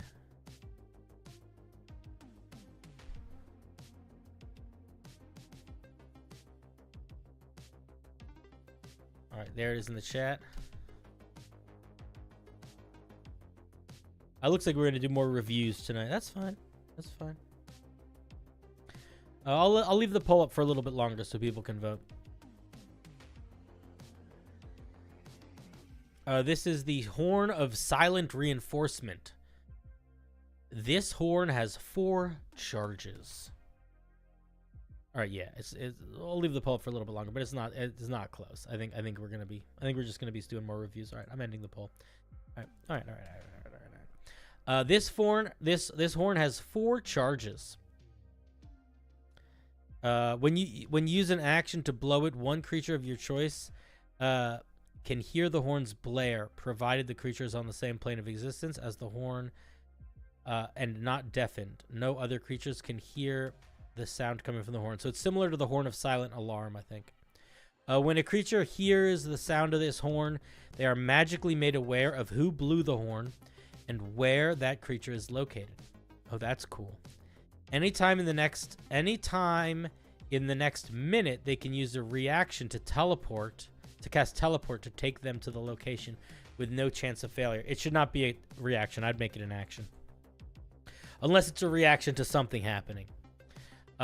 When they cast a spell in this way, they can only take up to 3 creatures with them. The horn regains 1d4 expended charges daily at dawn. I'm going to be honest here. I feel like a casting of teleport. I don't think this should have 4 charges. I think it should have less.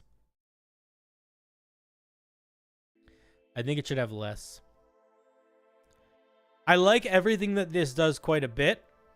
I think you either need to remove the take 3 creatures with you thing, or this horn needs to be a once a day, maybe twice a day thing.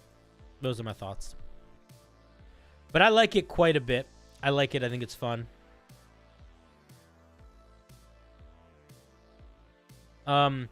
The other thing that I'm going to say is, like, the way that it's written right now, if you know of a creature, you can always just appear next to it. Like, there's no saving throw. So, like, if I blow the horn and I think about the BBEG, it hears the horn and it knows that I blew the horn, and it knows where I am. But if I'm just in a random field or somewhere, that doesn't really matter. But then I can just teleport to the BBEG if I want to. That's very strong. So I think that there needs to be a saving throw if the creature does not want to. The person who hears has the choice to come or not.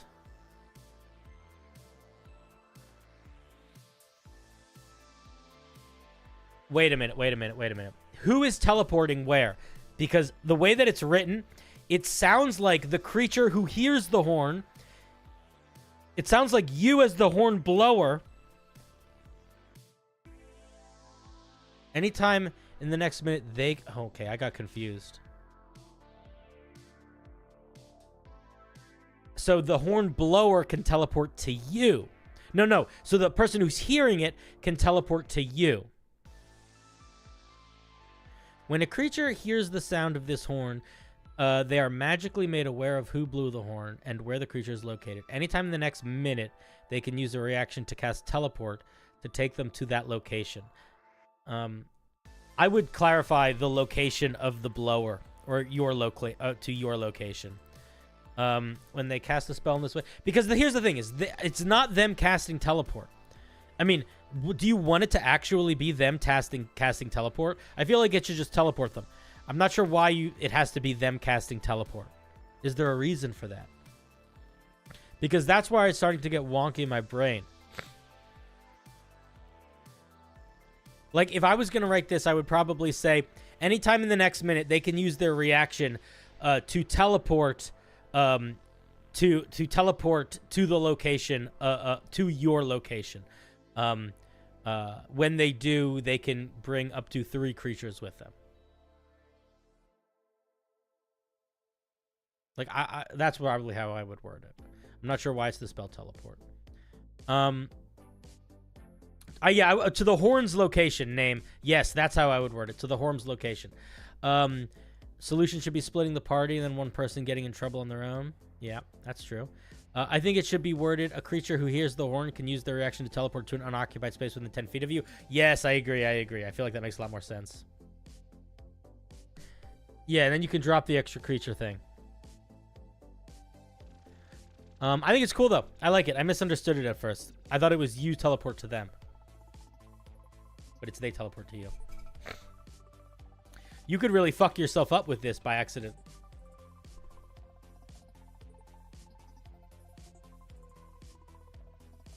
Because if you blow the horn for the wrong person and they come to you, that could be bad.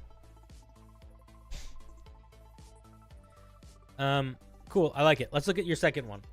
Potion of enhancement. This potion comes in 6 different varieties. I probably won't read all of them.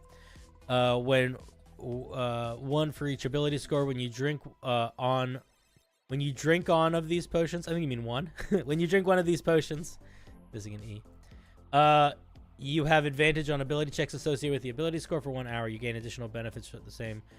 Charisma. Any magic used to determine if you're telling the truth automatically finds you to be doing so. You gain temporary hit points.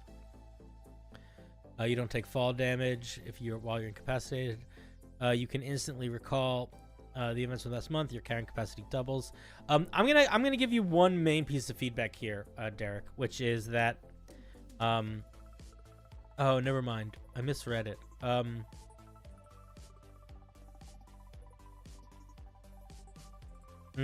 Okay. So you don't get all. You're not picking. You just get one. So you might get the one of dexterity. This is probably a very rare potion, not a rare potion. Almost certainly, it's very rare.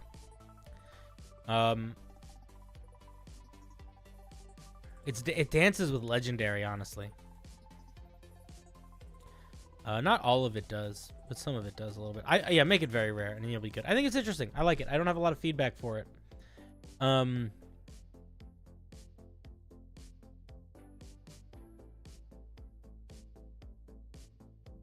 Yeah, I think it's interesting. Yeah, but potion rarity doesn't match spell rarity. The main reason why potion rarity doesn't match spell rarity is because potion allows you to have the effects of spells minus the concentration element, so they can get quite strong. I think even just having advantage on an ability check for an hour would be a rare potion.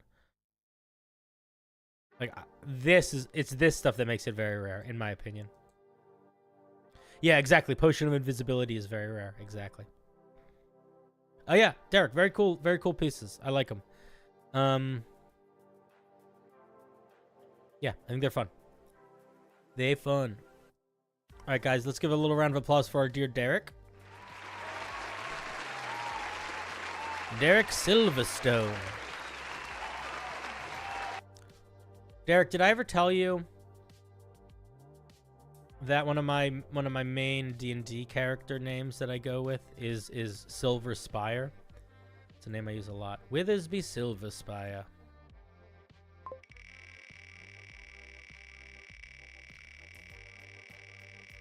A rule change for magic items. Cool. Draconic Rat is next. I know they've been here. I've seen them in the chat a couple times. This is my first homebrew. I took the design from one of my original creatures from a story I am working on. Very cool. I accept any criticism and excited for the review. Also, I could not access the template, so I just formatted my doc. Why couldn't you access the template? I hope I didn't fuck it up. The template's actually not good for stat blocks. The template is good for everything other than stat blocks. So don't feel too bad about that. Okay, this is the Frozen Shard Raptor. Oh, I think I linked it in the chat. There it is. There it is again. Enjoy. Let's see. Oh, we got some art associated with it. I love some gosh darn art. Let's take a look. Very cool. Very cool. Big fan. Guys, if you are ever down to make your own art, you definitely should. It's an exciting, cool thing. All right, so it's like a, from the picture, it's like an icy, it's like a serpentine dragon dinosaur creature with chunks of ice spikes and a spiky ice tail. Okay. Challenge rating 2. I love low CR monsters. Let's go. Armor class is 13. Hit points are 30. You should write out the math for hit points. If it's a medium-sized creature, that means that it's going to have D8s for hit points. And then for every D8 of hit points you give it, you add the con bonus. So, for example, if it was going to have if you were going to have it have 2 hit die, you would write 2d8 plus 4. And then in parentheses, that would be the thing. And then you would put whatever that number is next to it. So do that. Okay. Dark vision, passive perception is fine. If it's going to have a passive perception of 12, that means it needs to be proficient in perception. Its basic wisdom is 11, which means it has a +0 to wisdom. So its passive perception should be a 10, unless it gains a proficiency in perception. Paralytic touch. If a creature touches one of the 8 diamond shapes along its back, that creature will be paralyzed for 2 1d4 rounds. That's very strong. So, a couple things here. One, there are not really what's it called? There are not really called shots in D&D. So, the way that I would probably make this work is this how I would make it work. This is what I would do. I would call this like paralyzing ice shards, okay? And then I would say the Frozen Shard Raptor has 6 paralyzing ice shards, or some number. Whenever a creature hits it with a melee attack, one of the ice shards breaks. And that creature must make a con saving throw or something. On a failure, I wouldn't make them paralyzed. I'd probably make them stunned. You could do paralyzed if you really want to be mean, but I'd make them stunned. That creature is stunned until the end of their next turn or something like that. And that way, what it will do is it will make it so it's limited in use because they have a limit based on the number of ice shards or whatever they have. And then it also doesn't make it so crazy strong. Also, the saving throw is going to be good. And if it's a CR2 monster, it doesn't need to be a high saving throw. It could be like 11 or 12. Frost Maw. Due to its cold nature, any creature or object that is in the frozen shard's mouth will be covered in a thin layer of frost. And if it's a creature, it will take 1d4 damage. The way that I would probably write that is I would probably say... I would probably just say something like, you know, whenever the, what is it called? Whenever the Frozen Shard Raptor, you know, the Frozen Shard Raptor exudes cold. And whenever it bites a creature, it deals an additional 1d4 cold damage. And then you put included in the stat block. You don't need to talk about it being in their mouth because creatures aren't really going to be in its mouth. It's a medium creature. It's not big. And it should have multi-attack, I think. Right now it doesn't. +3 to hit is really bad. +3 to hit is really bad. I think that you need to either make this thing a dex-based monster across the board, or you need to up its strength. 1d4 piercing damage. Where's this +3 coming from? If it's a strength-based attack, this should be a +1 because it's strength. Monsters work exactly the same way as characters do. If you want it to be dex-based, then make it dex-based in the plus to hit and the damage. Okay. Pretty mid. I would make this a d6 also. Or a d8 for the bite. I'd make it higher.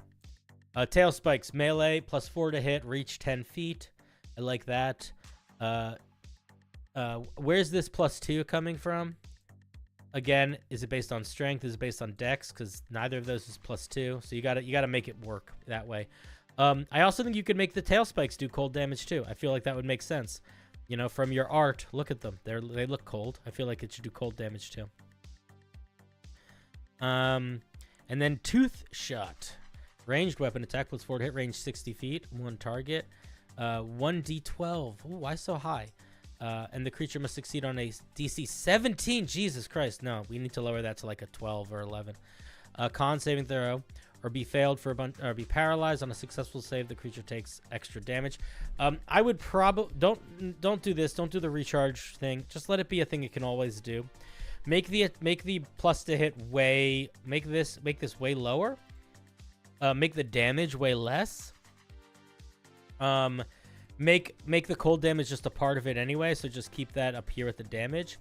And then say they have to do a con save. I wouldn't make them paralyzed again. You're already getting the paralyzed here. I'd probably make it like slow their movement speed. I would go one of two directions. I would be like, their movement speed is reduced by 10 until the end of their next turn.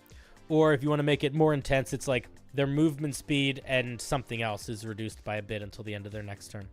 But overall, pretty solid for did you say this was your first piece of homebrew? I don't remember.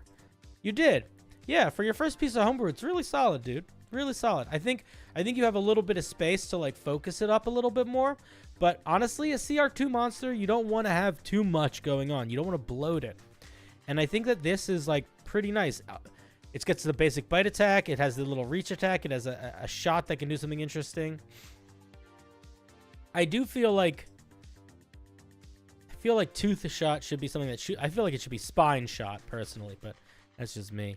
But yeah, really, really nice. Oh, it should definitely be resistant or immune to cold damage also. It definitely needs to have resistance or immunity to cold damage. Yeah, we all got a lot to work on. Don't even stress over it. You're fine. You're good. You're good. All right, that was Draconic Rat, I believe. Yes, it was. Let's give a big round of applause for Draconic Rat and their Frozen Shard Raptor. Very cool. Very cool. Very cool. Thank you, buddy. Thank you for sharing. For folks that are just getting here, if you want to send in some homebrew to be reviewed, you can submit it in the link in the description of the YouTube. I do like the idea. Execution bad, though. I don't think the execution was bad. I just think it needs a little bit more work. Like, I feel like it's just not done yet. Execution bad is like if they... The thing is, it's actually quite rare that like there's genuinely bad execution. Most of the time, what ends up happening is a piece just needs more work. Or like they need opposite. Like they've pushed too hard in a direction and it's like, yo, you got to tone that shit back a little bit. You know what I mean?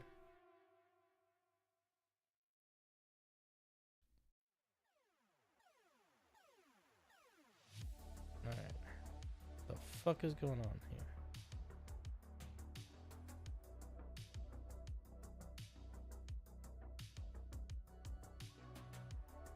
Okay. Sorry. My phone's been weird. Let's spin again.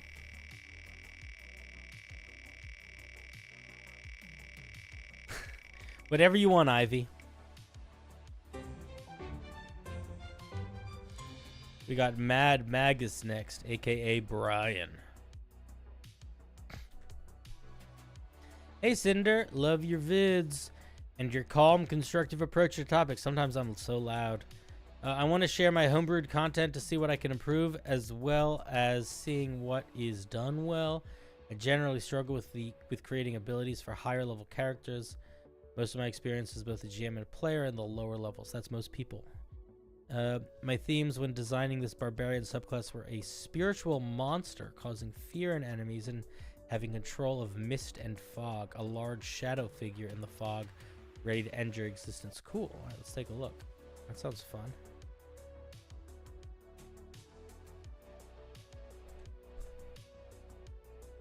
The Oni Vessel. The Oni Vessel sounds pretty neat. Let's give her a gander.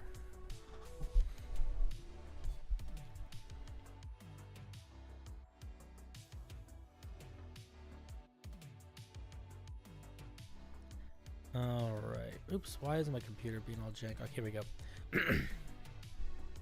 Invoke Terror, 3rd level feature. When you make an attack roll with advantage, don't say may, say can. You can expend a use of this feature to make your target roll a wisdom saving throw. Upon a failure, they are frightened of you for 1 minute. They can attempt a wisdom save at the end of their turn to end the condition. Number of uses are equal to your proficiency bonus. You regain uses at the end of a long rest. This is fine for a feature. It works really nicely to tie with reckless attack, because you can kind of always choose to attack with advantage. The one thing that I'll point out here is it doesn't really tie to...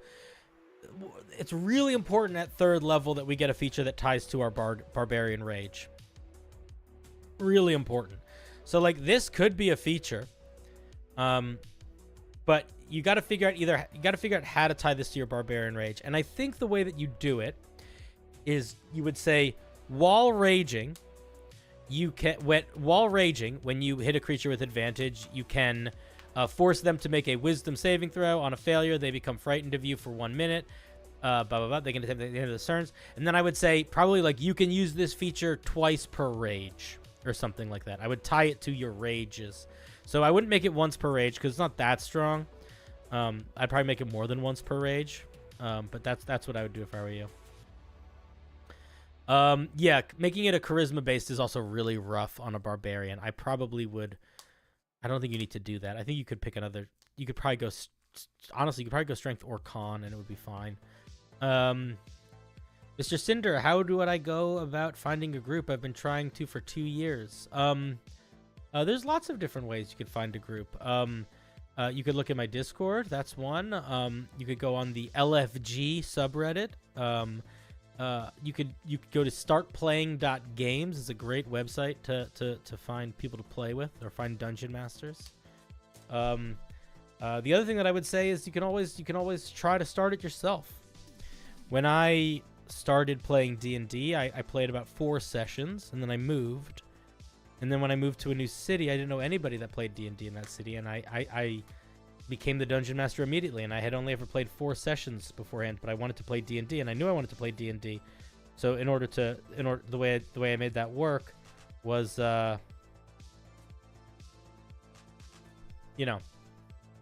was doing it myself. The Death Warlocks do that on every attack while in their Dread form. That's true. They can. So maybe like, I mean, that's almost a reason to make it kind of different. If you look at the Undead Warlock, they proficiency bonus times per day can enter into a Dread form, where once per turn when you hit a creature, you can make a Wisdom saving throw or be frightened of you until the end of your next turn. This is a little stronger. Because it's this is a little stronger because it's frightened for a minute. But I actually think it would make sense to go in the direction of the undead, where you can do it once per turn every turn, but it only lasts a round. But I also don't think that's enough for 3rd level. We need something else at 3rd level. Either something else we're getting when we're raging, or just something else in general. You talked about like the mist and stuff. So I mean, an easy solve here would be you get proficiency in stealth. I feel like that could work really well. That might be the move. There is a theme with homebrew copying or replacing existing stuff. That is often the case. I think a lot of the times people don't realize that they're writing something that is very similar, or they're somewhat inspired by something that's very similar. And while there's nothing wrong with being inspired by something that's very similar, it's important not to... it's important to make sure your piece is divergent enough, you know?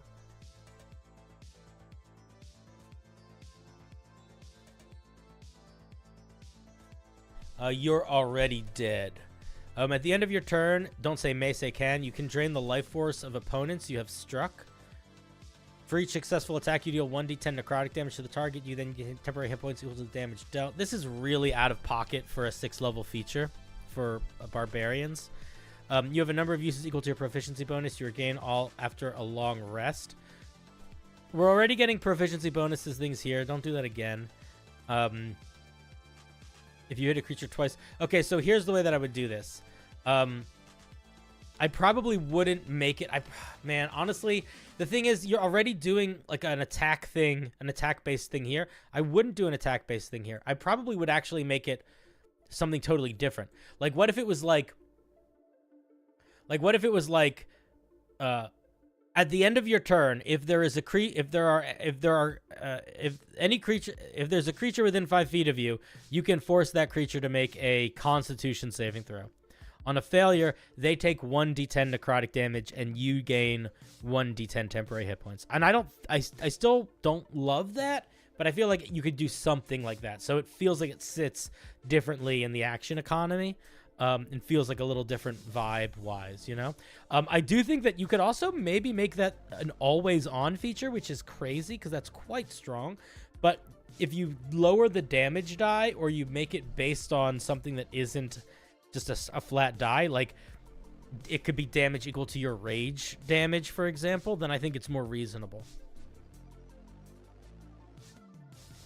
What's the deal with may and can in D&D? It's just a matter of getting the terminology correct. So the thing is, whenever you're writing anything for D&D, you're not really writing in English. You're writing in D&D version of English, because D&D uses the English language to express game mechanics, where certain keywords and key phrases tie into important mechanical distinctions. And the closer you can align yourself with the writing style of Wizards of the Coast in that regard, the more clarity there's going to be in your writing. That's one thing. But specifically the may-can thing, what it comes down to for me is is it going to make your writing feel professional? A lot of the time when I'm looking, pretty much all the time, when I'm looking at your homebrew, I'm judging it from the perspective of how close is this to feeling professional? And one of the big red flags of something not feeling professional is using wrong terminology. It doesn't necessarily make it unclear all the time, but even if it doesn't make it unclear, it does make you kind of raise your eyebrow and be like, ooh, I'm reading homebrew. And you really don't want people to be thinking about the fact that they're reading homebrew while they're reading your homebrew. You want them to just be in the headspace of the thing you're writing. It's behind you. While raging, you create a 30-foot radius sphere of lightly obscured mist. If a creature is frightened of you, to them the mist is heavily obscured. I like that. That's fun. In order for a frightened creature to move out of the mist, they must succeed on a DC 18 survival check as a bonus action. What? Why? That doesn't make sense. Just drop that. The mist being heavily obscured is very strong. You don't need this at the end. Get rid of this. When you use Invoke Terror feature, all hostile creatures within the mist must make a Wisdom saving throw. No, I would drop this part too. Honestly, this is enough. This is very strong. This is enough. You don't need anything else other than this. I would just drop the rest of this entirely. Yeah, exactly, Keith. The goal is that you want... The thing is, I don't know how much creative writing you've done in general, but in general with creative writing, the goal is always to make somebody forget that they're reading. You want them to get engrossed in the piece. You want them to get lost in the piece. And every time you do something that, like, rubs against the grain of what people are expecting in terms... Especially for, like, D&D writing, you sort of enter the space where it reminds them that they're reading something. And it not only reminds them that they're reading something, it reminds them that they're reading something that is not professional. And it just makes the reader subconsciously kind of wince a little bit. And you don't want that. You want the reader to forget that they're reading something because they're so engrossed. This is actually a huge problem with translating. All of Russian translation spells, features, abilities for both players and monsters. So absurdly bad. Dude, Artem, I gotta tell you, man, I know. And I feel it because we have a fairly international audience here on the CinderBlocksally channel, and a lot of the time, people, especially like there's like Italian to English is also really messed up. Like there's a lot of languages where there's just phrases that just like they're just a little different through the translation. Man, I got a lot of Russians in the community. I got a lot of Eastern Europeans in general.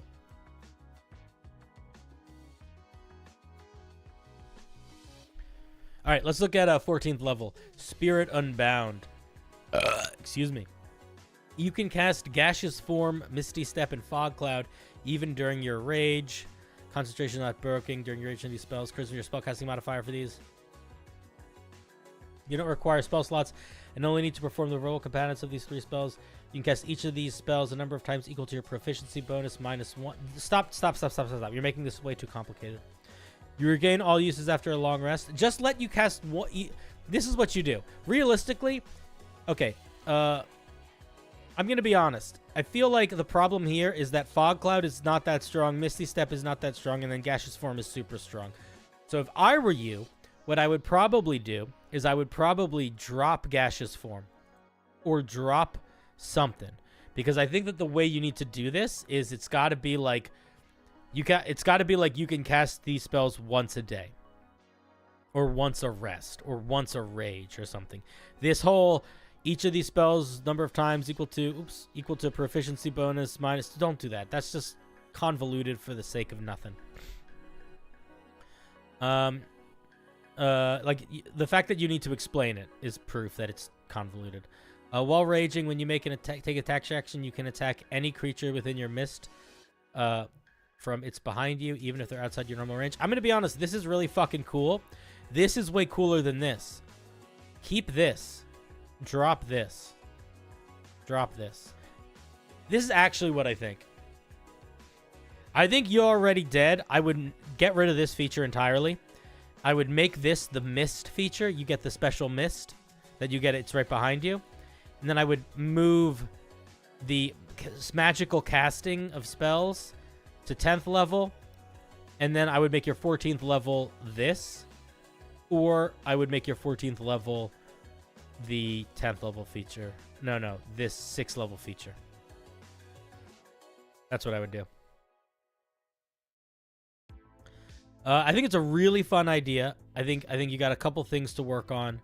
But I have to say, I really like the idea. I think that we need to get the mist in earlier.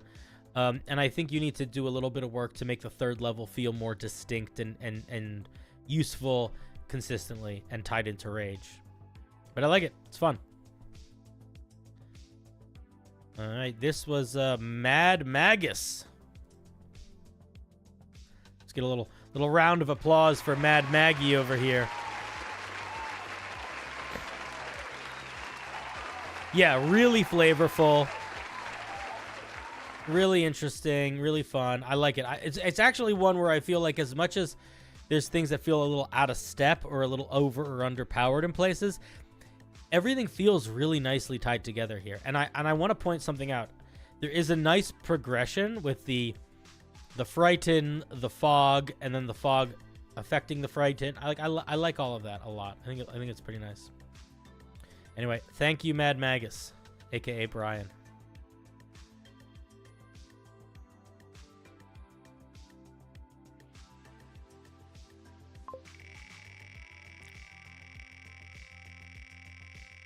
Dude, I don't even want to know about spell translations. Mythical Svenguin. Is that like a penguin?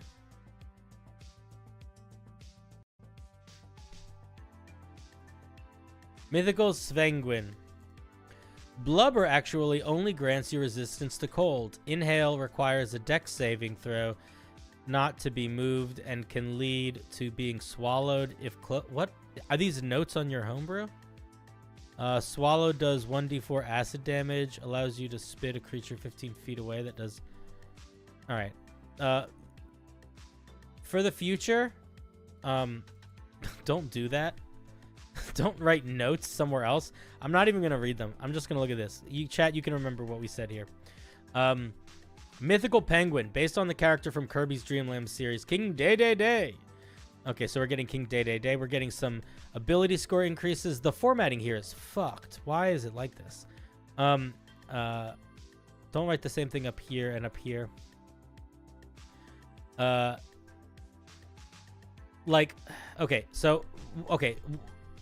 All of these things need to be their own thing.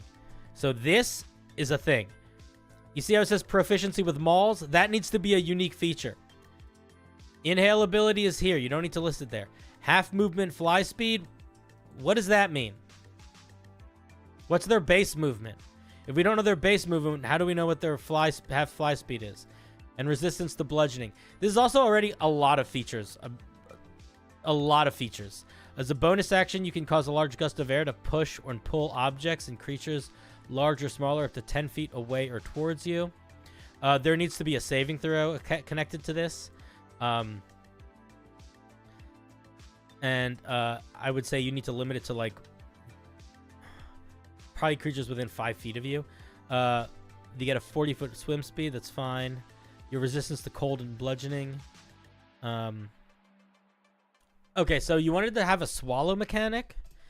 Okay, here's what I'll say. If you want to make a D&D race as opposed to a D&D subclass, you have to be very cognizant of how powerful you make it. D&D races can't do that much. This looks half-baked. It does look a little half-baked. Like, the inhale ability is fine if it's just pushing and pulling, but if it's doing, like, what you suggested here, where it's like it can cause creatures to be swallowed, I would not do that. And like the extra spitting creatures away, I would just not do any of that. Or it would be like that has to be like a once a day feature. I would drop the fly speed entirely. 40-foot swim speed is fine. I don't feel like King Day makes, I don't know, I don't think it's enough. I would lean into the penguin and away from the Day. I would probably drop the inhale. Just because it's like, I don't know. If you're not going to figure out how to like write it out properly, I feel like it's not going to, I'm not going to, you know what I mean? Like it's not going to move. It's not the move. You know what I mean? It's not the move. I also feel like, you know, inhaling does a lot, right? It basically makes it's a very strong ability to be able to swallow another creature. If you want to, like, it basically pulls them out of combat. It's quite strong. It's quite strong to give as a racial feature.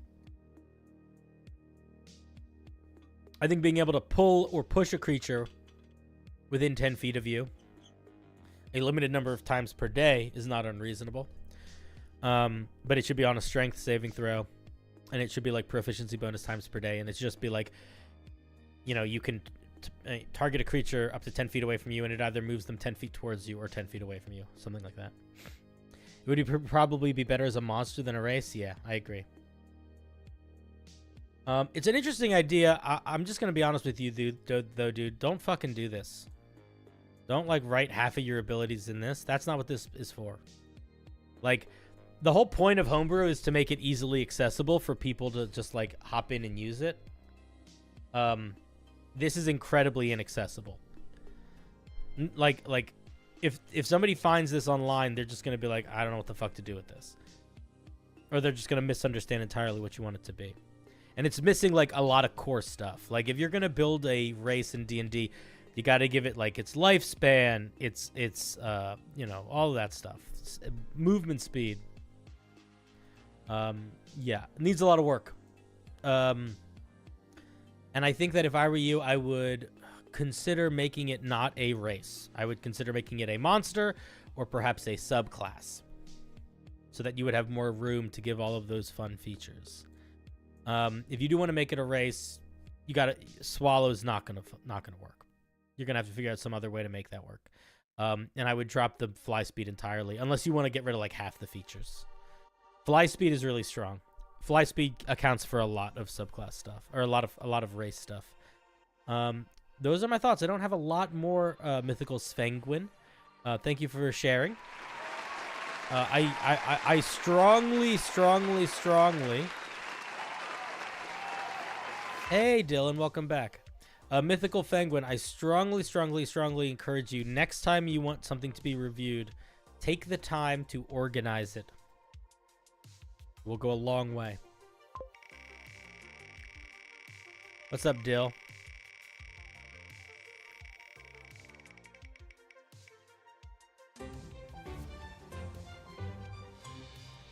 Next, we got Tom W127.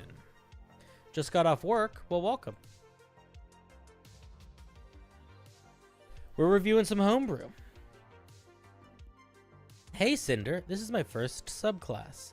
I wanted to make something fun that allows players to make creative choices, but be simple enough for a new player to run. I'm not sure on the 18th level feature, so any suggestions would be welcome. Let's take a look. Simple and creative choices are the goal. Let's see how we do. Wait, I think I clicked something wrong.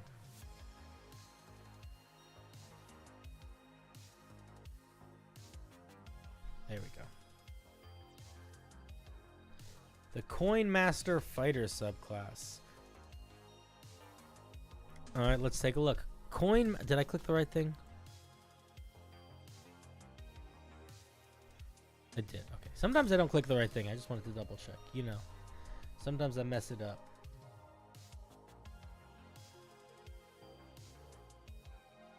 I'll definitely have to check out Warlock. The tricky part might be the patron theme. I don't know what you're talking about, but Warlocks are great. If you don't have a specific flavor in mind, Eldritch Blast is kind of why Warlocks have less spells, because it's very strong cantrip. Oh, yeah. I think Warlocks have in some places Warlocks have amazing design. In some places they feel like really jank. Really jank. Okay. Let me let's take a look. Let's take a look at this Coin Master. Coin Masters have honed their talent to weaponize coins with deadly precision. Those who take up this practice have tapped into the almost divine fervor that many dedicate to the pursuit of wealth. That's confusing flavor. This second part feels confusing, but I'm excited to see what happens next. I'm curious. You just finished your stream? Oh, I'm a moron. Where were you streaming? Twitch or YouTube?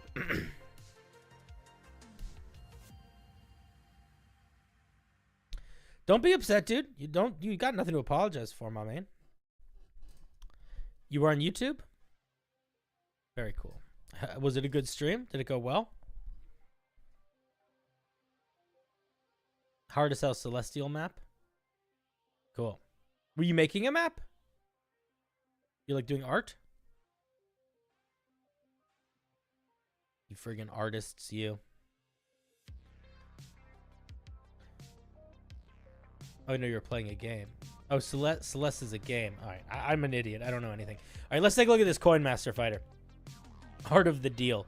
You are highly skilled in the art of negotiation. Beginning when you choose this archetype at 3rd level, you gain advantage on charisma persuasion checks to negotiate deals with others. All right, that's a fun ribbony feature. I like it. It's still quite good, but it's very ribbony, and I like that. At 3rd level, you can learn to use coins as deadly weapons. Any coin in your possession counts as a simple weapon with which you are proficient. These coins have the thrown property with a short range of 20 feet and a long range of 60 feet. Okay. You can use strength or dex for attack and damage rolls. The damage die and type changes depending on the type of coin. Huh. I don't know how I feel about that. Saving throws. Some coins require you to make a save. It's plus strength or dex, your choice. Okay. Taking coins from your pouch or other containers as part of the attack. You can choose a different coin for each attack you make. At the end of the battle, you can recover half your expended coins by taking a minute to search the battlefield. Okay, I like all of this. Here's what I'm going to say, though. The problem with making coins do more or less damage is that it is very hard to assume or know or plan for how readily available money is in the game that you're playing in. So, like, for example, having a ranged weapon that deals 1d10 damage and on a range and reduces a creature's movement speed by 10 feet, that is probably too strong in most games. Like, in my games, people would be able to do gold coins every fucking attack because I give people a lot of gold. So I would, like, never run this in my game. If I were you, if you want to make in my experience, if you want to make homebrew that is tied into money, you have to make it a magic item. Magic items are the things that make sense to tie to money because there's a lot more control over, like, where and when to fit it into the game, and you have to worry about balance a lot less for magic items. I like the concept here, and I appreciate what you're going for, but for a D&D game, this type of system won't work. It might work if it was a video game, but I don't think it'll work in a D&D type game. Yeah, gold is really inconsistent as power, so it's very table to table. So I would come up with a different system for this. I probably, maybe you could make it like a scaling thing where like, I don't know, you could play around with it. But I do think, I also am going to say something here. Why the fuck are they doing all these different damage types? That doesn't make any sense at all. Why is gold deal fire damage and silver deal cold damage and copper deal acid damage and electrum lightning? And like, none of this makes sense. There's an element of like, this is magic that we didn't have before this table, and now we have it here, and that's confusing to me. The other thing that I want to point out is that you can't make these features all work every time. That's too much, because fighters get a lot of attacks. So you're gonna have to make these like a once a round thing. So like, I don't think you should be able to stack. I'm level 10 or 11. I'm gonna throw 3 electrum coins, action surge, and then shoot 3 gold coins. And they're gonna knock back 30 feet and have their movement speed reduced by 30 feet. Like I don't like that. I don't like that. That's too strong. The medals are themed around metallic dragons. Well, the Dragonite, is this your piece, or are you just making that? Are you just or is that just knowledge you have? If the coin types are based on dragon type, then we need something about dragons earlier on, because that doesn't make any sense without that specific thing. It doesn't matter if the damage are lined up with metallic dragons, then we need that in the flavor text here. We need this to be like, you know, if the dragons aren't anywhere in here, that leap of logic does not make sense. That's too big of a leap that we need to make. Even if it's common sense in your opinion, it's not common sense for most people, and it don't make any sense. Don't make any sense. For all these coins, it makes no sense. I do like the idea of fighter having some crowd control. Oh, I like it a lot. Don't get me wrong. I'm just saying that if you can't make, you're going to have to tone down how much these things happen.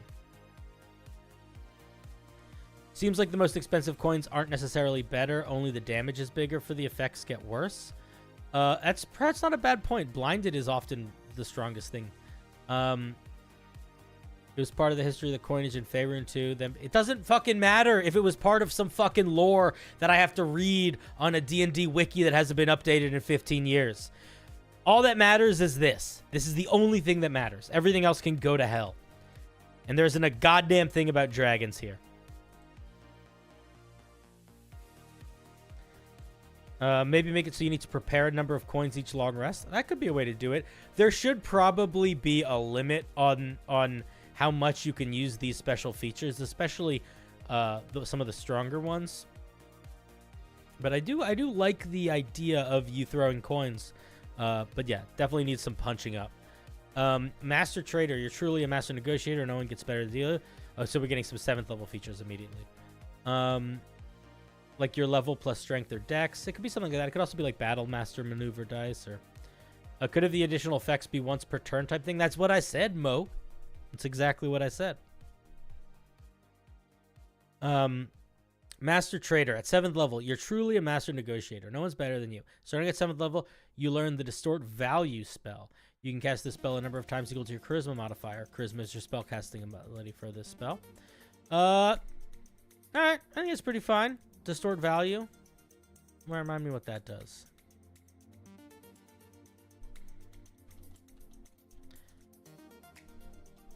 This is also a spell that I think is in like one of the weirder compendiums, like Acquisitions Incorporated. Yeah. So like, just so you know, if you ever wanted to make this, if you ever wanted to like put this class behind like a paywall or something, you'd have to do something else other than this ability, because this is not something you can use. This is not in the Creative Commons.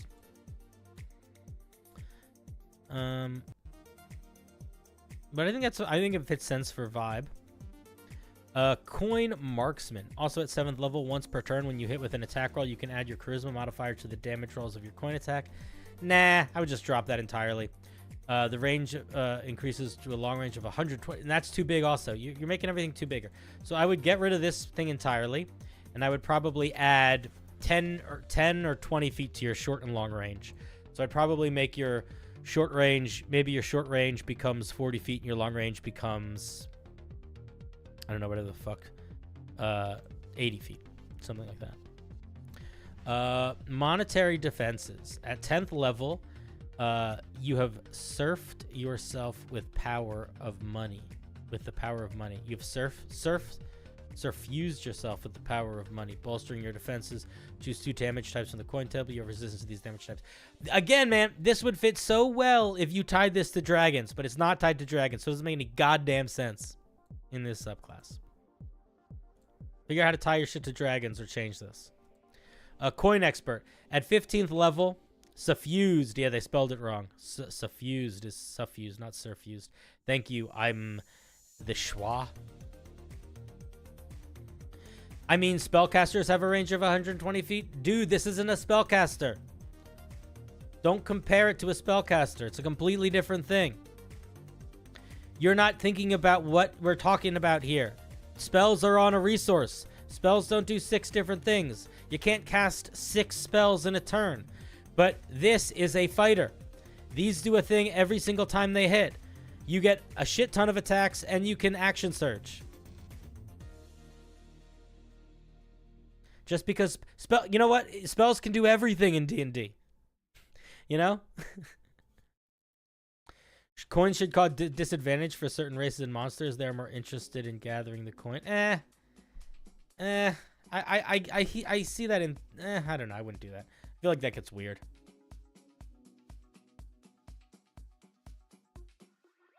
Bless cured your depression? That's nice. You could definitely tie this to a dragon if you connect it to draconic hordes. Yeah, I think it would be easy to do. Yeah, I agree. Race stereotypes. Yeah, I would. That's why I would not do the race stuff. Race stereotypes are just shitty.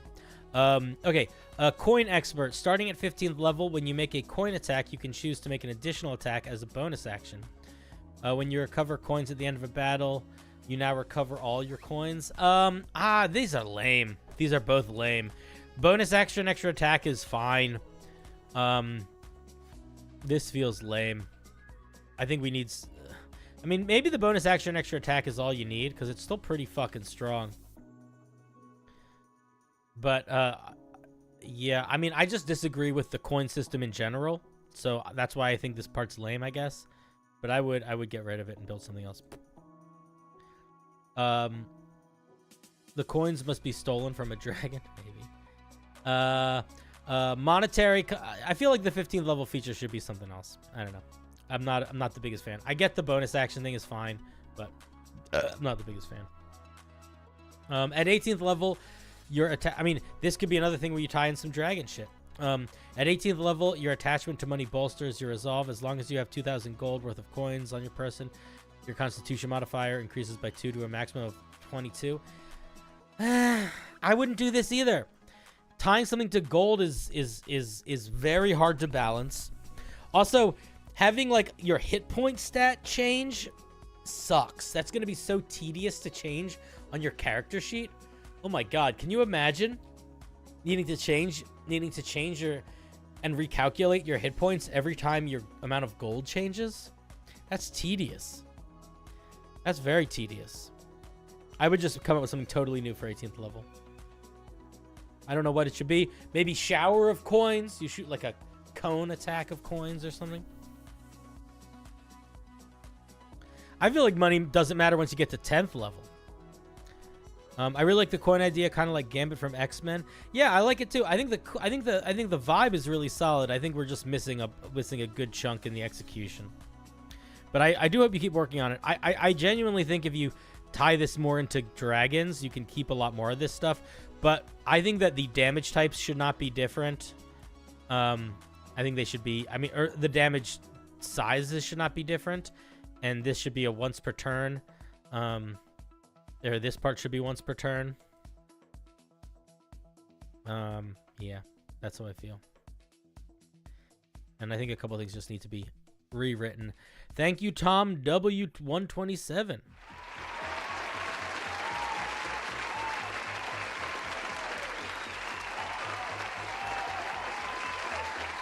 Thank you, thank you.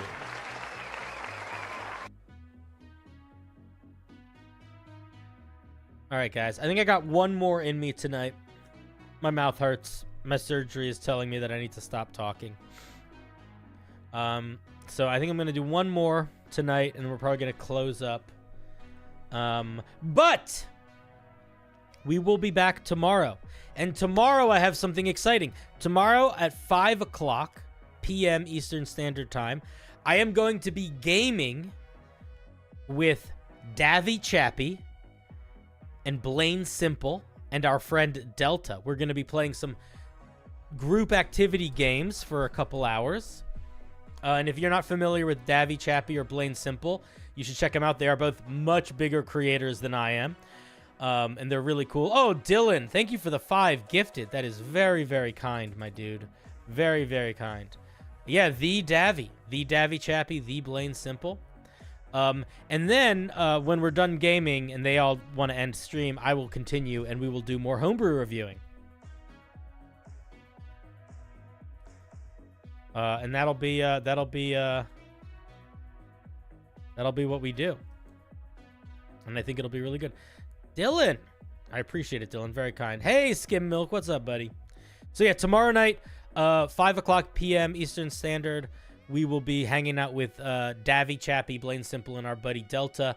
When will I do more speed brew? Oh, you guys fucking love the speed brew. I'll put it on the calendar. I don't know exactly. Maybe Wednesday we'll do more speed brewing. My show for Wednesday got canceled, so I have to figure out what I'm doing on Wednesday. So I think I'm gonna do a guest. So maybe we'll do guest and speed brewing. Yeah, we're gonna do more speed brewing. That was really fun. We're gonna do more speed brewing. What I actually think we're gonna do for next speed brewing is, I think what we're gonna do is we're going to make it even more audience participation, and instead of having a form that we fill out, I'm going to just take submissions from the audience as we go. And maybe I'll take 4 and then vote. And then once we do the vote, I'll just do it. I think that's how we'll do it. And I think I'm going to give myself a little bit more time. 5 minutes was a little too short. I think we're going to give myself a little bit more time. But yeah. I appreciate the Baldur's Gate grind being rough, man. Oh, thank you. I love your stuff, Arcus. Yeah, so the next speed brew that we'll do, I will post. You guys will make ideas in the chat, and then we'll make a poll, and then you guys will vote, and then we'll do it that way. It'll be more active, I think. Next is Ytterbium. Oops, I didn't do the control copy. I'm done.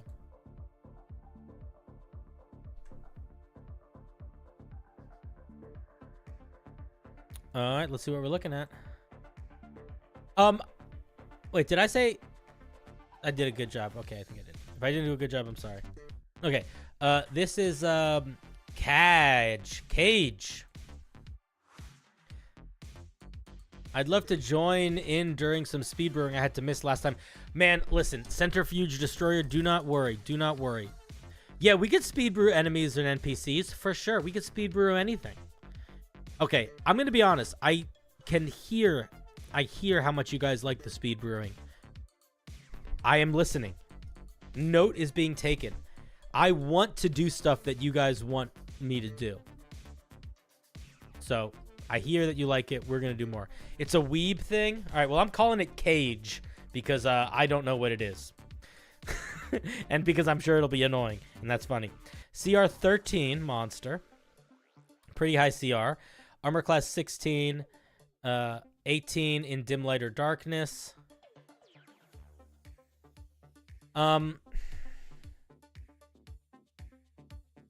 What is, can somebody tell me what 18 times 6 is? What's 18 times 6?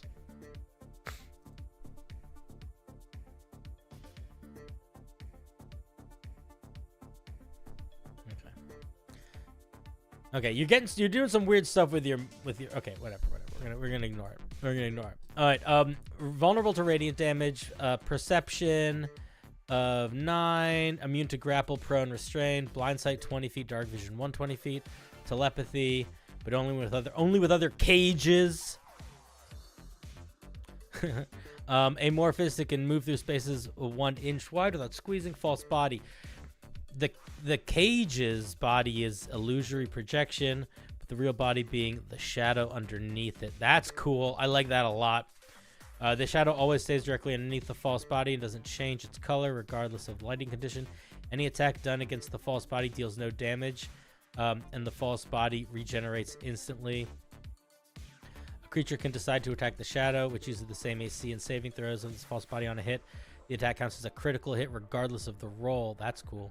If the false body is hit with an attack in an area of effect, the shadow is hit as well. A creature can attempt a DC 16 Wisdom investigation. Why Wisdom investigation? Why not Intelligence investigation? As an action, noticing the shadow's unusual behavior on a success. I really like this feature. I think this is a very interesting feature. Yeah, it's a puzzle monster. I like it a lot. I like it a lot. And it's pretty devastating to the monster when you do realize it too, because the thing is, if it's vulnerable to radiant damage and you hit it with radiant damage and it's auto crit, that means it will double the damage and then it will double the damage again. So it'll 4 times the damage. So this thing will melt once you figure out how it ticks. While in dim light or darkness, its speed increases by 15 feet and it gets a +2 bonus to its AC. I like that. That's cool. Oh, that's what that is here. Got it. Got it. Got it. Got it. Look at you. Giving us extra information. I love it. Love it. Life shield. Well, so how am I actually supposed to pronounce this word? I don't need to be so disrespectful. Kage? All right, I'll call it a Kage. If the Kage fails a saving throw, it can choose to sacrifice some of its hit points to succeed. Instead, when doing so, the Kage gains +1 bonus to its save for every 1d6 hit points it sacrifices. I don't know how I feel about this. I probably would drop this feature. This is the kind of I'll tell you why. This is the kind of feature that's like will be annoying. This type of feature will make players roll their eyes. It will make players go like, ugh. I think that it's okay to change it a little bit. So like if, for example, the way that I would do this is instead of giving them life shield, I would give them some form of legendary resistance that's a little bit different, where it's like maybe 3 times per day when they fail a saving throw, they can take a shit ton of damage. They can take, 3d10 damage or whatever to succeed instead. I would do something like that, but I wouldn't just make it like a thing that they could just stack on, stack on, stack on, stack on. That will be, I feel like that will make confrontations happen between player and dungeon master more than it will be fun. Yeah, put a static number on it. Yeah, I kind of agree. If not a static number, like a static set of dice, but I don't think you should, I don't think it should just be, excuse me, I don't think it should just be doable. Stackable. Too mathy to calculate. I think it would be super cool to have lighting conditions affect the size of the monster. Oh, that's kind of fun. If lighting conditions affected it, that would be really interesting. Yeah, monsters got to be almost dirt easy to run. True. Size up, damage up. You could do that. That would be a little bit tedious to write out, but you could definitely do something like that. Maybe it wouldn't actually be that tedious if you made it by dice numbers. So it would be like small did 1d6, medium did 2d6, large did 3d6. You could actually do something like that.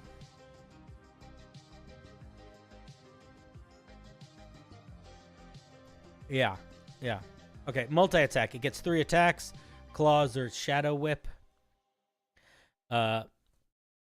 Don't say it can use its claw or its shadow whip, and then don't mention claw. Call this a claw.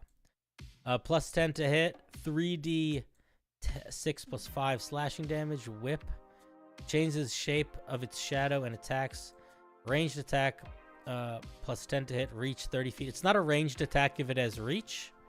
If it's a ranged attack, it has range. So it's actually a sort of like this. The spell Thorn Whip has a reach of 30 feet. It's actually a melee spell attack. This should be a melee weapon attack, probably.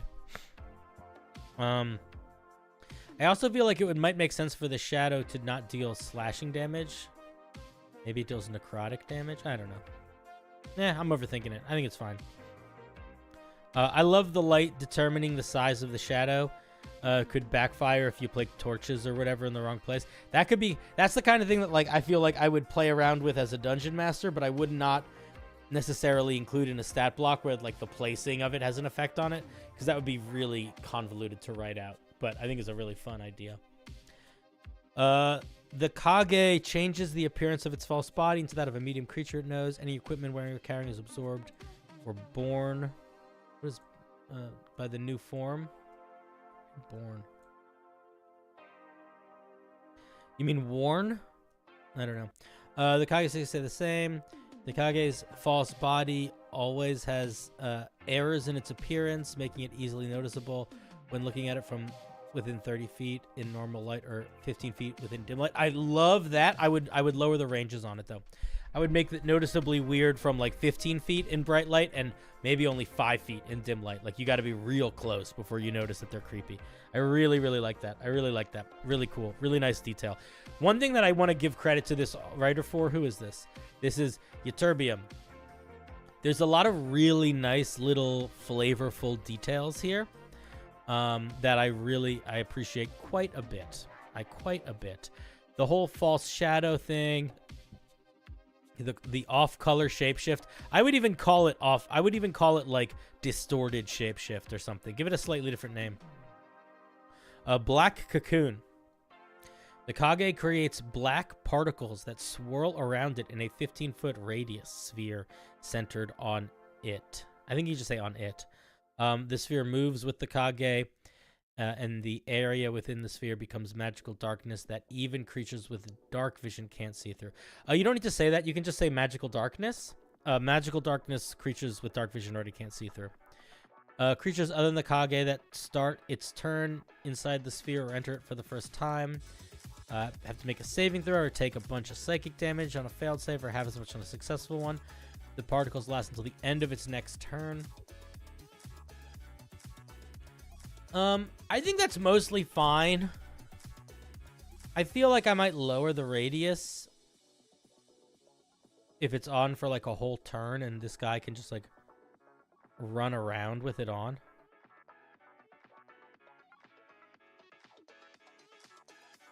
Because if it's on, it could just like run through I mean, maybe it's fine. 48 plus 10 feels like a lot. I probably wouldn't make it plus 10. I might up it to 5d8, but I don't think I would do the plus 10 here. So like the spell Maddening Darkness, I don't know what that spell is. Maddening Darkness also fears you if you're mistaken. Is that a D&D spell, Maddening Darkness? I've never heard of that before. What? How do I not know this spell? Huh. 60-foot radius sphere of darkness. That's fucking cool. It is very similar to the Maddening Darkness spell. You learn something new every day. I haven't read Xanthar's in a while. Alright. I'll be honest. I think this is a really solid monster. I think that some of the numbers feel a little off. But overall, dude, it's feeling good. Feeling good about it. I don't even know how... I'm not sure if it's CR13. I mean, it is. I guess it could be. There's a lot going on. And realistically, it's going to take players a little while to figure out the false body thing, so you got to account for that. Yeah, really, really solid, though. I'm sure I gave you some feedback throughout it. But you should... I think it's pretty good. Let's give Ytterbium a round of applause.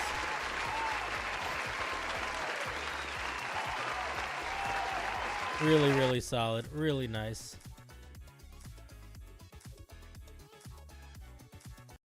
All right, 1 second.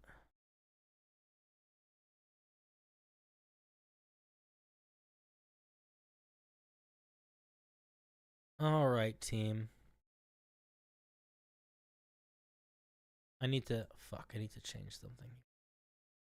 God damn it. All right. Guys.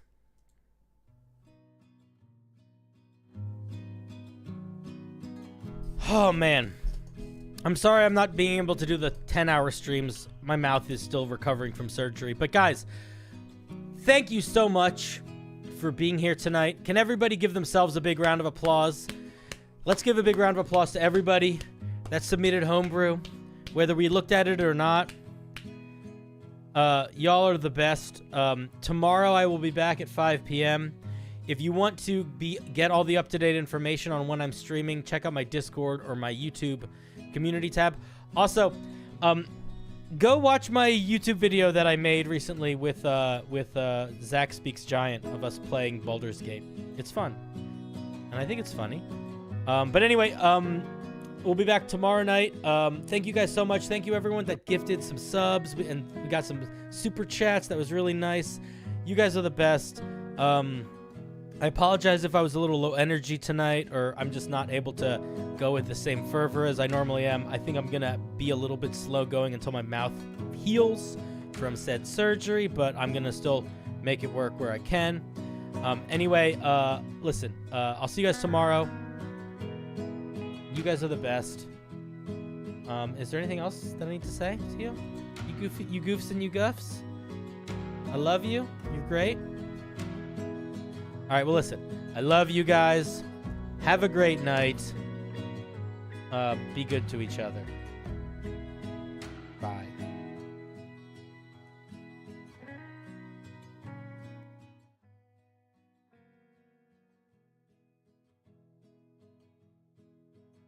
Wait, don't worry. The fucking song's not playing properly. Give me 1 second.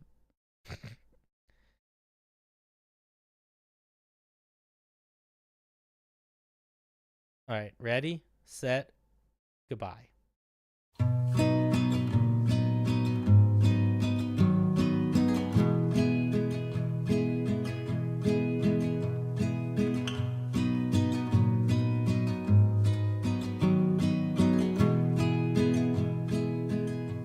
I don't think about it.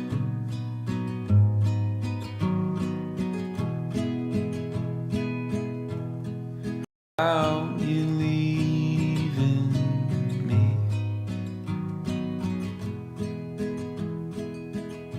I don't know who I'd be.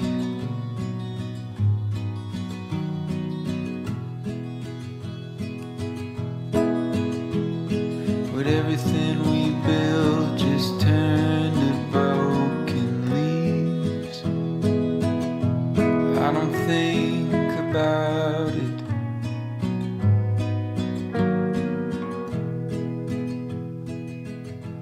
Do you think of me?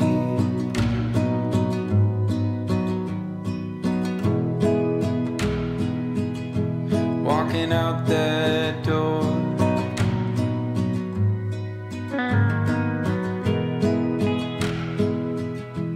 never hearing me talk to myself in the morning anymore.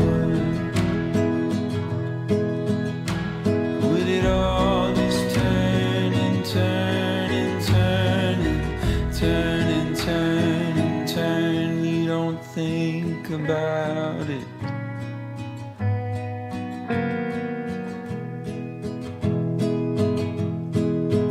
Maybe it scares you like it scares me. What do we do with all the possibilities? Doesn't it scare you like it scares me? What do we do with all the possibilities? We don't think about it.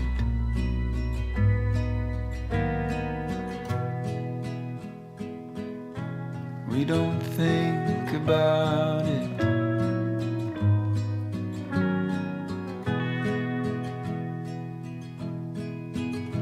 We just fall into each other's arms, and we laugh and we cry, we dry each other's about it.